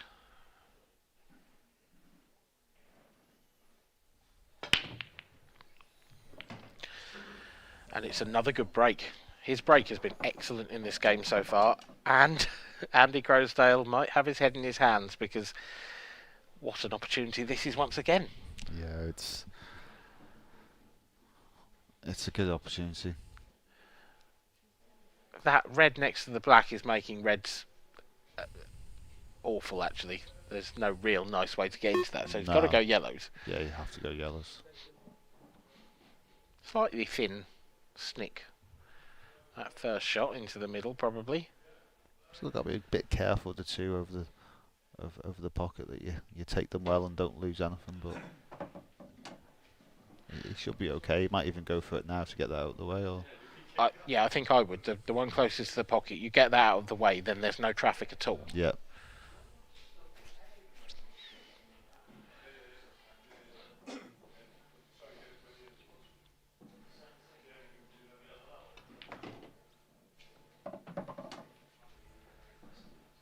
Yeah, that's really nice. There's really nothing stopping him now. If he can get the cue ball up, back past the black a little bit, maybe. Yeah. Then yellow to middle, yellow to opposite middle, yellow to bottom right. I think there's still a lot of pace control shots in this, and well, I think that's perfect. That's it. I think that was the biggest shot he had to play, and Yeah. he's played it really well. From here on out, Yeah. it should be 4 straight shots. Yeah, all down to that one shot. Yeah. Again, pace control a little bit here. There's no, Yeah. but there's margin for error now. If he Oh, he's under. Well, he's caught that thick, is what's happened there. Has he got a kick? I didn't react very well. That. I don't know. I think he just caught it thick. I think Yeah. he's not having the cue ball cleaned or anything. I think that was just a slightly careless shot. But still, it was What a recovery. great shot. But it was definitely more important that he underhit that than overhit it. So Yeah. he'd have been in major trouble if he overhit it. So He's just got a little bit more angle than he'd like here. He can't just run this through and play it into the left middle anymore. He might have to nudge into it, nudge into the red perhaps. Yeah, very nice. that's what the good top players do, don't they? They play them so well. They're not hesitant about playing it. Great shot. 7-all, Dave. Final frame decider time. How that one shot. The momentum is all with Simon Ward, but do you think he will come out on top in this match? I've seen it so many times that it changes the other way for a final frame decider. So we'll have to sit tight and find out. It's difficult to go against. I mean, he's nicknamed the Boomerang because he's so good at comebacks. Yeah. He was 7-4 down in this match. Andy Croasdale missed a sitter of a chance. There's no nice way to put it, really. And since then, Simon Ward hasn't missed a ball. I just can't call it. Andy Croasdale hasn't seen the table in 2 frames. I've seen it so many times and yep. There's a chance. Oh, it's so awkward. As last frames go, are we going to have a tactical frame? It's so awkward. This game has been wide open the whole way through. It's been, I mean, it's been remarkably quick. We've had 14 frames of pool now in, I'm not absolutely certain, but maybe an hour. Well, I got my prediction wrong, didn't I? That's Looks, a great shot. Yeah, that is superb. He'll be coming down here, leaving that red over there for position on the black. Yeah, these look great. Yeah. I bet you he As long as doesn't take. overhit this or underhit it. He won't be taking any shots for granted in this clearance, that's No. for sure. Andy Croasdale's mind will have been fully sharpened by that experience 3 frames ago. Yeah, there's a couple of ways you could play these clearances, but the main thing is leaving that ball over the pocket. And I like the fact he's left angle on this, so he doesn't have to screw it back. He can run it through with side That opening and shot, overhit it. yeah, that opening shot was absolutely delightful. Yeah, Brilliant little bit of vision. couldn't got it further wrong. Yeah. This might be a long frame. But yeah, but to be fair, I suspect there'll be a lot of people thinking that his shot was very clever, and it's won him the match. And he, the black nearly jumped out the pocket there. What did I mention about, when the opponent comes back, you go and win the last frame? It's happened so many times, but well done to Andy there. Yeah, Simon Ward gave it his best shot, but this time the boomerang did not come back. Andy Croasdale winning by 8 frames to 7. He will have felt it should have been a lot more comfortable than that, I suspect, but he'll be happy to get over the line and into tomorrow's last 16 in this IPA Professional Grand Final event. Dave Adenall That was a match that had everything, didn't it? Yeah. Well, apart from absolute- tactical play, really. yeah, which we didn't think we'd see much of anyway. No. But the momentum changed so many times in that match. Frames won in scutches, a few at a time. So it probably wasn't a shock once he missed that chance to go 7-4 that we're going to chance to win 8-4 that he was going to side and frame. Yeah, it was a brilliant performance from Andy Crosdale, really up to the point where he missed that ball and then it fell apart for him a little bit, but regained his composure and his nerve in the end. And, he's going to have a little chat about it now because he's in the studio with Kev Barton. Thanks, Dan, and I'm here with Andy Crosdale. We'll talk about the nickname in a minute, but let's talk about that performance. And they don't call him the boomerang for no reason, do they, Simon Ward? No, I kind of had my chance at 7-4, blew my chance, and I'm just thinking I'm going to get beat 8-7, to be honest. And then obviously a broken finish in the last frame. But yeah, it was a good match, to be fair. Neither of us made many mistakes. I think I missed 2 balls. Simon missed a few early doors, but then obviously improved later on. But it was a good match. Yeah. And in the last frame there, your first shot, it looked a little bit messy, but you used all your experience there and played that little glancing shot off the white to free up the back. Yeah, you just had to play it sort of cute, and I played it well, to be fair, and then the next shot I played well, and the rest of it was kind of sort of dot to dot, really, to be fair. So you must be pleased how you held yourself together there. You played well. Simon was throwing everything at you at the end. And, yeah. You stood up to it. Yeah. To be fair, I don't really feel the pressure. If I miss, it's because it's just a bad shot. It's not for anything else. It's not because I bottled it or it's just a bad shot if I miss. But I enjoyed it. To be fair, it was a good game. I really enjoyed it. To be honest.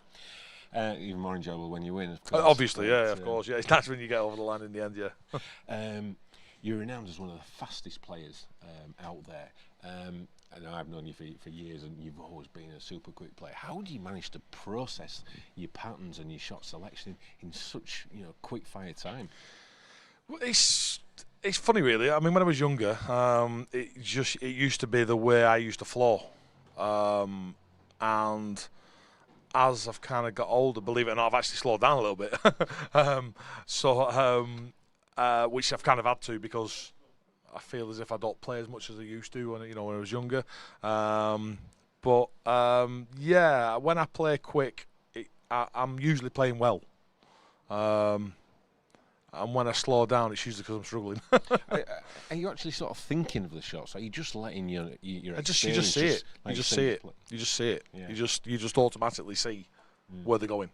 It's not, but again, that's a kind of a sign of playing well. Yeah. You don't see problems. You just see where they're going to go. And again, when you're not playing well, you see problems. Even it doesn't matter how easy the finish is. Sometimes you just see problems when you're not playing well. And I'm sure every pool player will say the same thing, really. But yeah, like I say, when I'm playing quick, it's usually because I'm usually playing okay, to be fair. Well, Andy, thanks for your time. Hopefully you'll be playing quick over the tomorrow as well, and you never know, tomorrow night you might be giving that trophy. Just finally, what would it mean to you? You've had a bit of an in and out season.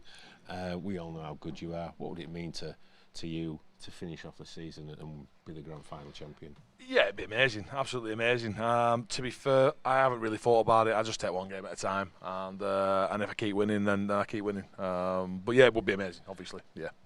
Good luck tomorrow, Andy. Thanks very much. Cheers, Kev. Bye bye. Andy Crosdale, he moves into the last 16, and if he keeps playing like that with that sort of confidence and that free-flowing style of his, he could be a force tomorrow. Could he be the surprise package?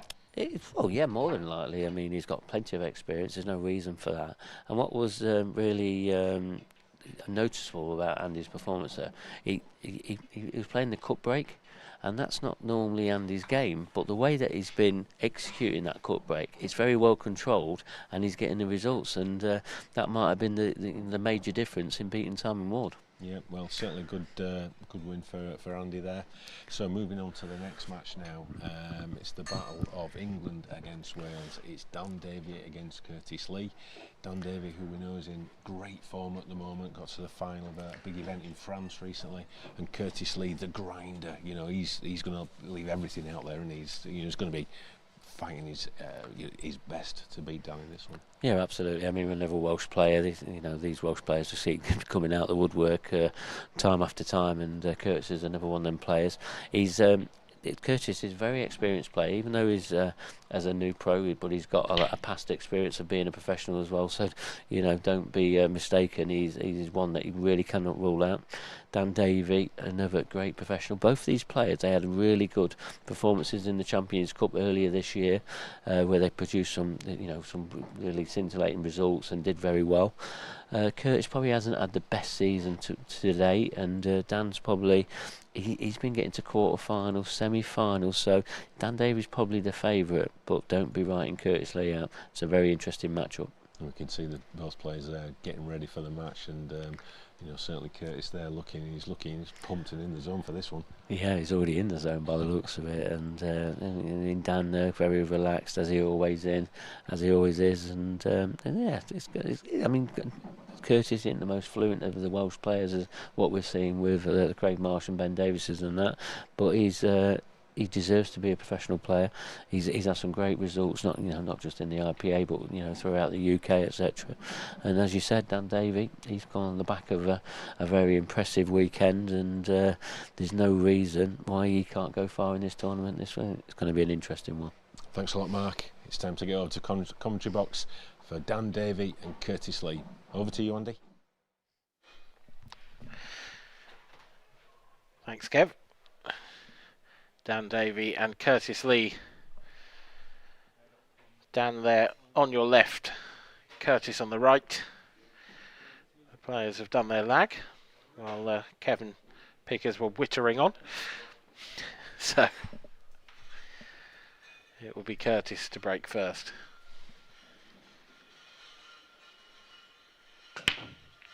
Oh, straight it off. Absolutely the worst possible start for Curtis Lee, and Dan Davey will have a great chance at the table first off.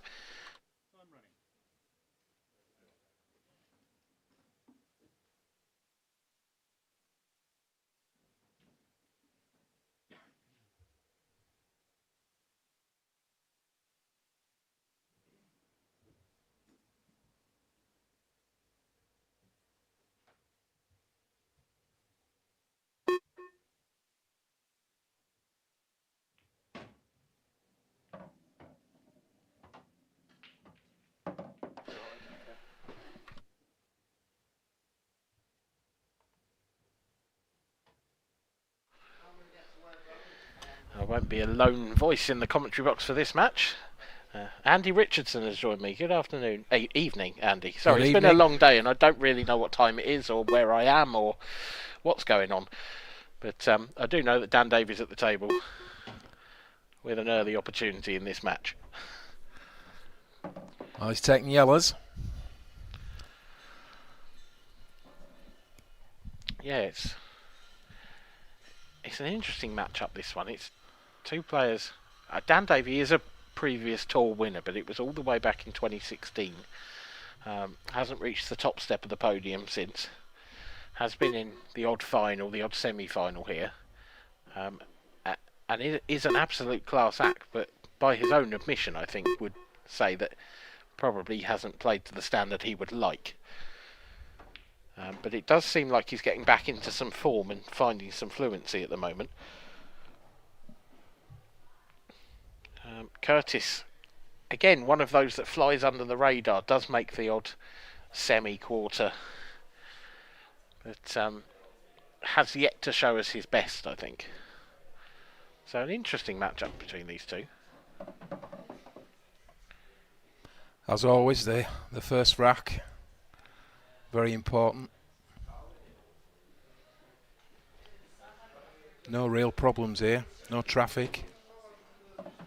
Just wants a nice angle on this yellow into the middle.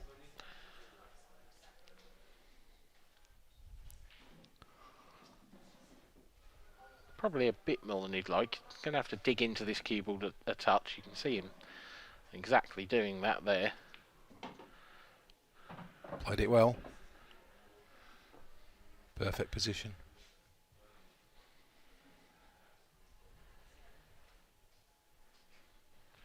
He's got a real fluent style about him, as Dan. When he's playing well, he's not unlike Andy Crosdale in that interview. You know, when he mentioned he's not playing so well, he slows down a little bit. I think Dan's in a similar school of thought to that. He's overrun that one a fraction, and this is awkward. Hampered queuing.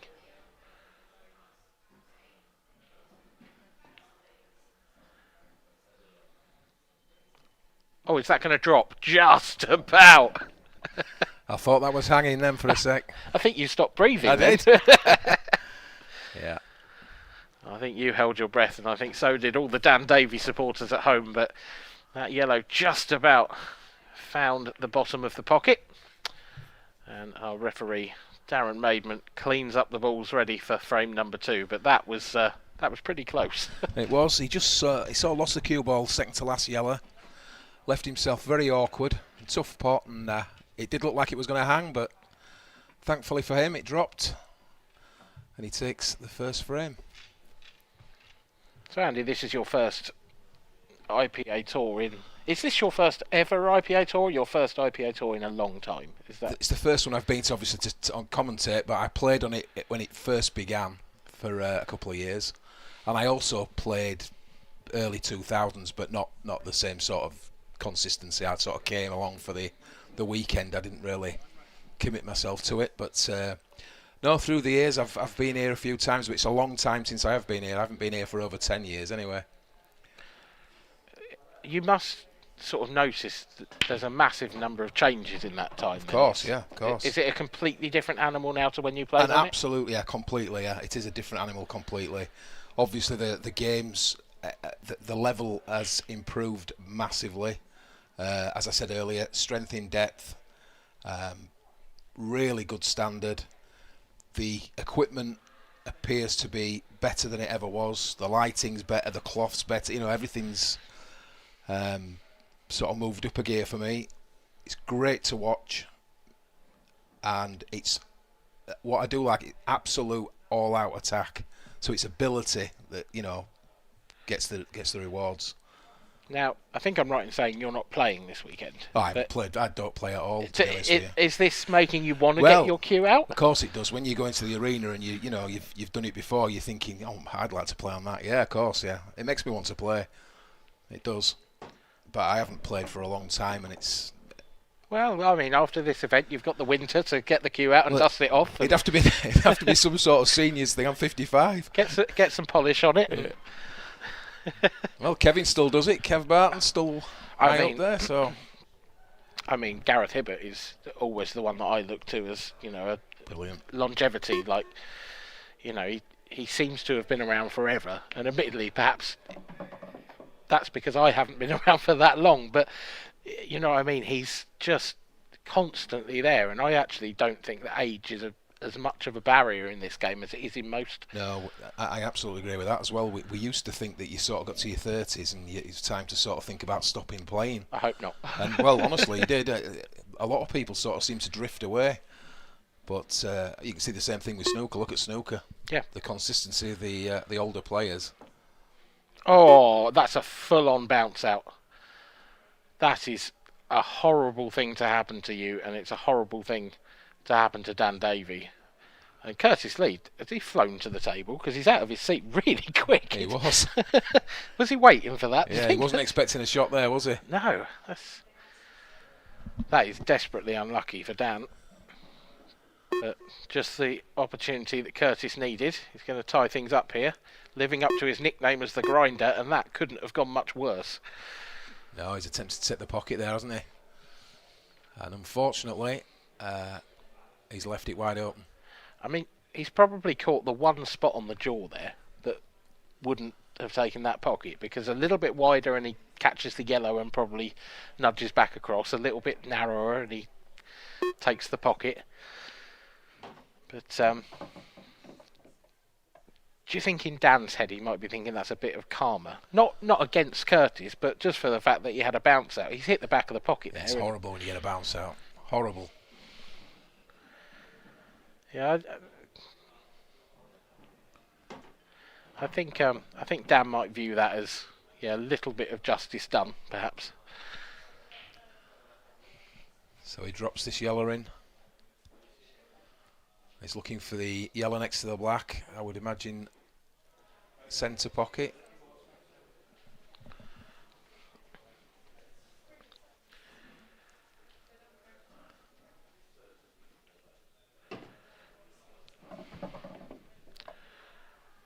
Yeah, this looks okay. I think he can sort of stun the cue ball past the black and take the black into the same pocket.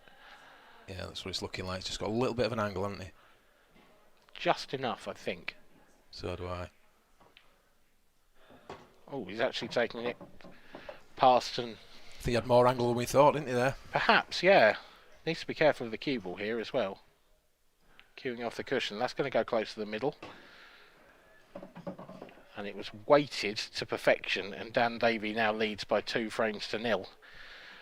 Good start from Dan. Great start, yeah. Be well happy. Well happy with that result.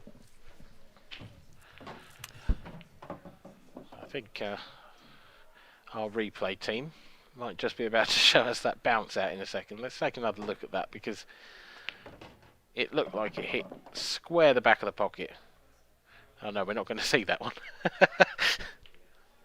Typically.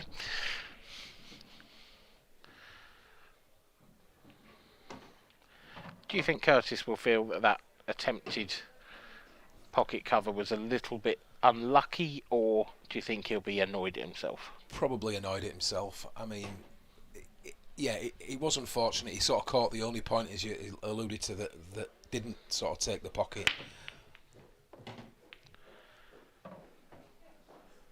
Curtis Lee screwed the cue ball straight in off of his first break. He came mighty close to doing the same thing in the opposite corner pocket that time. But this time makes a ball, and he's got a table to go at. It's not ideal just yet. The yellows are quite nice, but I'd look at yellows, I think, yeah. Oh, if he can get through the gap, he's got a starter. Yeah, starter. Then he's got opposite middle. Yep. Gets him to the lower ball. Got the starter. Now he's into the main course. And that black on the spot may well be dessert.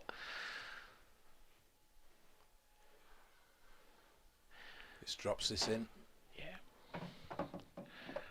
Yeah, from the initial overhead we saw, I wasn't sure if he had that window through those two yellows. I think if he didn't, he was in a bit of trouble there. I agree with you, yeah. But it's all bit ifs, buts and maybes. He did have that opportunity. And really now he's just got to hold his nerve and get himself on the board, because he should be getting these. He's taking his time, which... Does the ball pass into the middle? Or is he looking... Perhaps it doesn't. I think if it did, I would have thought it'd played by now. Yeah. Is he considering taking the ball long? Yeah, he's going to have to do. Oh, that's a horrible kiss. I think he's completely snookered here. I think that's a total. He didn't quite get hold of it, did he? No.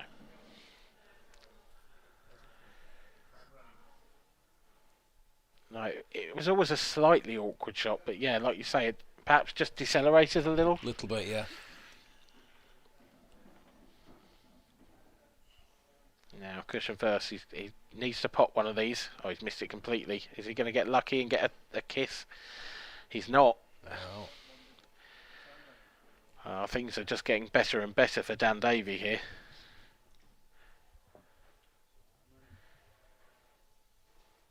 It's tricky to see how these reds could go wrong, to be honest. So, yellow onto red, move the red forward. It's okay. not the best shot ever. That was a little bit dangerous, I think. Yeah, I mean, it has come out okay for him, hasn't it? I agree. It's. I just think he needed a bit more care over that one, because that yellow got perilously close to blocking that red. The yellow really should have been on the rail. Yeah.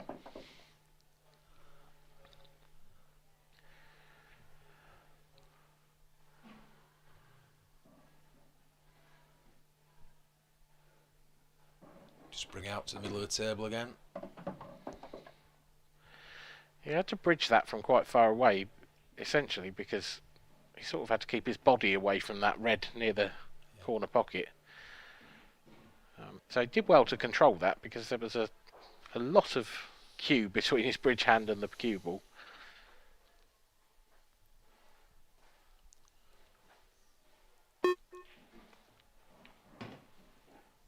So he attempted to spin round there, didn't he? Just caught the back of that red.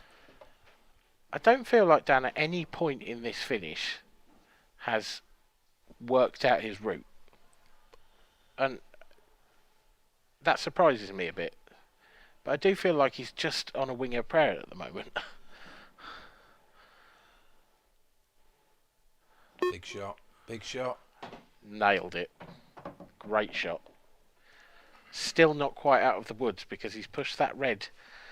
It doesn't go in the centre now. Don't think it goes in the bottom right either. Has he got enough angle to come across the table?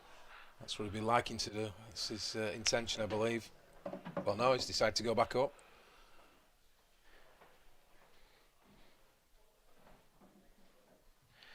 Well, if he gets this finish, it will have been a really good finish in terms of potting, but a pretty bad one in terms of positional play. Yeah, sort of scrappy. Yeah.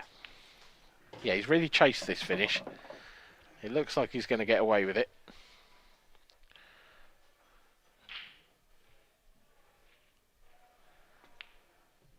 And he does. He leads by 3 frames to 0.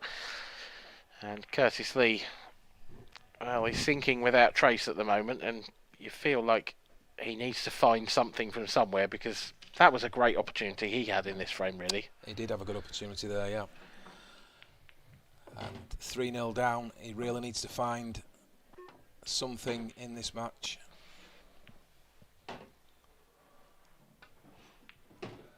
That was the key shot there, wasn't it? He really did decelerate on that. He really did, yeah.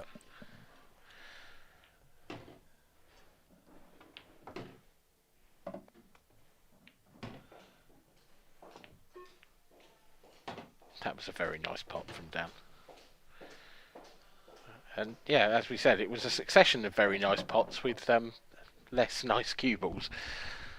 But he got there in the end. So take a look at this break.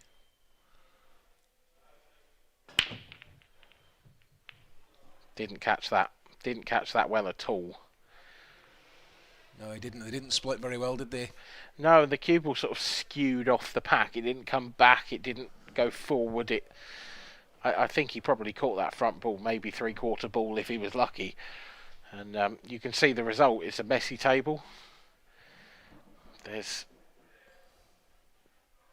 an opportunity here. Actually, I think all the yellows go quite comfortably for Curtis.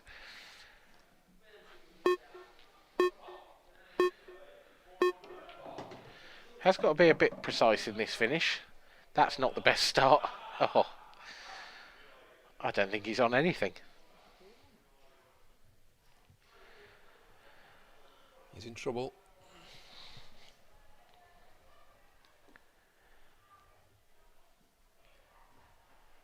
I'm not entirely sure what he was playing on there, whether he was just trying to get the cue ball out into an area. But catching that red was death, really, wasn't it?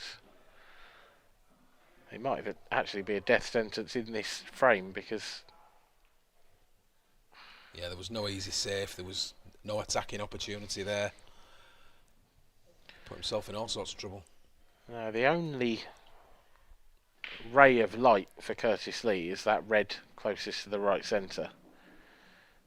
That's going to take some breaking out. But if Dan could get the cue ball across to the right cushion, leave himself on the one down the rail, he could just screw into the yellow, stun into the yellow.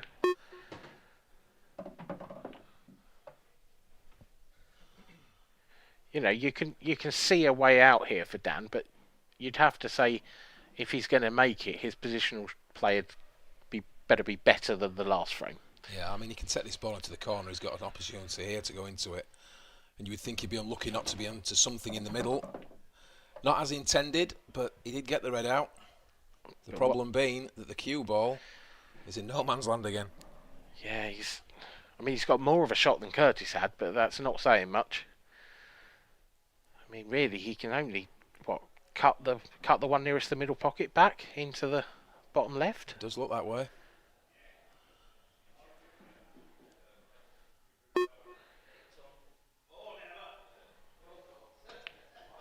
Oh, well, there's no problem with his potting, is there? Fantastic shot. That's glorious. Yeah, beautiful.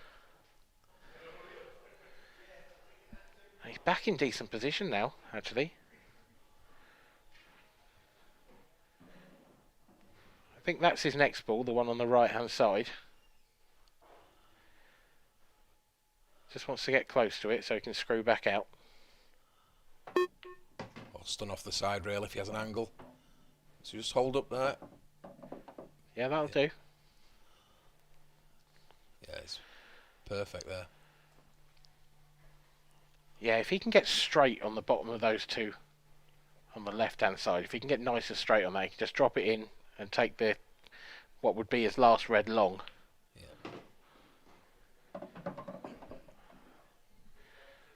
That's maybe a bit too much angle to play that, but he could push it across and play it long into the opposite corner. We can't really see is he straight or has he got a slight angle? If he's dead straight, I think it's great. I think he can just if he's a stun slight it angle, he can stun across. He's got options. Yeah. Ooh. That was a bit of neither. He's going to have to clip this one in now. I think the yellow will hold the cue ball nicely for him, so that's a bit of a result. What he doesn't want is to hit the yellow and get a double kiss and slide down the rail. That's a possibility. Above all, he needs to make sure he gets this red. Yeah. Yeah, I think you put everything into the pot here to a certain extent and hope you get on the black.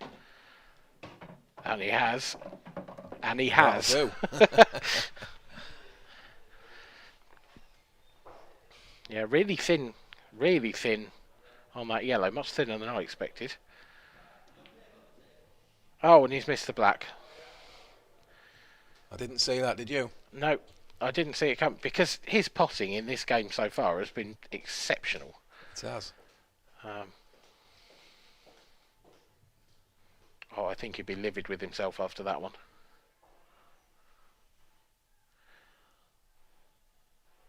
Time to get going. Yeah, Curtis Lee has got to take this opportunity, you feel.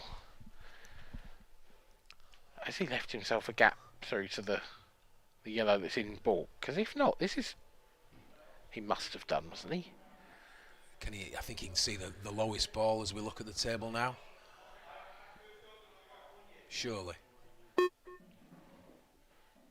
He's used his extension down to 5 seconds. He can't. That is... Oh, I don't know about that. No, I don't either. That's not a very clever shot because sure, it's a total snooker, but he's made a huge pocket there for Dan.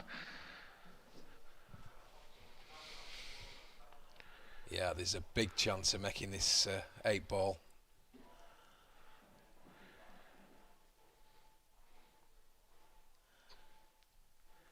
Coming bottom and side rail will probably attempt. Oh, wow. Yeah, that's why I was saying side rail. So bottom, side, and then you kick the back of the black. Well, it was interesting because he lined it up with his cue off the side. He did, but then he looked like he aimed. Yeah, he got nowhere near it. Yeah. I think he's sort of got away with it a bit. I don't think he's left Curtis a pot on. So it might be another safety here from Curtis. This one you feel is much, much safer than the previous one. But all the time you've got a shot, you've got a shot. If I was Dan, I'd be tempted to just hit and hope from here, though. Yeah, I'd go 2 rails and try and kick for the double. Oh, he's going safety himself. Well, it's not a bad shot, but I don't see the advantage. He's not going to get... Is he going to work his way into a better opportunity playing that shot? I'm not convinced. No, I'm not convinced either. I think Curtis is just going to tuck him up again. Yeah, see, from where Dan was previously, he could have got some movement on that black, got it travelling. He can't do that from here. He can't really do anything from here. I'll just be larruping this up and down the table, hope to catch the black as full as possible, really. Option, Well, he's caught it. I'll tell you what, if that had got a bit more legs on it. With more legs, I think that might have been going towards the, towards the big pocket, which isn't quite as big as it was anymore. Dan's had a bit of a result again. Okay, Curtis is probably going to finish these, but he has put the black in the most awkward spot possible. Yeah, it's not open. It's not in the open table. And once again, he's elected to play safe. I'm not sure about that one. I just think you're asking for a fluke at this point. Yeah. Curtis could have moved the black himself. I mean, he's going to hit the black here, you would think. Yeah. And if you hit the black and you hit it hard, it can go anywhere. 6 pockets on the table.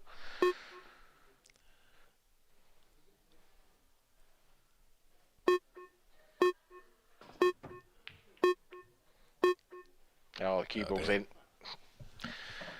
Well, Curtis played the percentages, and it looks like it's worked out well. But I don't know. It might be my own personal experience, but I've been burnt playing safety shots like that particularly in this rule set. Aggression is usually the way forward. Yeah, it definitely lends itself to aggression, but I mean, I think by its very definition, playing percentage pool is still going to get you over the line most of the time. A very scrappy frame this has been.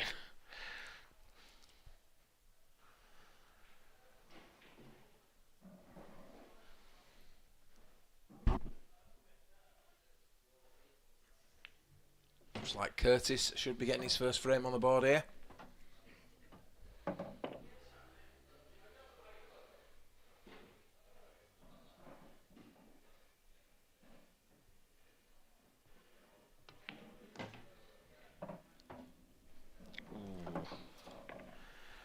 It's actually quite a friendly little nudge, that, because without it, I think he'd have been in no man's land. He's now got this black straight up to the top left. It's not as simple as he'd have liked, but it's on.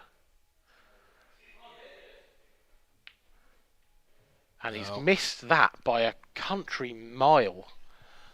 Yes. By a professional player's standards, that is poor. He knew he should have been really well on that black. It's mind games. Put pressure on yourself. You know it's supposed to be easy. And Dan Davey, well, I think he thinks it must be Christmas because he's been gifted a 4-frame lead here from Curtis Lee. Not every frame, but you'd have to say a couple of them at least. On the balance of play, you'd expect this to be 2-all. Yeah, he's had chances as Curtis. Just not capitalised. Dan, that would have been a brilliant clearance. There were some amazing pots early doors in this frame, and then that was the one. Well, that was the one. I mean, how he missed that black, I'll never know. Done all the hard work. Yep.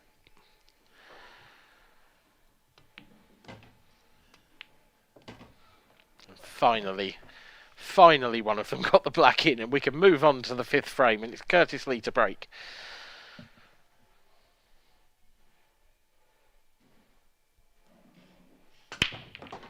dear. Oh no. Oh, it is all going wrong for the Welshman here. Straighting off in the middle. Yep, careless. Lots of problems here though for Dan. It's tricky to see one opening shot that really opens everything out. Particularly because you've got the yellow and red in the balk area that are covering, and the yellow and red in the opposite corner that are covering. You can't really sort both those issues out in just the one shot. Though he might be about to try.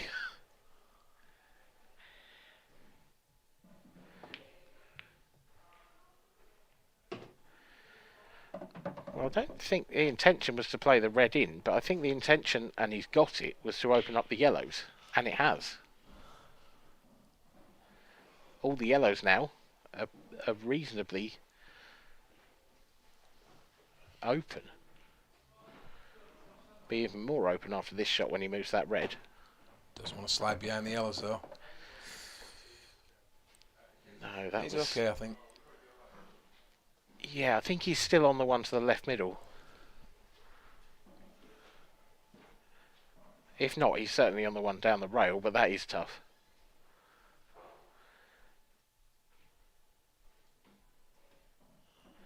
Yeah, and he'd love to hold for the bottom ball. Just pulls up, which he has done. Is he still on that? I think so. Do you? Oh, I'm not sure. It's really close. I think he's pinching the pocket if he is. He is on the one to from the the centre. overhead, it looks like he is. From the other angle, it doesn't. Yeah, he can take the one to the centre and nudge into the red and definitely be nicely on that.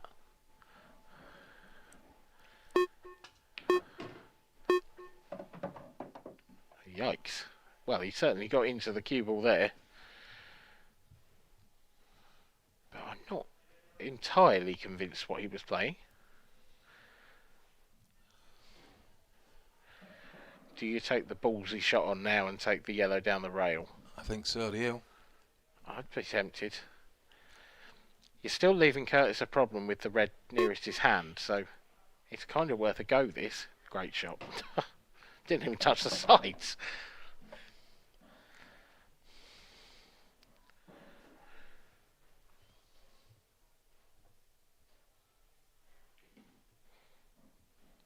He is potting them off the lampshades at the moment, is Dan Davey. But he's doing that because he has to. He is, and he needs to make sure he gets a good position on this second to last yellow. Needs to bump out. That is a very good shot. It is. That is a vanishingly narrow gap between those two reds to get to that yellow, and he's found it.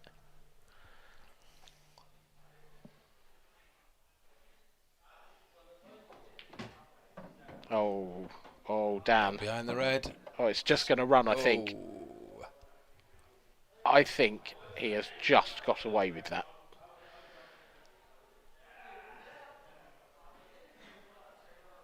Maybe a trace of side.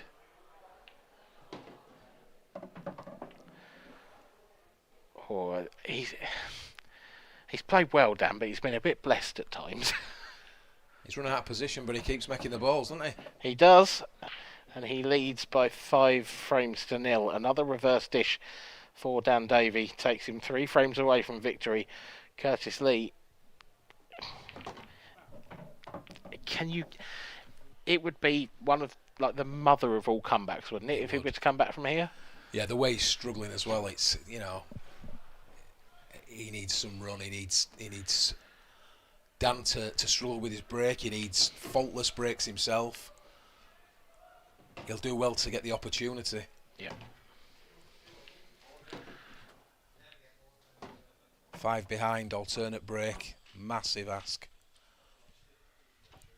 But it's been done before.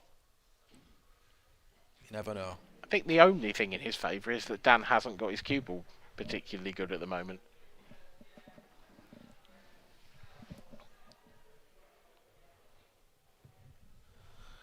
Needs to run a couple of racks, get himself into the match. That's his only chance. Well, the question is, will he have the opportunity? Because it's Dan Davey to break, so it could be 6-0 before Curtis touches the table again.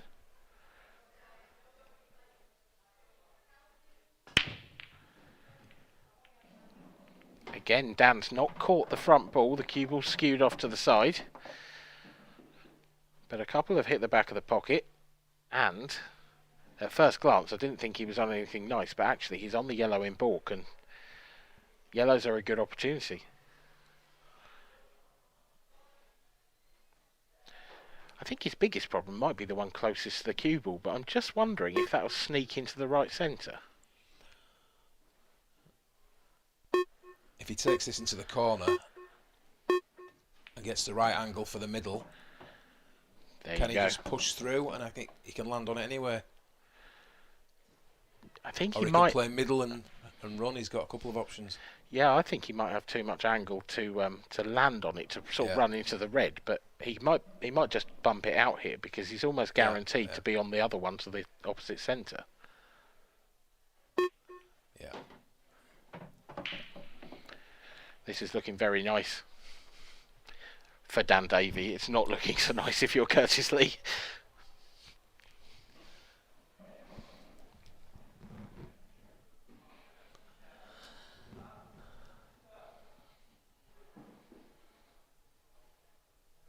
So he's taking the one into the corner. Yeah, good shot. He's got the right angle into the middle, run through.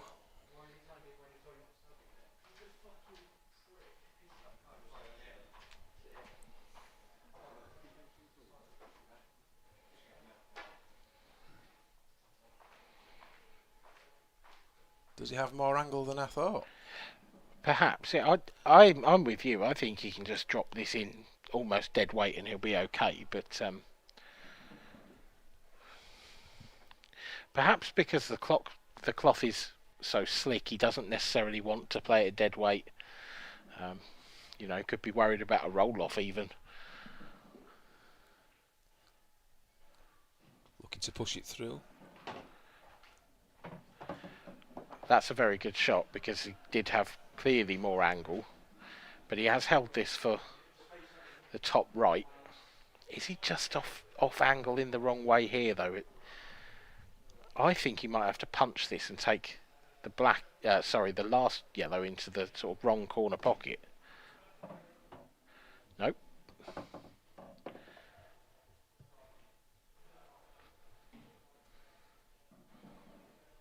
But again, just a couple of inches short of perfect. Just out of line. That's a nice shot. Very, very delicate. Lovely touch. As Andy says, a lovely touch from Dan Davey, and a lovely touch for him will be that takes him 6-0 to the good. The writing is well and truly on the wall, you feel. Curtis Lee now hasn't touched the table for 2 frames, and when he comes back, well, it'll be his 4th break, and 2 of his first 3 have been fouls, so just keeping the cue ball and the table is priority number 1 for Curtis at the moment.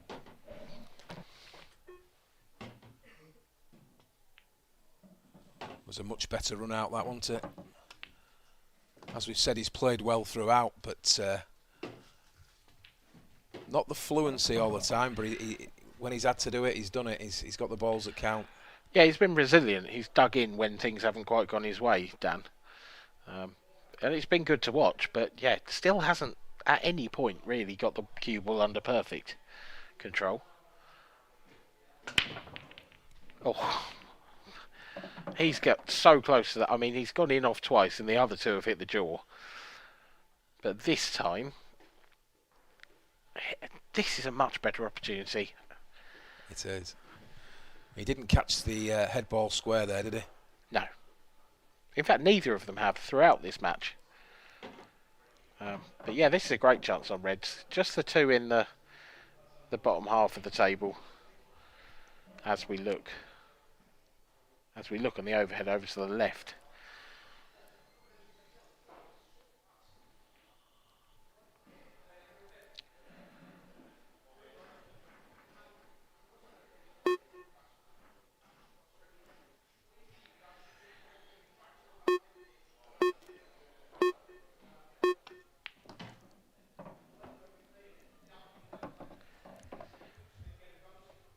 getting more and more difficult again. I wonder if he can play this.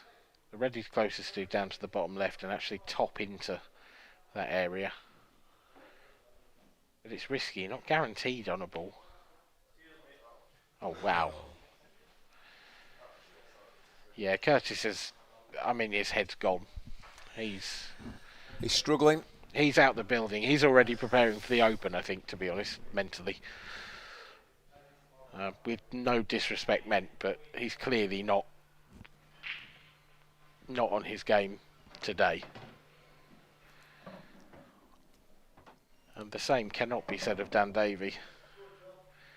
Lovely development shot there. Moves his difficult ball. Gets rid of the other one in the very next shot. And yeah, drop this in, drop one in the middle. Again, it's difficult to see where it can go wrong. He's got the yellow on the top rail that needs a bit of work, but as long as you land nicely on it. Well, I'm surprised at that. I thought he'd just drop that in the centre. I didn't think that was, too much of an ask to just drop in on his next shot. So does he go long now? Go long, take the ball on the rail, and then the one that's nearest the two reds, does he take that long? Does that pass? That's the question for me. That is the big question. The overhead, I think it possibly does. Looking at the other,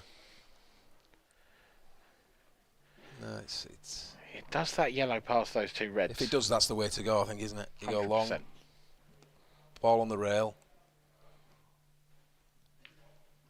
and that's the way he's going by the look of it. We'll find out. I don't think he had any real choice with his, the first two of those four yellows. I think there had to be those two, but I think we're going to find out now whether that yellow goes, because if he plays on it, then it does. If he's got to move it, he's asking all sorts of questions. It must go, surely.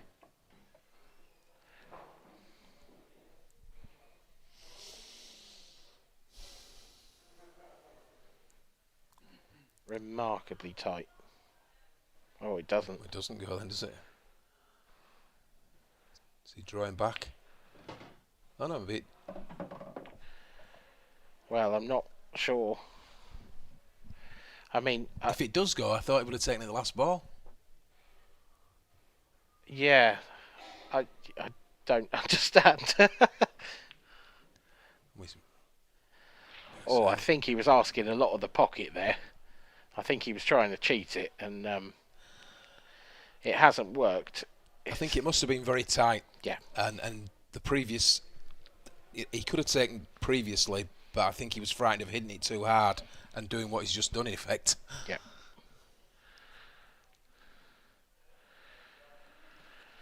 Well, Curtis Lee, just not for the first time in the game, playing the simple safety shot. Didn't really have much of a choice there.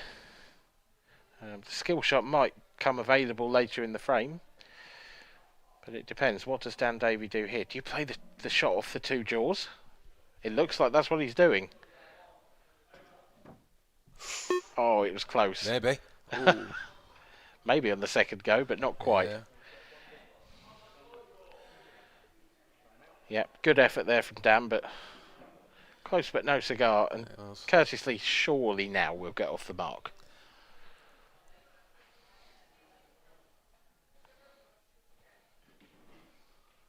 Obviously going to clear the yellow.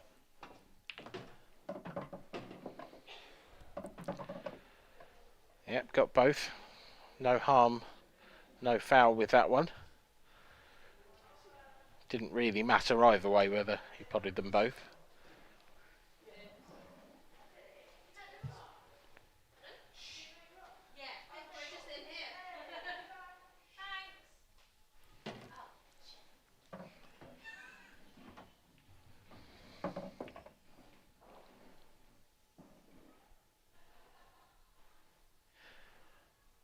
Be a nice moment this for Curtis if he does get these, because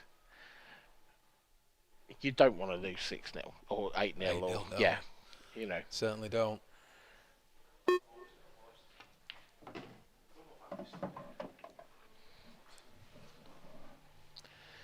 And of course, it's not like he loses this match and he goes home. He's got another event to play in. We've got the Open event still to come, so it'll be probably just that little bit easier to get to sleep tonight.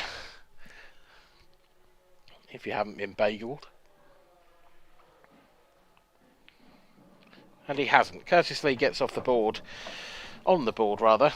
He trails still by 6 frames to 1. Dan Davey, yeah, took on the finish, and I'm still surprised that he chose to move that yellow that he ended up, missing. Yeah. 6-1. It's a long way back, but as you say, he's off the mark.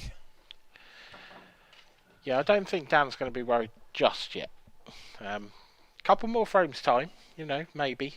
If this break goes dry and Curtis finds a bit of form, then the momentum starts to swing. It does happen. We've seen it happen before.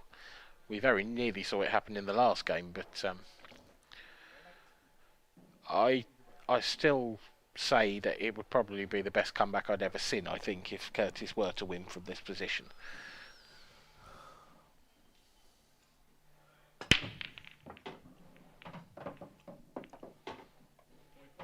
Black in the middle. I think Dan was studying the table looking for his pattern there. I think it looked like a great break. Yeah, hit them well. It looked like they come Good out split. nice. Yeah, very good contact.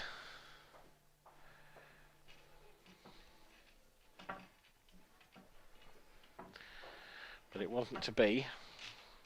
Now, what normally happens here is a dry break. Always the way, sod's law as it were.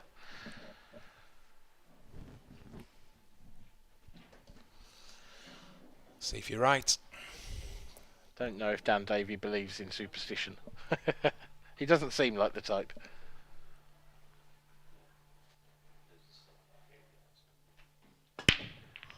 Thunderous. Oh, yep. Certainly was. It was as loud as some of the fireworks on the Douglas Promenade tonight. Looking at yellows. Yeah, There's an argument for both. It's a mirror image, isn't it? It is really an awkward ball, both colour sets. Yeah. I think for me it'd be yellows. I think probably just because the first yellow, I was going to say, was slightly easier. And he's taken his eye off that. Surprising miss. Now the doubts might just start to creep into Dan Davey. And now the confidence might just start to rise for Curtis Lee.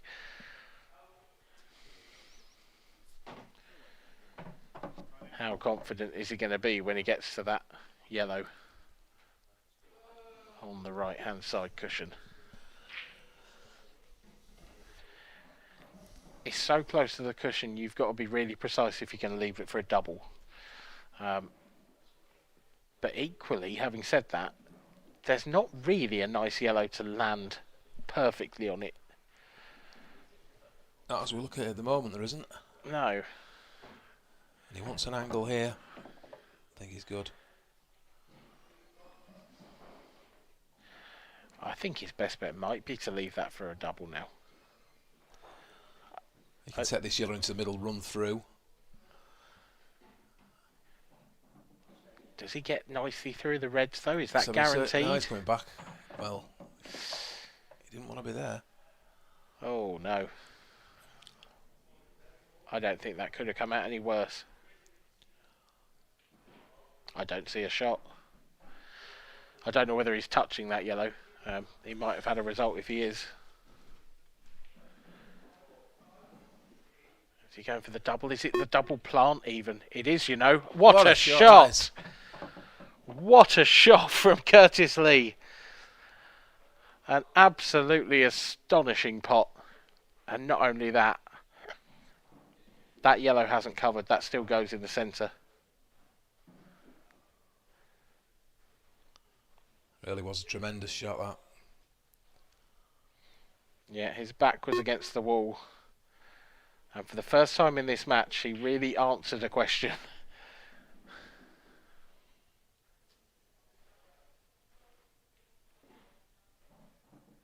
Just taking his time. He was dead and buried at one point. Yeah. Always good to take a few seconds to get your nerves under control after a big shot like that. And you can see why, because he's scraped his way through the next shot. That could have gone horribly wrong. Just the barest of contact on that yellow. Keeps him in the hunt. Simple drop in yellow into the middle. Black into the corner. And it's looking like 6-2. Well, this has been a terrific finish. It was certainly unorthodox, but it doesn't matter how they come. Curtis Lee will be very grateful. 6-2 he now trails Dan Davey by. Dan looking pretty relaxed, but I think he'll be thinking he could probably be sat at the bar by now. Yeah, still got a comfortable lead, obviously. He'll be annoyed at that first yellow, though. That was a bad miss. But what about that for a shot? That was a great shot, wasn't it? Yeah. Superb.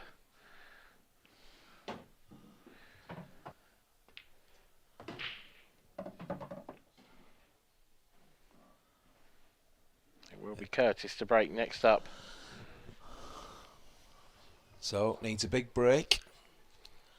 If we can get to 6-3, we can have a match in our hands. You really could do with a break and run here. It does confidence the world of good, Massively, if yeah. nothing else, yeah. It really would. First job, keep the cue ball away from the pockets. And make something. Whoa. And he's achieved both of those aims.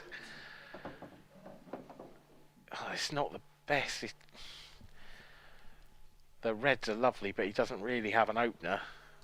The yellows have that one problem in balk. And once you get rid of the only opening starter he's got, there's no way of getting back to it. Yeah, I mean, he obviously has a red into the middle, doesn't he? He does, that's true. He's got to keep the cue ball.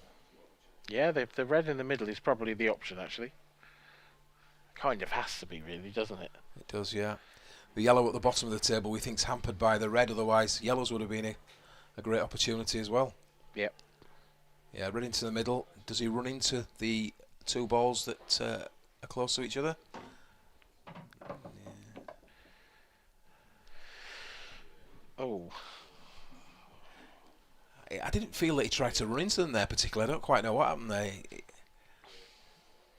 No, you sort of wanted a bit more pace on that and a bit more just oomph, really, in general. Is he playing the trying? plan? Don't know about this. Delicate little shot. Oh dear. Oh. He made it. You'd have been penalised for that in golf, wouldn't you? So very close to his work. He's made the plant, but once again, he's awkward. Yeah, swing and a miss there for Curtis Lee, but it doesn't count like that in this game, thankfully.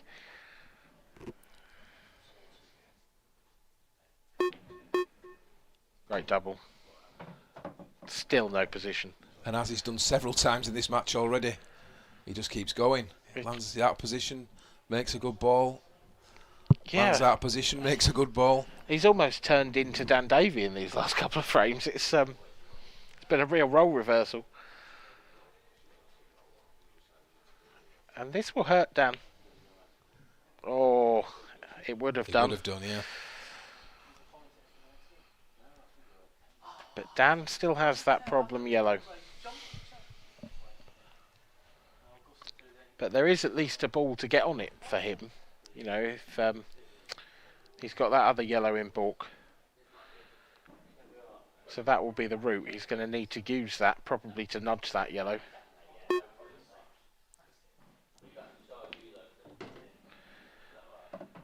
I think this is the opportunity.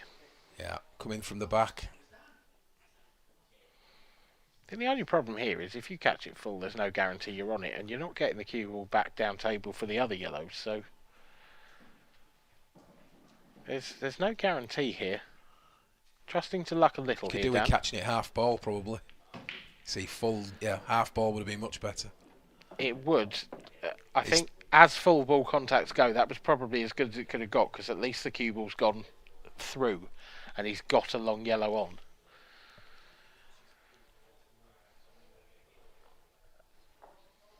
He's kicked the yellow out, as you're saying, he's on a long yellow. Yeah. This should be frame ball, really. Oh, and I say that. And that's a... Commentator's curse. Yeah, that's a cruel flick. You can go middle, up, back down. Yeah, yellow in the centre. Yeah, cue ball up and down the table. This is still on. It's just not quite as guaranteed as it would have been. Just need to avoid traffic coming back down. This will be nice. Yeah. This is perfect. Absolutely on a sixpence from Dan Davey. Here's something I've noticed about Dan. Go on. Puts his chalk on the table. How do you feel about that? It's not something I did when I played, I must admit, and I know some people get irritated by it as well. I hate it. Yeah. I absolutely detest it. Yeah. I think he only does it when I'm commentating on him. Just to wind you up. Yeah, must be. No, he does it all the time. It winds his practice partner Luke up as well. I'm sure you'll meet Luke over the weekend. It's yeah, they're thick as thieves, but Going two rails. Yeah, Luke hates it as well. That's a great shot. It is.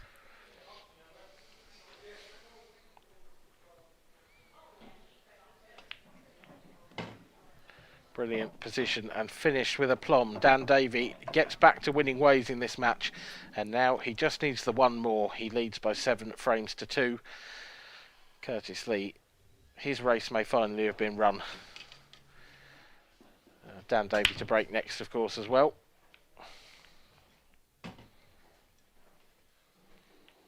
Just that first shot there caused him all sorts of problems, and he was trying to dig his way out of the trouble he put himself in, Andy, but he didn't quite make it. No, nearly, not quite.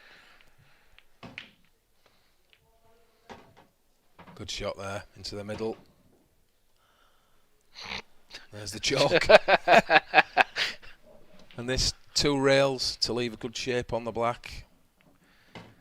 Oh, textbook. Director's got a sense of humour. And there it is again, sitting proudly on the table as Dan Davey prepares to break off in what may well be the final frame of this match. But it would have been more likely had he got a ball in. Look how many balls have ended up in the top half of the table. That's outrageous that he hasn't found anything from that.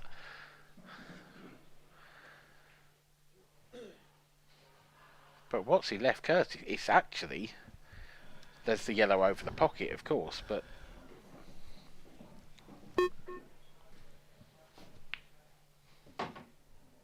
Good shot.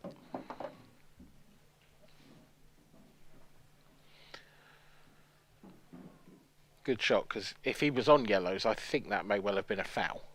I think he caught the red first, but intended to pot the yellow, and with an open table, that's perfectly allowed.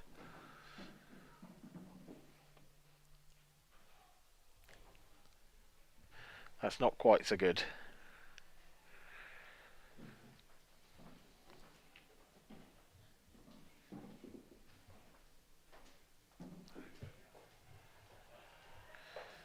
Now Dan will just need to weigh up his options here.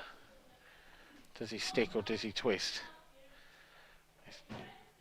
It's difficult to argue for tucking someone up when you're 7-2 up, I think.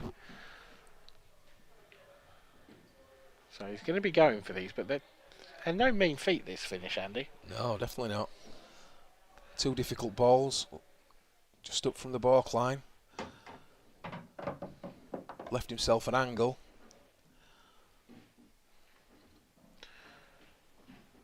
I mean, you almost want to move the one that's closest to the baulk line, don't you? Because the one that's on the cushion, actually, it's nice for a double.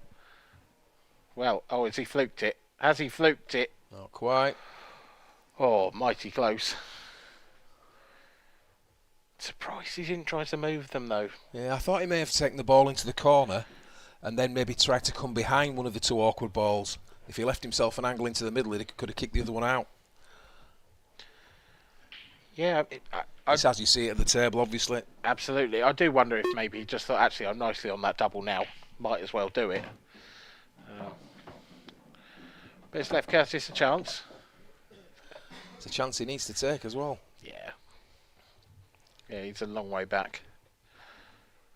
But, you know, he's down but not out just yet.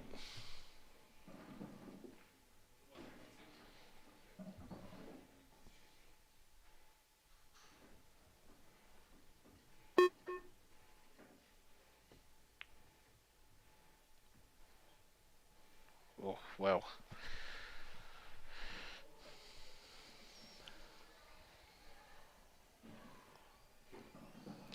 I thought he made that, but Still work to do here. yeah, Dan's in. I mean, he's almost covered the middle pocket for a double now, hasn't he, Curtis? So he's going to kick the. You can move one of them, I suppose, straight away. There's one. oh, he can move the other one now as well because he can use that as a big pocket. Yeah.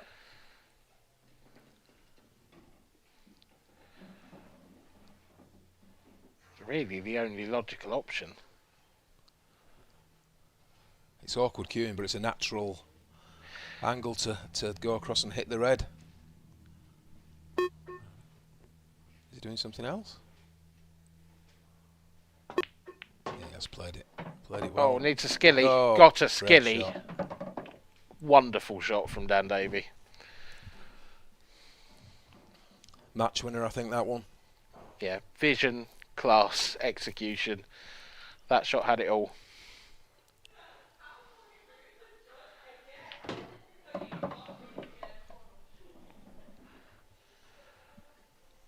Oh, that was wild. I mean, from this camera angle, it doesn't look like that red goes. It doesn't, does it?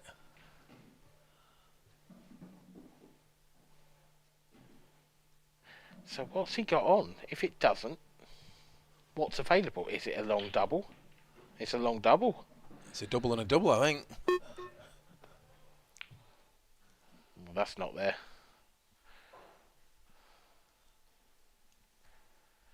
Well, this match just rumbles on. Dan's played that quite cleverly, actually, because he hasn't left anything for Curtis. I think we might just see a little tappy safety shot here from Curtis. That will do.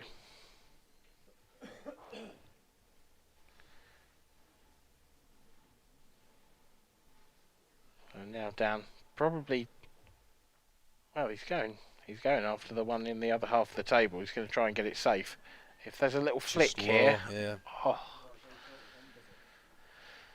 a thin little flick there, and we might have been talking about a world-class shot.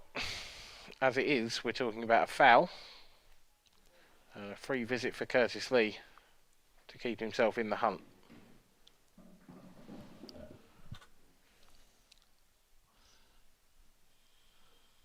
Obviously looking to develop the ball on the rail.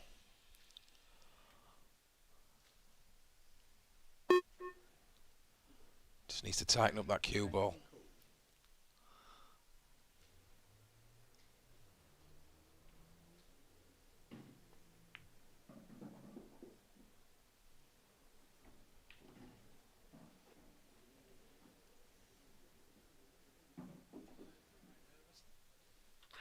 That's the one. He just wants to. He's going to come across the table now for the one on the opposite rail. He just wants to finish straight enough on it that he can screw back up the table. Doesn't want to be hampered. This isn't a great angle. I think he struggles to get nicely on his next ball from here. I think he's going to have to leave it the top one of the two yellows in that half of the table long. Can he squeeze past the red with loads of side? He could go two rails, but it was a risky. It was risky. Well, he's played it well. Look at that. Yeah, great shot.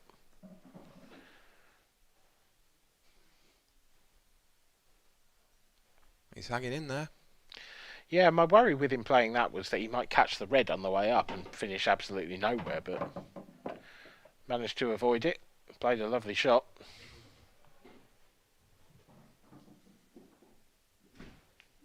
And it will be 7-3.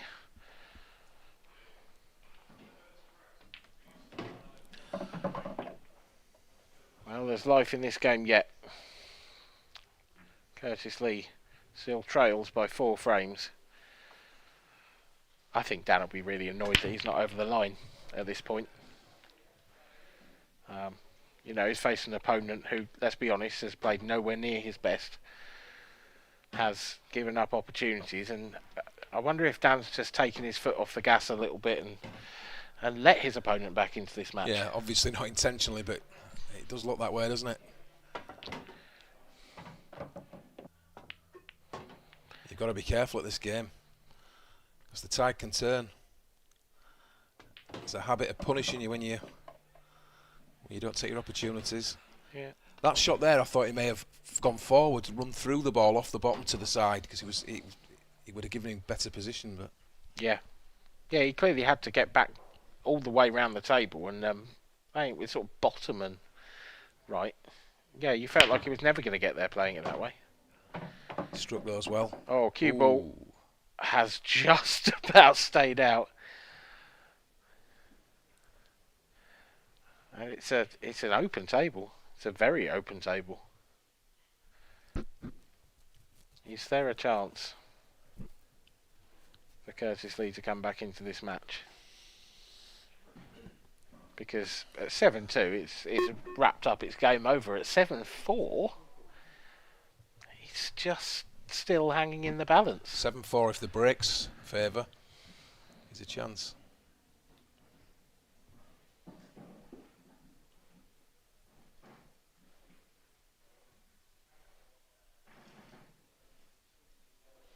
Well, he's elected to take yellows. Don't want to keep running there. Ooh.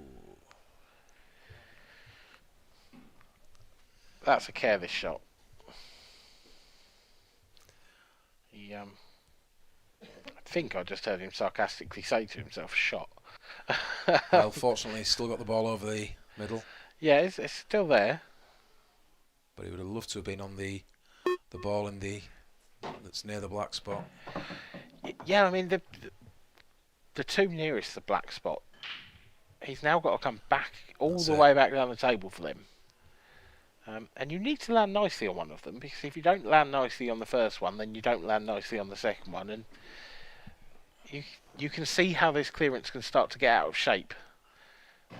Partly because it already has got a bit out of shape.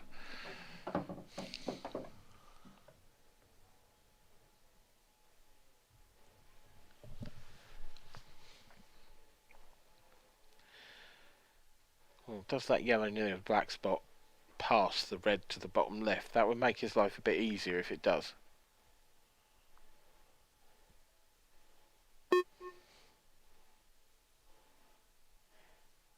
Or does he go along, which he is doing?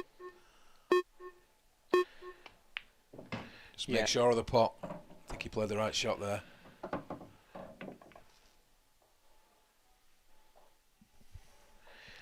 Yeah, I just wonder if he was looking at that yellow next to the black spot for this shot after taking the one down the rail. Perhaps he was, perhaps he wasn't. It looks like he's going for the centre. Probably needs a nice flick here on a red.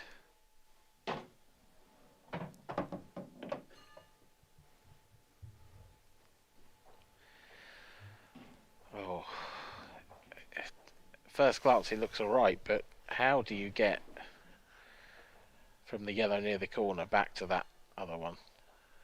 Can he hold it for the centre? It doesn't look like it, does it? It looks like it's drifting. Yeah.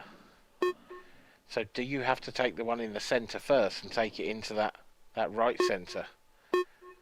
I'm going to check it. And no. That was never on. Never on that shot, never. Cry of anguish there from Curtis Lee. Yeah, it's a groan of despair, that, I think. Yeah.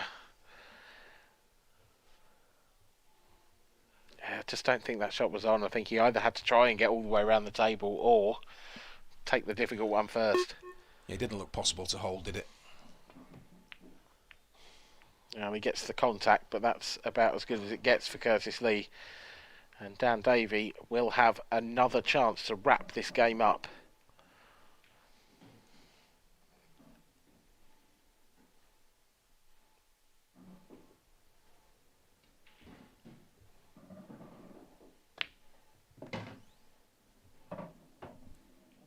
Confident opening pot in the frame.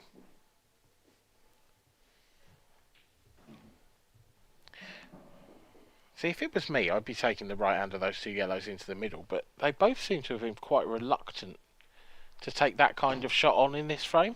Yeah. In this match, rather. I've seen them both turn down shots that I would expect them to go for, just dropping balls into the centre.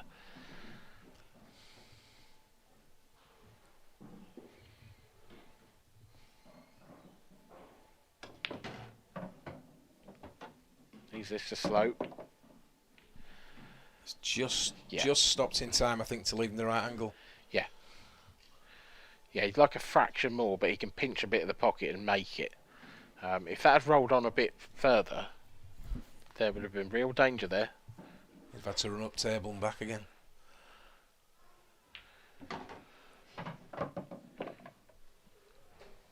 Now it's spot on. Just stuns out.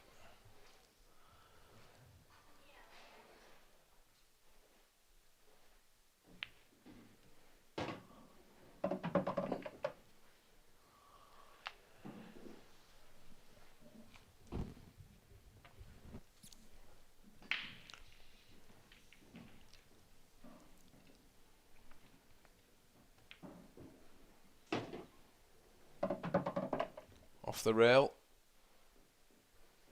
A simple black into the middle for an 8-3 victory. And it drops.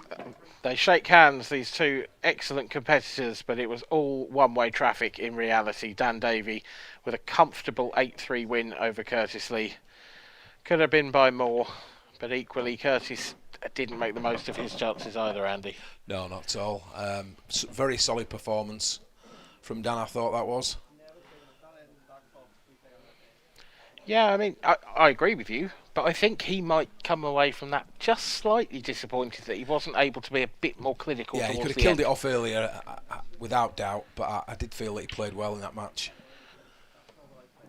Much the stronger competitor. I think the scoreline's pretty fair there.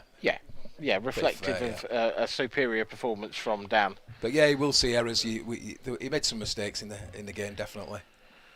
We can see our two next competitive making their way towards the arena. Liam Dunster there, professional number one, of course, up against the amateur number one from last season, Robert Stephen. A battle of Scotland in this last 32 stage. That will be your next game here live on the IPA YouTube channel as the referee prepares the table. Have you seen Dunster or Stephen before, Andy? Yeah, I've seen. You've seen Dunster, of course. You've seen yeah. Dunster. Everyone's seen Dunster. Have you seen much of Rob Stephen? No, I've not. No, I'll be honest with you. I think he's going to be a comfortable top 16 player next season once he's had his 2 years in the ranking list. Yeah. He is a class act, and yeah, it wouldn't shock me to see him win a title next season. Must be a good player. Yeah, I think this is It's a strong praise. a cracking match coming up between these two. Look forward to it. And of course there is plenty of action coming your way tomorrow as we fly through the last 16 quarters, semis and final of this professional event here in the Isle of Man. You enjoying your stay in the Isle of Man? I am. Is I'm this loving your it. first time? Or? First time in the Isle of Man, it is, yeah. Never been before. Yeah, I'm enjoying it. Yeah, it's nice to be back in the middle of the pool world, to be honest with you. Been a long time. It's a beautiful location here. Some of the views you get are absolutely stunning. I don't know if you've got a balcony. Yeah, I haven't got a balcony, no, but I've been for a walk along the promenade. I've been along the... Yeah, lovely place. Yeah, it is a gorgeous location for our grand finals. And next year it will be a bit more of an event as well, because not only the grand finals, I think we're having the festival. So maybe you can catch Kev about that at some point. Maybe he can explain it a bit more. But for now, he will be listening to Dan Davey in the interview. Well, thanks, Dan, and another terrific match there from tonight. And Dan, was that a little bit untidy for your performance? I'm obviously pleased to get over the line, but there was a little bit of a mini comeback there. Was you worried at any time? Well, I was worried that I just chucked a couple of silly mistakes in, really. It was almost as if I seemed to do the hard stuff well, and then just chucked a couple. I missed a couple of balls into the middle thick, so I don't know what I'm doing there. I didn't get much sleep last night. I'm a bit whatever, but I actually felt quite good. I just made a couple of silly mistakes, but I felt all right. First round jitters, I suppose you want to call it, but I got through. That's all that matters, and fingers crossed for tomorrow. Yeah, we've mentioned quite a lot about that on the commentary, etc. About the toughest match is sometimes to get over over the line in your first match, isn't it? And Curtis Lee, he was one of them players that it's always a bit of a tricky one. Yeah, you know what you're going to get with Curtis. He's going to dig deep. He let me off early doors. I played okay at the start, but he messed up a couple that he wouldn't normally mess up. So, me being 6-0 up probably wasn't a fair reflection. Probably 4-2, 5-1 might have been a bit more fair. But you take it when it goes your way. I definitely got the run of the ball, but good. And when you was 6-0 up, did you think that you possibly could have took your foot off the gas there? And, a little bit. I messed up the next two frames. The couple of little half chances I sort of done the hard work and then again sort of took my half a little bit towards the end of the clearance. So if I carry on doing that, I'm not going to win it. I need to, brush up on that a little bit. But I'm just happy to get through, really. I felt quite good. Didn't play great. Curtis let me off. Job done. Yeah, and that's been pretty much the story of today's action, where some of the players have struggled to get over the line when they're the ones that's been in control of it, and that was pretty much the same in your match. Yeah, pretty much. I say you can't really complain. So, I probably didn't actually play that much better than Curtis, to be honest, but things just went my way and I got through and I'm happy. Well, I'm sure you are, and well played, and you're into the next round, and no doubt we'll see it at some point tomorrow, so well done, Dan. Cool. Thanks very much and good luck. Cheers. Well, there we have it. Dan Davey, and he's safely through to that next round, and hopefully somebody safely can get into the studio area. Is Kevin Barton. He's done it a bit more elegantly than me. Yeah, absolutely. Me neither. It's strange to be swapped around, etc. But yeah, a bit of a tricky match that was for Dan. He started off like a rocket. He said he was a little bit fortunate with the run of the ball, etc. I think that was quite a fair reflection. But to 6-0 up, sometimes you can take your foot off the gas, can't you? Yeah, Curtis never settled in that match whatsoever, and it all started to go wrong for him in the second frame. He tried to play a safety shot, made a mess of it, and basically he was 6-0 down. Yeah, a little bit of a rally at the end you'd expect it from Curtis. He's one of those players that leaves it all out there, but that's too big a gap to come down. I was at the side of the arena watching all of that match, and he just never looked comfortable. No, and Dan Davies said he was struggling with a bit of fatigue, etc. Whatever that reason is, a bit of long. He had quite a bit of travelling early hours in the morning, like most of us have, etc., haven't they? And that's something he's just going to have to get used to. But Dan Davies has some great results this season already. Do you think he could go on one or two steps further than where he's been to at the moment? He certainly can do. He's full of confidence, and a confident player, confident Dan Davies is more than a match for anyone. So don't be surprised to see him in the latter stages tomorrow. He's in good form, so he's there for the title. Yeah, I'm talking about latter stages into this next match here against these two absolute monsters of the game. Liam Dunster against Robert Stephen. Either of these could really go on to the final, can't they? They've both got massive capabilities. I mean, we know about Liam, we've been speaking about him for years, but Robert Stephen, a little bit about him. He's come onto the scene absolutely flying. Yeah, new season pro, and we'd seen what he could do last season, and he's built on that success, and making great strides in the pro ranks in his first year, which, as we know, is hard to do. You get the worst draws, like he's got Liam Dunster. I mean, it's a match he wants. These are the matches that you turn professional for, to play the biggest names in the sport and test yourself against the very best. And Liam is the very best. He's the pro number one, and he's the world champion. Yeah, and we've seen quite a lot of the Welsh players already through today's action. Now this is the first opportunity of seeing the Scottish players. Obviously everybody's chasing Liam's number one spot, and as a player everybody wants to strive to try and beat him, and that's no different for Robert Stephen, is it? Well, absolutely. Liam is the pinnacle of the sport, and he's set the standards, and it's up to everybody else to raise their game to try and dethrone him. There's one or two who are making moves to try and catch him in the rankings. Particularly Mark Farnsworth, as we spoke about earlier. But another Scotsman, Ross Fernie, he's provisionally number 3. So it's up to Liam to maintain his standards, and everybody else to raise theirs. Yeah, absolutely. I mean, we already spoken about the Welsh contingent who's in the tournament. The Scottish is just as big as really. Even in some of the amateur rankings, there's some great Scottish players in there as well. Phenomenal amounts. I think it's the same water that they've got in Scotland as they have in Wales, and it's just great for the game. Great to see these rivalries build up. And Robert and Liam is going to be a rivalry that's going to grow and develop over the coming years. Well, there's no more bigger rivalry than this one. This is the Battle of the Scots, and we are going to go over to the table now, where Taylor Ferrenti is going to get this action underway, and unfortunately you're going to have to do the comms with myself and Dan Fairway. Thanks, Mark.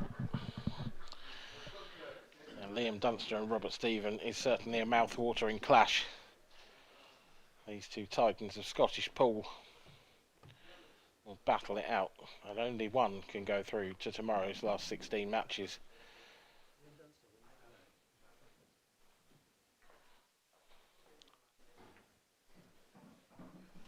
It's been an exciting day's action, and this will be the last game of the day as Mark Wickworth saunters into the commentary box.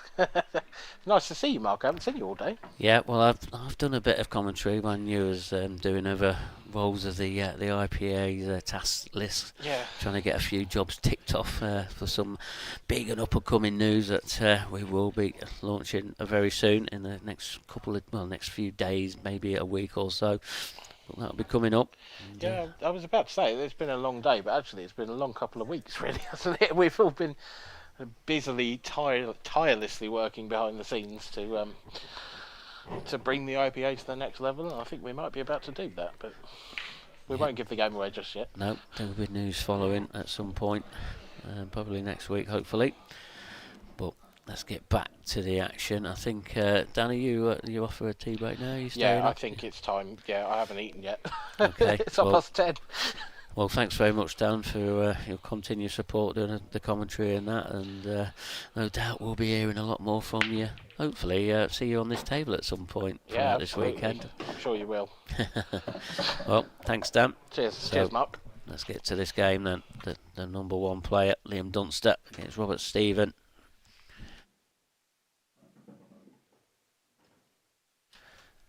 Yeah, so the Battle of the Scots. This is the first time looking at the Scottish contingent. And what a mouth-watering game we've got in action here. Obviously getting a little bit late now in the day. So, but these players, they're used to playing late at night, early in the morning. They just love playing pool. And it's not been too bad of standard over the course of today, and there's a lot of things at stake here,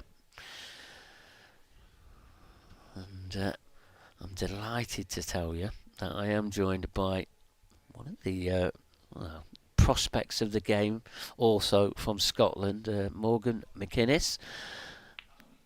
Morgan, thank you very much for helping me here in the commentary box. I know you was begging me. I know you're not going to say that on air, but I can tell you he was begging me to come and sit in this chair, but not really. He's an absolute pro of the game, and I'm looking forward to working alongside him to commentate on this game. So I'm going to ask you now, Mo. Firstly, welcome. Thank you. And so you know these two players better than most, probably more Liam than Robert. Would that be fair to say? Yeah, no, definitely. Yeah.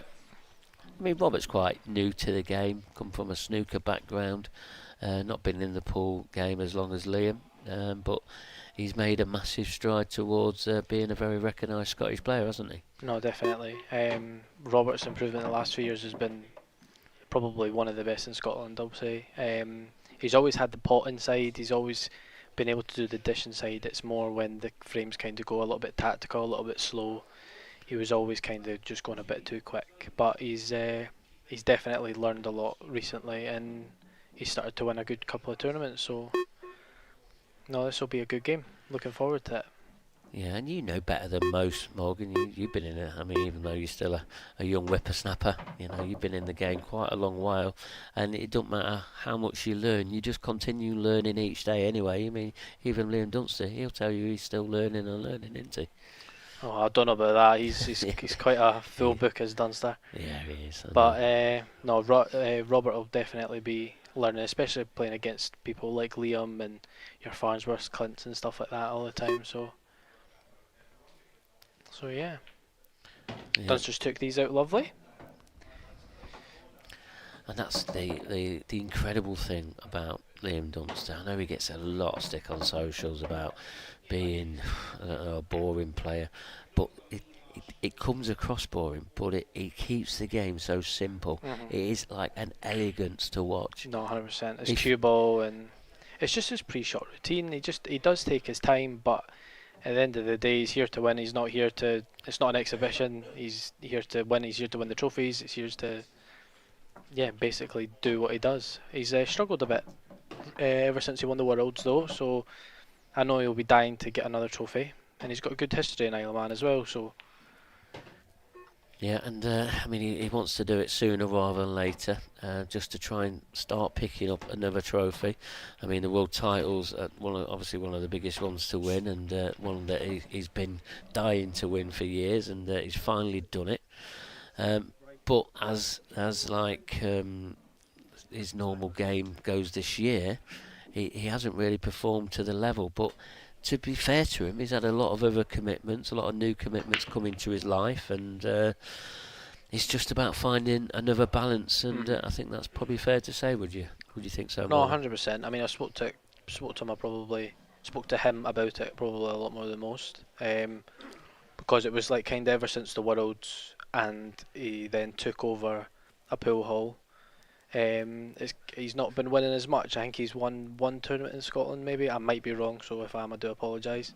But he's used to winning, and he doesn't like getting beat. He hates getting beat. So yeah, that'll be eating away at him a little bit. But you're right, it's all about finding that balance. Yeah, Liam's one of them players. He don't like getting beat at heads or tails either, does he? So anything, chess, anything.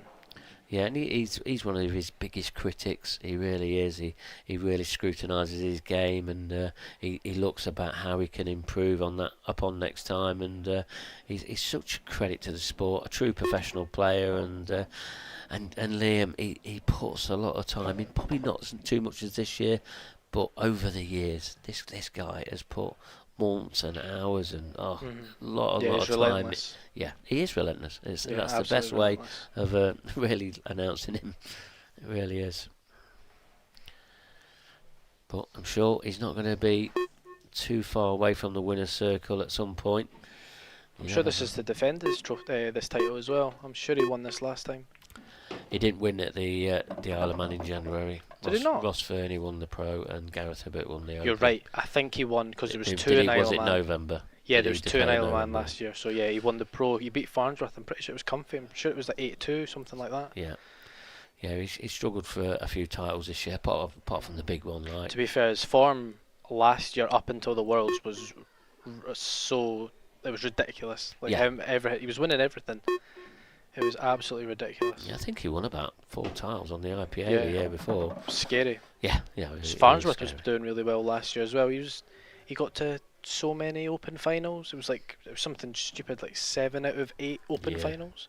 Mental. Yeah, it is. It's a frightening statistic, that is. It really is, but I'm sure he's not going to be too much away from this winner's circle. He's going to be back sooner or later, Liam. And you know, you've already hit the nail on the head. It could well be back this weekend. So you've got to get a few results together. But this is a tough match here for Liam. Oh, I think he's okay. Do you think? Yeah, I do. He'll be able to play it with a little bit of side. He should be fine. Yeah, he should be able to pot it anyway. I don't think there's any problem. He's fine. straight down. So just the camera just doing us a bit of justice. Yeah, and you're trying to big up the shot. I was trying to get the viewers a little bit excited, but you're right. It was nearly. It was only a quarter of the wall away from blocking it out. Well, I'll tell you one thing that's not being blocked out is Liam Dunster taking another frame in this match, and Robert Stephen, he's going to have his work cut out here. Yeah, not really seen a lot of him. Yeah. No, well, we've not seen anything apart from a break, but he really needs to not let this game get too far away from him, because if this goes to 4 or 5 before Robert's got a frame on the board, then it's just a matter of when. You think Liam Dunster's one of the best front runners when he does take a lead? That's a good question. Who's a better front runner than Liam Dunster? I've always said Farnsworth is right up there. He holds leads for fun. But Liam's right up there as well. You don't see him getting pegged back too many times, do you?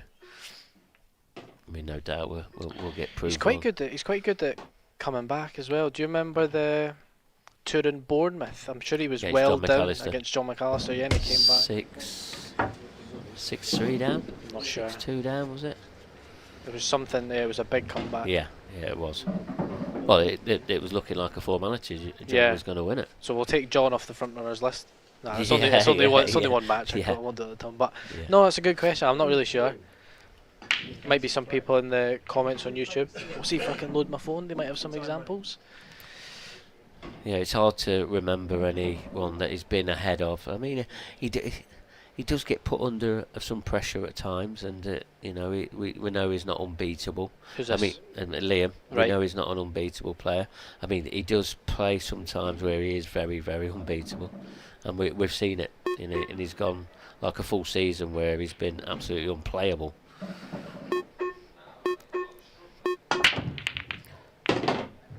Cut break. I'm very surprised he's breaking from that side. Oh.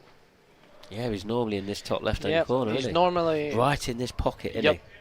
Touching ball. Time running. I had a practice with him on Wednesday, I think it was, and I think he dished about 95% of his breaks. So I'm really surprised he's went from that side. It must be to do with how the balls are being racked or how the table's currently playing. I mean, because Liam is not known for a very strong break, not in power-wise, etc. Yeah. But it's a very well-controlled manner break, isn't it? It really is. You know, as cut breaks go, Mark Ball's probably got the most power in that cut break his break's by a long way. But Liam, you know, he knows it. He does cut it off a lot of power compared to Mark. So I mean, Mark Boyle's break's incredible to get that amount of power on it from the cut break. And keep the weight on the table as well. That's, you know what that is? That's hours on the practice table. He must be in that cue ball in the same spot every time. That is a lot of hours practice, isn't it? Yeah, a lot. That is dedication. Because he's actually, like, when he hits the cue ball when he's breaking Mark, his cue's elevated as well. So I'm like, it doesn't make sense how he can keep it on. How we can keep it on the table. Yeah. Sorry, I'm getting some of my mates messaging me saying I've got a terrible voice. Oh, don't you I apologise. worry about that, Morgan. We're just warming him up to take over this commentary role. Yep, well, the way my weekend's going, I'll be here all weekend. Yeah, you'll be back, mate. You've got a lot of years to bounce back a lot of times yet.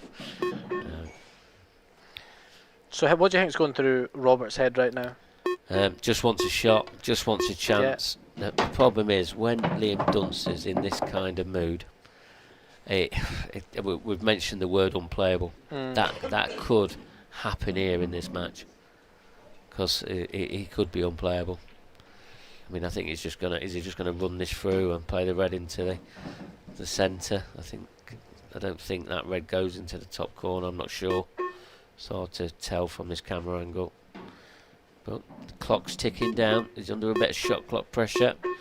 But Liam never gets flustered. Probably overdone that a touch. But that's a little bit fortunate. But as a shot, you'd rather overdo that, wouldn't you? So yeah, 100%. I mean, just look where the white's landed, though. You're talking like another. I mean, it's kind of actually welded to the adjacent, so he probably would have hit into the yellow, so he would have been fine. But you're right, overrun it rather than under. Yeah, a little bit close to his work here, but he's got enough part of the cue ball there. And again, it's another faultless break from Liam Dunster. This is a simple clearance now. Just come round to have a look, see where he wants to place that cue ball. The back ball. We've probably had a conversation about this at some point. Liam was one of the players that took this game to another level. At what level do you think he's going to slow down at? I mean, can he take it on to another level? I don't know. I don't see him playing better than he did when he won the Worlds. I don't know if that's possible, because he was so good when he played at the Worlds. The final against Hibbett was the standard was ridiculous. Yeah. But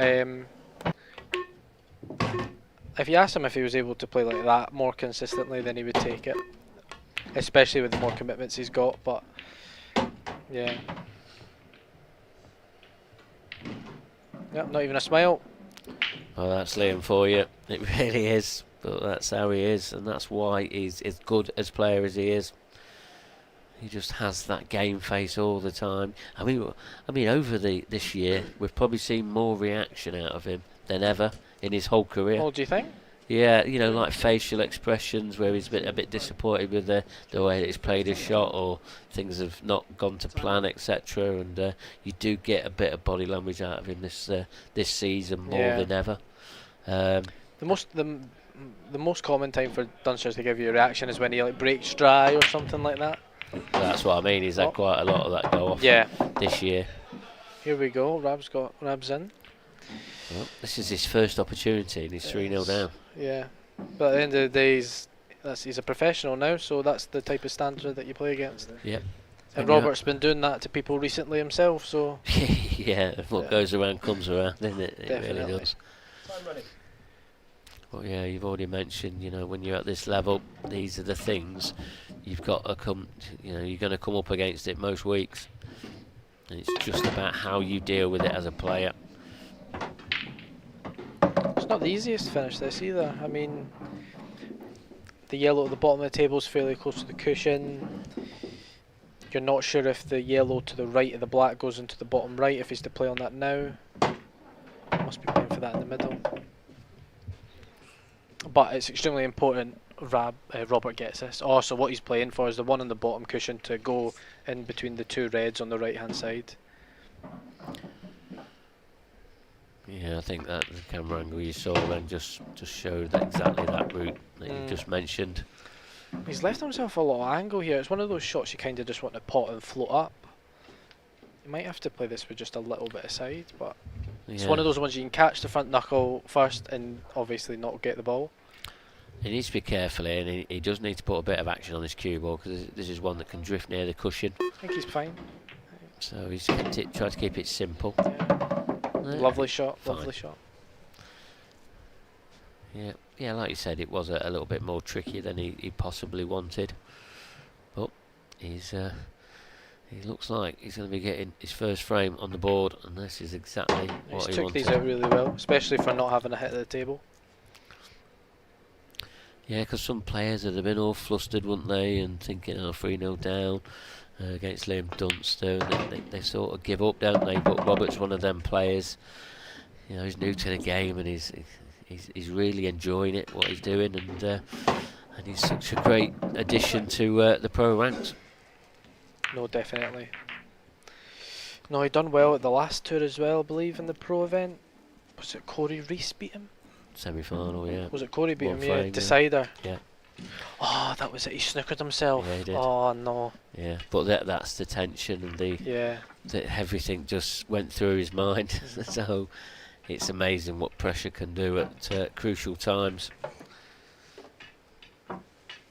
He looks quite very relaxed there. There's one of his mates, Stevie Walker, well known in the Scottish contingent. Yeah, I was saying in the studio about the Scottish contingent here, you know, yourself, and there's loads more that's in the amateur ranks, and continue to support the IPA through and through. And again, I mean, not sure what's in the water up in Scotland, but the actual talent that you're producing up there is incredible. And I think you all grow each other, don't you? You're such a close knit, aren't you, all of you? Well, I'd say, well, Scotland, you obviously, you know of each other. We've got the Scottish Tour and stuff like that, and the Saltire events up there, so we all kind of know each other, play each other, and spend a bit of time with each other quite regularly. So when we come to these events, we probably are a little bit of a contingent. It's kind of like when the Irish and like the Welsh, they're all kind of the same, whereas England's a bit bigger, isn't it? So yeah, it's a bit more split, I think. Yeah, isn't it? 100%. That's what you mean, don't you? Yeah, that's what I mean. Yeah. Well, this doesn't look lovely. No, and that cut break hasn't gone to plan. This No. is probably his worst layout, and first glance, they are very, very untidy. See, the thing is, what's going through Robert's head is every time Dunster's broke so far, it's been a very good chance, but I don't see how anybody can finish these. But even if he don't finish these, what else does he do? And that clock is ticking down. 100%. Well, he had an extension, even though we heard the clock ticking down. What is the extension? Is it one a frame or? Yeah, one per frame per player. So is it 30-second shot clock And 30. and 30 another and 30? 30, yeah. You know, you've played a final there. That was in Bournemouth as well, wasn't it? It was in Bournemouth.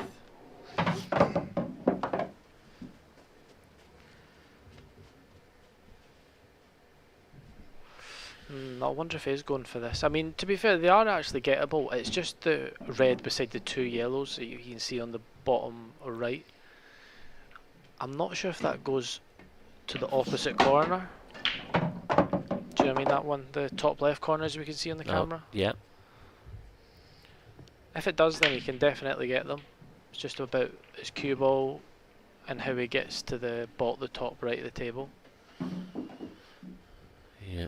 He's obviously made his mind up. I mean, he is a very attacking player, Robert is. Yeah.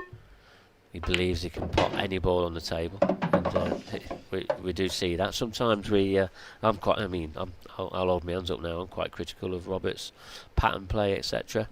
I'm a bit confused by that one. I thought he would have taken the red at the bottom of the table next if he could try and get onto it. But he's going to play middle and then the other. Oh my word. Right, I'm not going to comment on Robert's patterns ever again. It mustn't have went. It mustn't have went. But like I would say, Robert is pretty much ultra attacking. He believes he He's can got pot these here as anything. well. He just needs a nice angle just to pop the. Oh. That's fine. I think he can just roll past this yellow. I thought he might have played the white through the gap. To be fair, even if he nudges into the yellow here, he's fine. He just needs to find a Yeah. Anyway, on even the right hand side of that yellow would be fine. Should be able to run it past it, I think. Yeah. Don't want too much of a nudge, that's fine. Big couple of shots here as well. 3-0 to 3-2. Yeah, absolutely. And I mean, that black now, is he just going to play it for in the middle? What's he doing? Is he screwing into the yellow? I think he should screw into the yellow. I'm not sure about that one. Morgan McInnes, are you? Has he got a double? I don't know. Does it glance? I mean, that camera angle there it says not, but the overhead looks like it's possible. I don't think he can. Probably not. He can't cut it. He's cutting it back. He's cutting it back. Is he not hitting the? Oh, maybe it is tight. He's not got a I mean, he's under shot clock pressure Yep, now. He's not got an extension. The yellow didn't move, It's but close, has but it got the no legs? pace. No, it's not got the legs. And that is a big frame. Yeah, it is. I mean, even these yellows, there's a couple on the cushion. You really can't see Liam Dunster missing any of these. Now Robert will be disappointed with that one because he's done the finish. He's done the finish. He's just left himself one red in the black. I'm not sure what he's playing for. If he was playing for the same bag there or.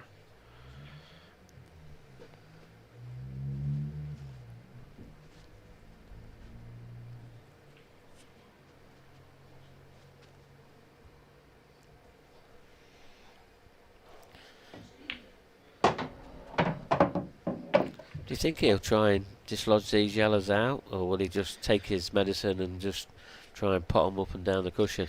I confident Liam Dunster would take these out. See if he can get on them now. I think he can. I mean, you know yourself, Morgan, when you start If carrying we're playing in balls. practice, then he's going for it. But yeah, you know what? He's 100% going for it. The black's too. It's too out in the open. He doesn't want to leave it to chance. And it's just about how he goes about this finish. I'm saying that he's not going to try and get them out. I don't think he's going to. What do you mean? As push in out the ball? kick them out, or yeah. I don't think he's going to try and get any of the yellows out. The thing is, he's got the angle. He has to. He's going to pot this one. He's going to go into the one on the cushion because he's got the one on the other side of the table as a backup. Yeah, I think the other one. I think he might leave that one there, depending on how this one comes out here. He'll just do that and then he'll put it down the rail. Yeah, and this should not be any problem now. Nope. And Robert will be kicking himself. Yeah. Big frame, 3-2 or 4-1, and a race to 8.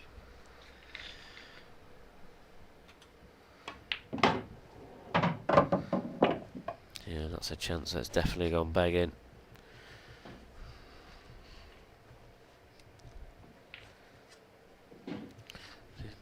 I'm assuming he's going to leave the one on the cushion till the last. And he doesn't have to do a lot with it. He's just drop it in with a simple 8 ball into the bottom right corner. Assume he's just going to come on and off the cushion here. So yeah, that's fine. There's no wrong with that. Needs a bit of an angle. Yeah, needs a bit of an angle here, Morgan. He's fine. Has he got to pinch the pocket a bit to hold the wine? Yeah, he'll play it into the right hand side of the pocket. He has to, but he's okay. Ooh, it's fine. That is fine. He's fine. You're a drama queen, you are. Sorry, the other camera angle made it look worse. He did. No, I'll back you up on that one. I might not back you up on the next one, but I'll back you up on this one. So, it's yellow.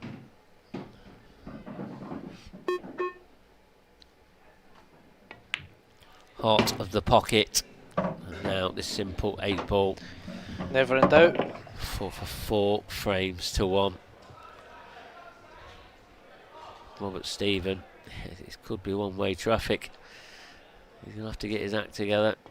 It's going to be him to break next. 4-1 down. That's a huge frame there because Robert Stephen, he had control of that and should have definitely been 3-2.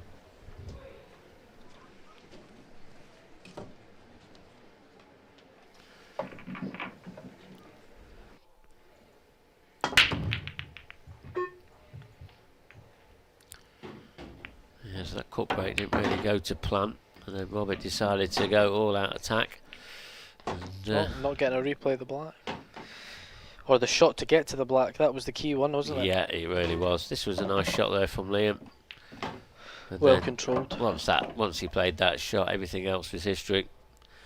So, and Robert Stephen, 4-1 behind.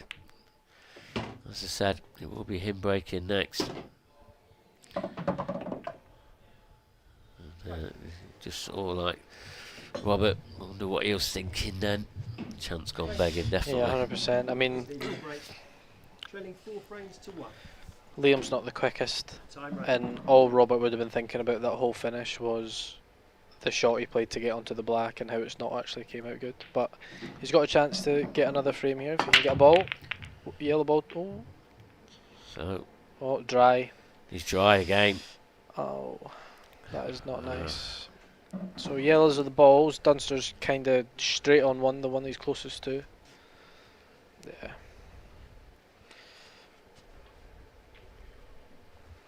I can't see many problems here. All he needs to do is get kind of like on the top cushion, and then he's home and dry in this frame. Yeah, they've split nice, really, haven't they? Just a tough opening pot, but yeah, I mean, these are bread and butter here for Liam. They really are. Is it a minute after the break? No, has he took an extension already? Yeah, he's just took the extension. Probably the right thing to do, because he knows he just needs to map out perfectly and then the frame's his, rather than rush the first shot.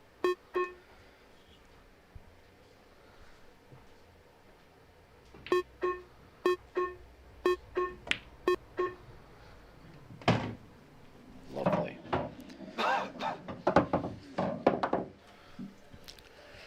He must have been right down to his last second there. He's just making ultra sure here. Playing for TV time. Yeah, but as you've already said, Morgan, these are pretty straightforward and really can't see any issues here.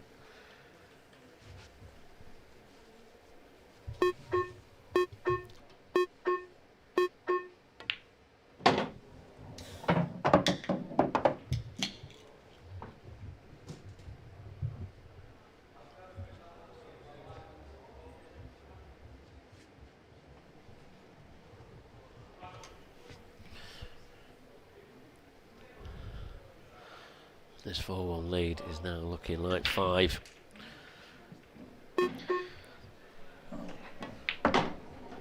There we go, and that was the hard part done. And all Robert will be thinking about is that chance to go 3-2. What if? Yeah, let's be honest. I mean, Liam, he doesn't even look like he's got out of first gear yet. Yeah, you're right. He's just going about his work and just making it look so easy. So, and taking out these finishes every time.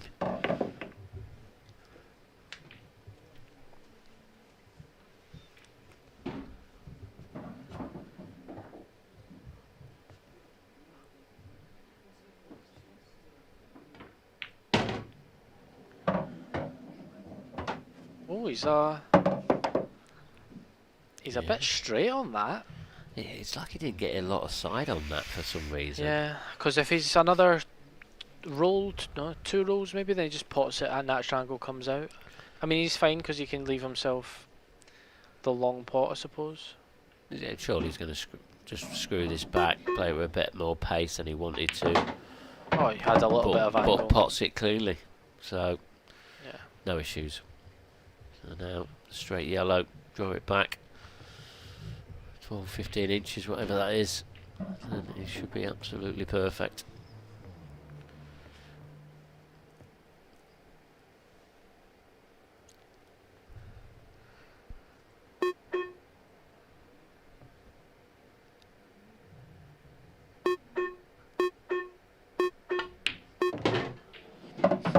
Lovely. Who's your pick for the weekend?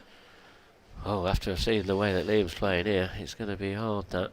But, you know, there's so many players that are playing well. I mean, you look at Corey Reese, he won an event at the last tour, and Mark Farnsworth, that incredible standard in that all the way to the final in the last Open one.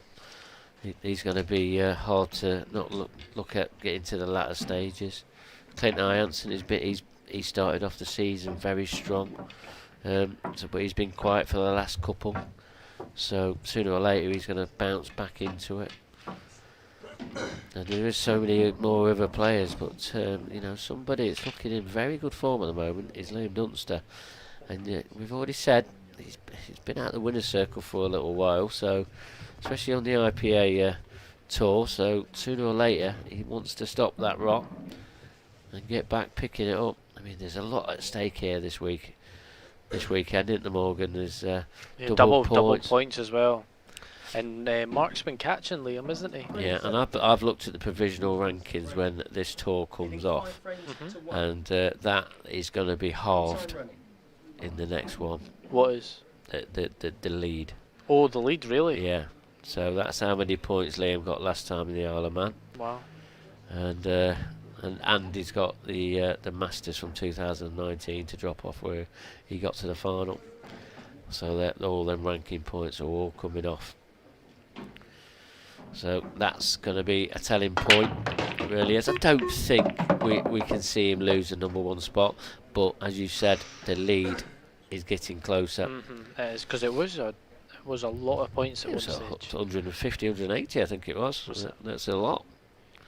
But it is closing. And Liam will know that. He wants to keep this #1 spot as long as he can. But this player is chasing him down. So he's crunched these, but one yellow at the top is just sat right beside the black, and it doesn't go to the top right. What's he looking at? He's looking at potting the yellow that his cue's right beside, to pot the yellow in the middle of the 3 to the top right, to then go side cushion into the black and yellow to free it up. And let's be honest, that's not really a shot we normally see Liam Dunster play, do we? But he's having to pull out everything here. And this is going to be a good way of just seeing how Liam's feeling. I mean, he's obviously thinking very clearly, because he knows he's got to get up into that area, and unfortunately at this opportunity he's going to need a huge shot. And this is it now. He's attacking it early, which is the best thing to do. He's got the yellow over the right hand middle, which I know there's 2 reds there, but he'd be quite unlucky to go into it and not be on that or any other. Be unlucky to be on, not to be on anything.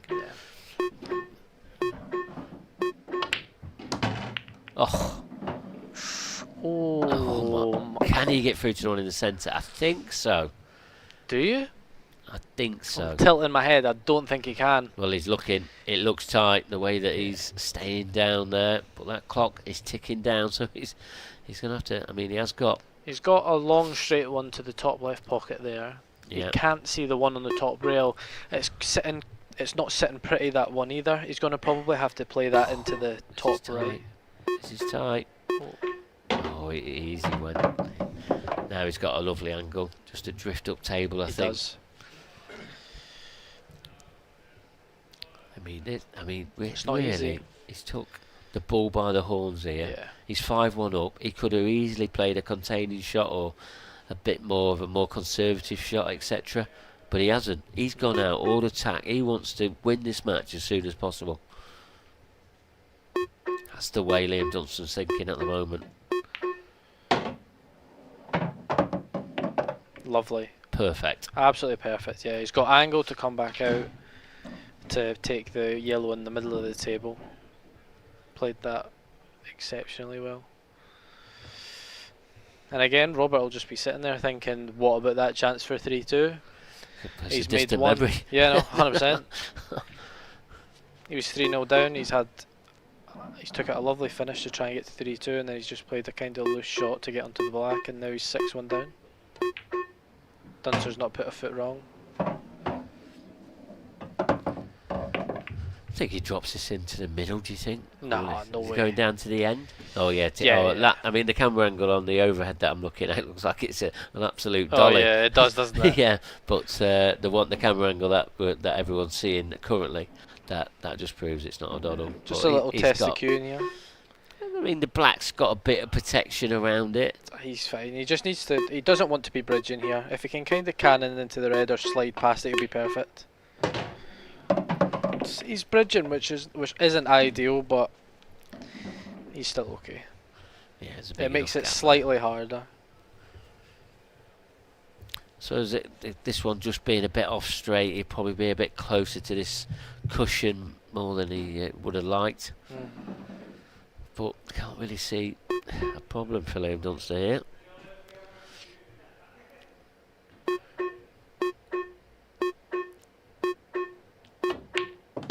Lovely. He loves using that shot clock, doesn't he? Yeah. I think he gets a buzz out of the I don't think he can the hear noise. it. I don't think he can hear I it. think he's deaf. I don't know. I'll be deaf after listening to it for this long. Tell you what, if I hear the beeps on this, then he's having a laugh. Yeah. Just get down and pot it. Oh, there you've heard it first. Morgan McInnes selling the duster to get on with it. That was a beep I heard.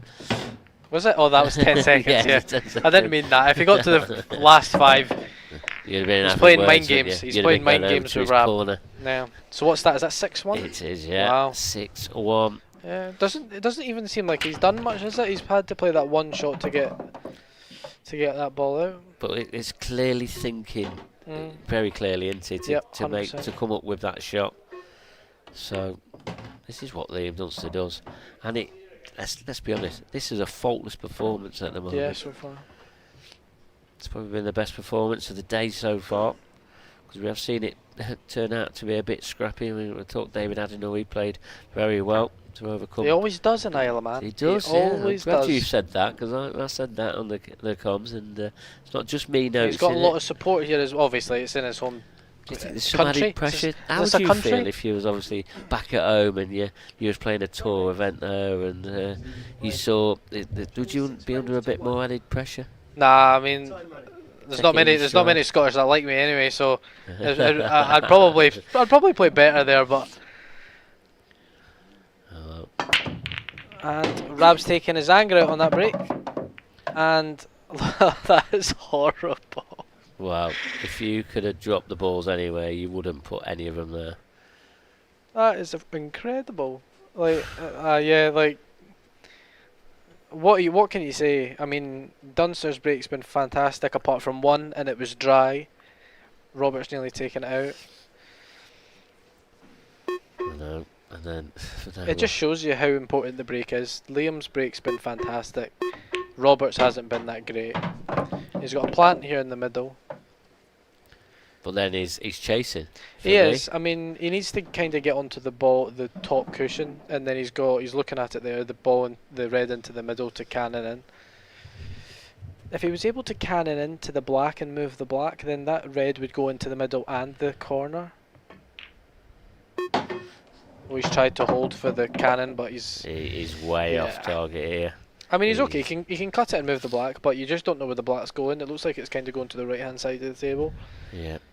And things can go wrong now. He's going to be clattering into balls. He needs to make sure he gets the pot here, because it's quite much harder than it looks. He's got the pot. He's played a very well controlled cannon. He has. But does that black go? The black's okay, I'm sure, but I'm not really sure the situation on the reds. And see, the problem is he's left the red at the top of the table as well. And that's a very hard ball to get onto. Yeah, it's a difficult one, isn't it? Yeah. Extension cool. Yeah, big shots. He's used his extension. Well, can he see through to that? If he can see through to that, that's perfect, because he might be able to natural angle to get on his bad ball at the top side. Wow. This is he's tight, unsure, but he's running It's out of tight. time now. Yeah. He's in between two. He needs to decide and fully commit. Yeah, he's under a bit of shot clock pressure here. And not just that, he's 6-1 down against the world champion. He is chasing a finish. Was this finish ever here when he run out of position on that one in the right centre? It was just, yeah, you're right. Yeah, that's the. He had no control over that cut, and it's kind of just ran away from him a little bit. So now what does he do? Does he nudge the one off the top rail, kind of hide a cue ball in behind the other yellow? But it's Liam, he's just going to find an easy safety, or what's he looking at? Is he playing it off the... No, he's cutting it. Oh, I thought that was going to go then. Yeah. And that is somebody that's pretty defeated at the moment, and we're probably now going to see Liam Dunster get on the hill.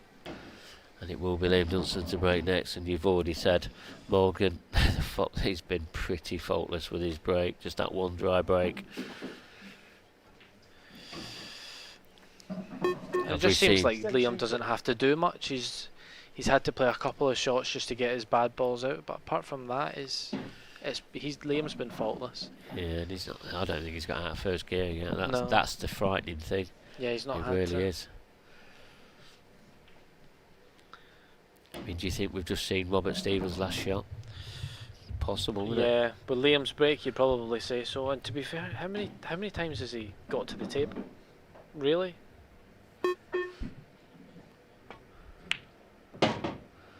Liam went 3-0 up and dished the first 3.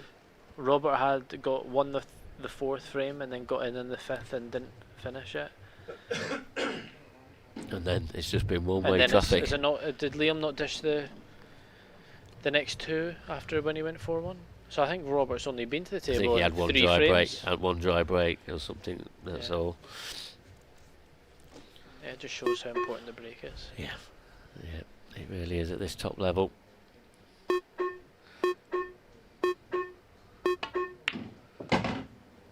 Never gets flustered. Doesn't do a lot with a cue ball because you don't have to. No. Not when you've got it on a piece of string. No, you need to take your chances, and Robert's just not done that. He's only taken one of the 3 he's had, and I know 3's not a lot, but when you're not really getting them, you need to make sure you do, or you're just going to get beat heavily like this. And it's easier said than done, especially when the chances Robert's had.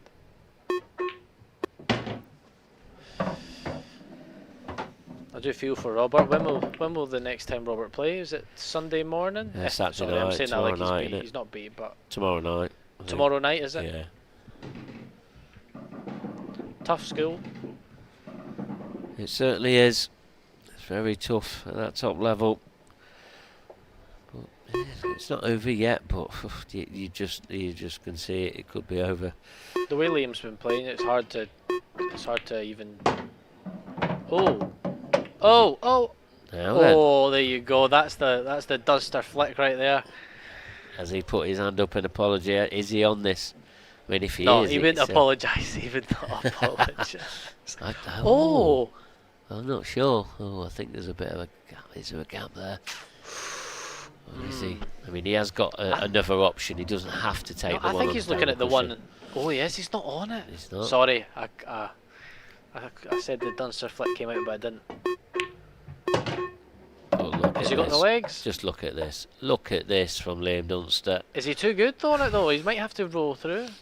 Yeah, but he's got a cut back and he at worst, has he? What's he looking at there? He's looking at the black. Wow. Even if he was on the blue spot, you'd expect him to pop the black from there, wouldn't you? Yeah. Has he got any angle on this at all? I mean, Liam, he won't be forcing anything. So No, he'll just stun it. Yeah. Oh, he's giving himself a bit I of think that is all he had on.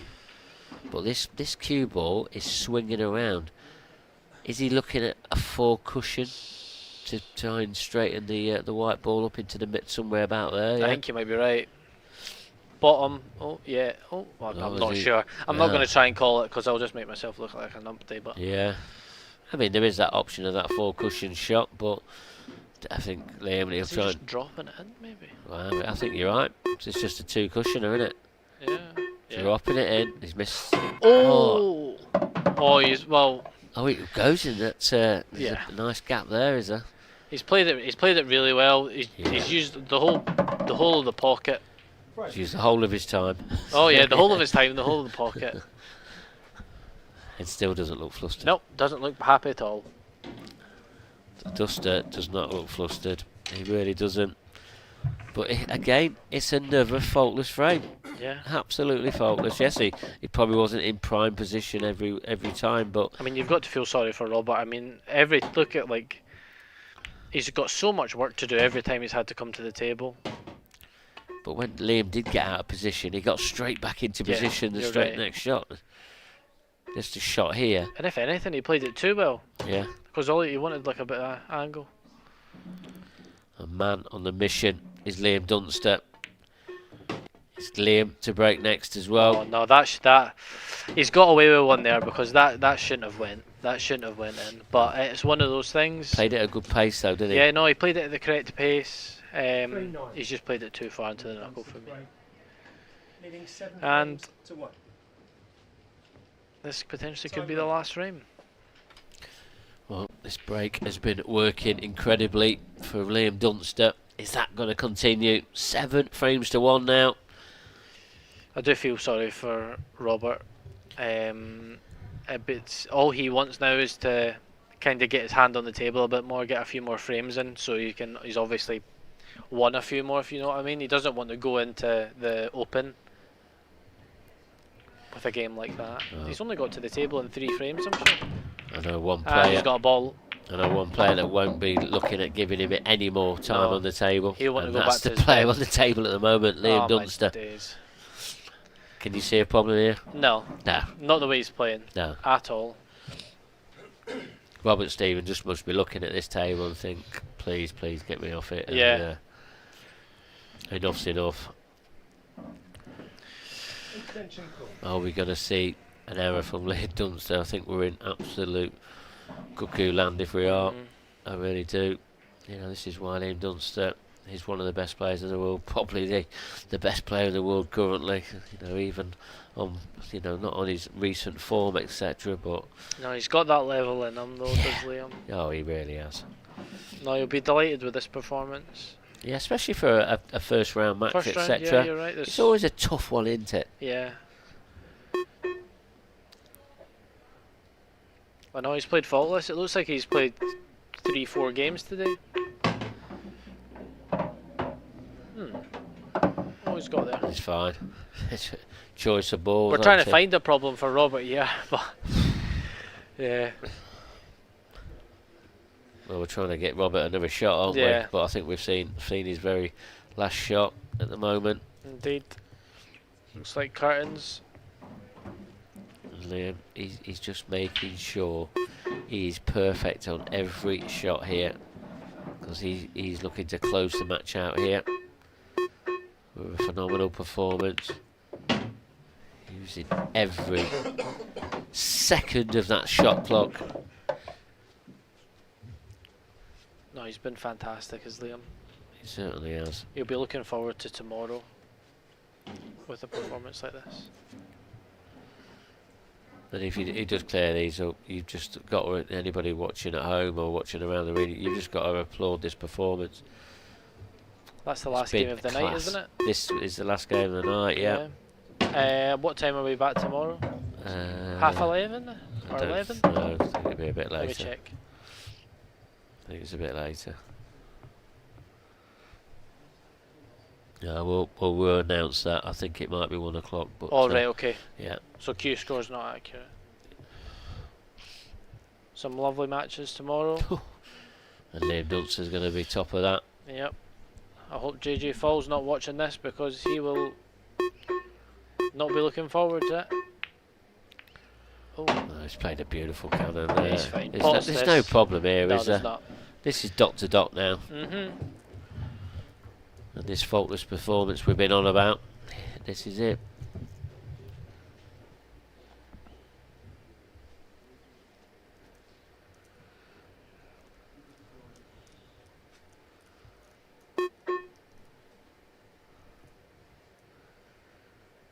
So Just an easy stun back, pots the red in the middle, and then he's going to pot the red or the top left corner, and then black into the bottom middle. yeah, And probably good night. probably a little bit further than he wanted. He's fine. He'll just go bottom cushion, as we can see, and then to the left hand cushion. So use 2 here just to get some angle, and that's it. Makes it look far too easy. But great performance nevertheless. And, as you said there, Morgan, 2 cushions. Probably got a bit of a bigger bounce on that side cushion than he normally did, but doesn't have to do a lot with his cue ball. Not at all. And the way that he's been controlling this cue ball, you might as well just pick it up and put it where he's going to. You can near enough point where he's going to land up, can't you? Have you got some questions for him? What are you going to ask him? I think Kev will be Was it interviewing him. Kevin doing the interview? I was going to say. Well, absolutely faultless from Liam. He's definitely in the mood this weekend. Yeah, and you know, just on the what Liam Dunster, has he been putting in a bit of time recently? I know we spoke about a lot of commitments, etc. But I think some of that's probably settled down a little bit. Yeah, it now. has. That was one of my questions to him actually on the flight. Is it started to get less stressful? And he said yeah. So I know at the start it was weird. It was like he wasn't practicing when he first took it over, but obviously it's a new business, so So yeah, it's getting less stressful, and looks like he's obviously putting more time in and getting more comfortable on the table. Yeah, and he's going to be a really tough cookie to crack over this weekend, especially in that Playing like that, absolute definitely. form.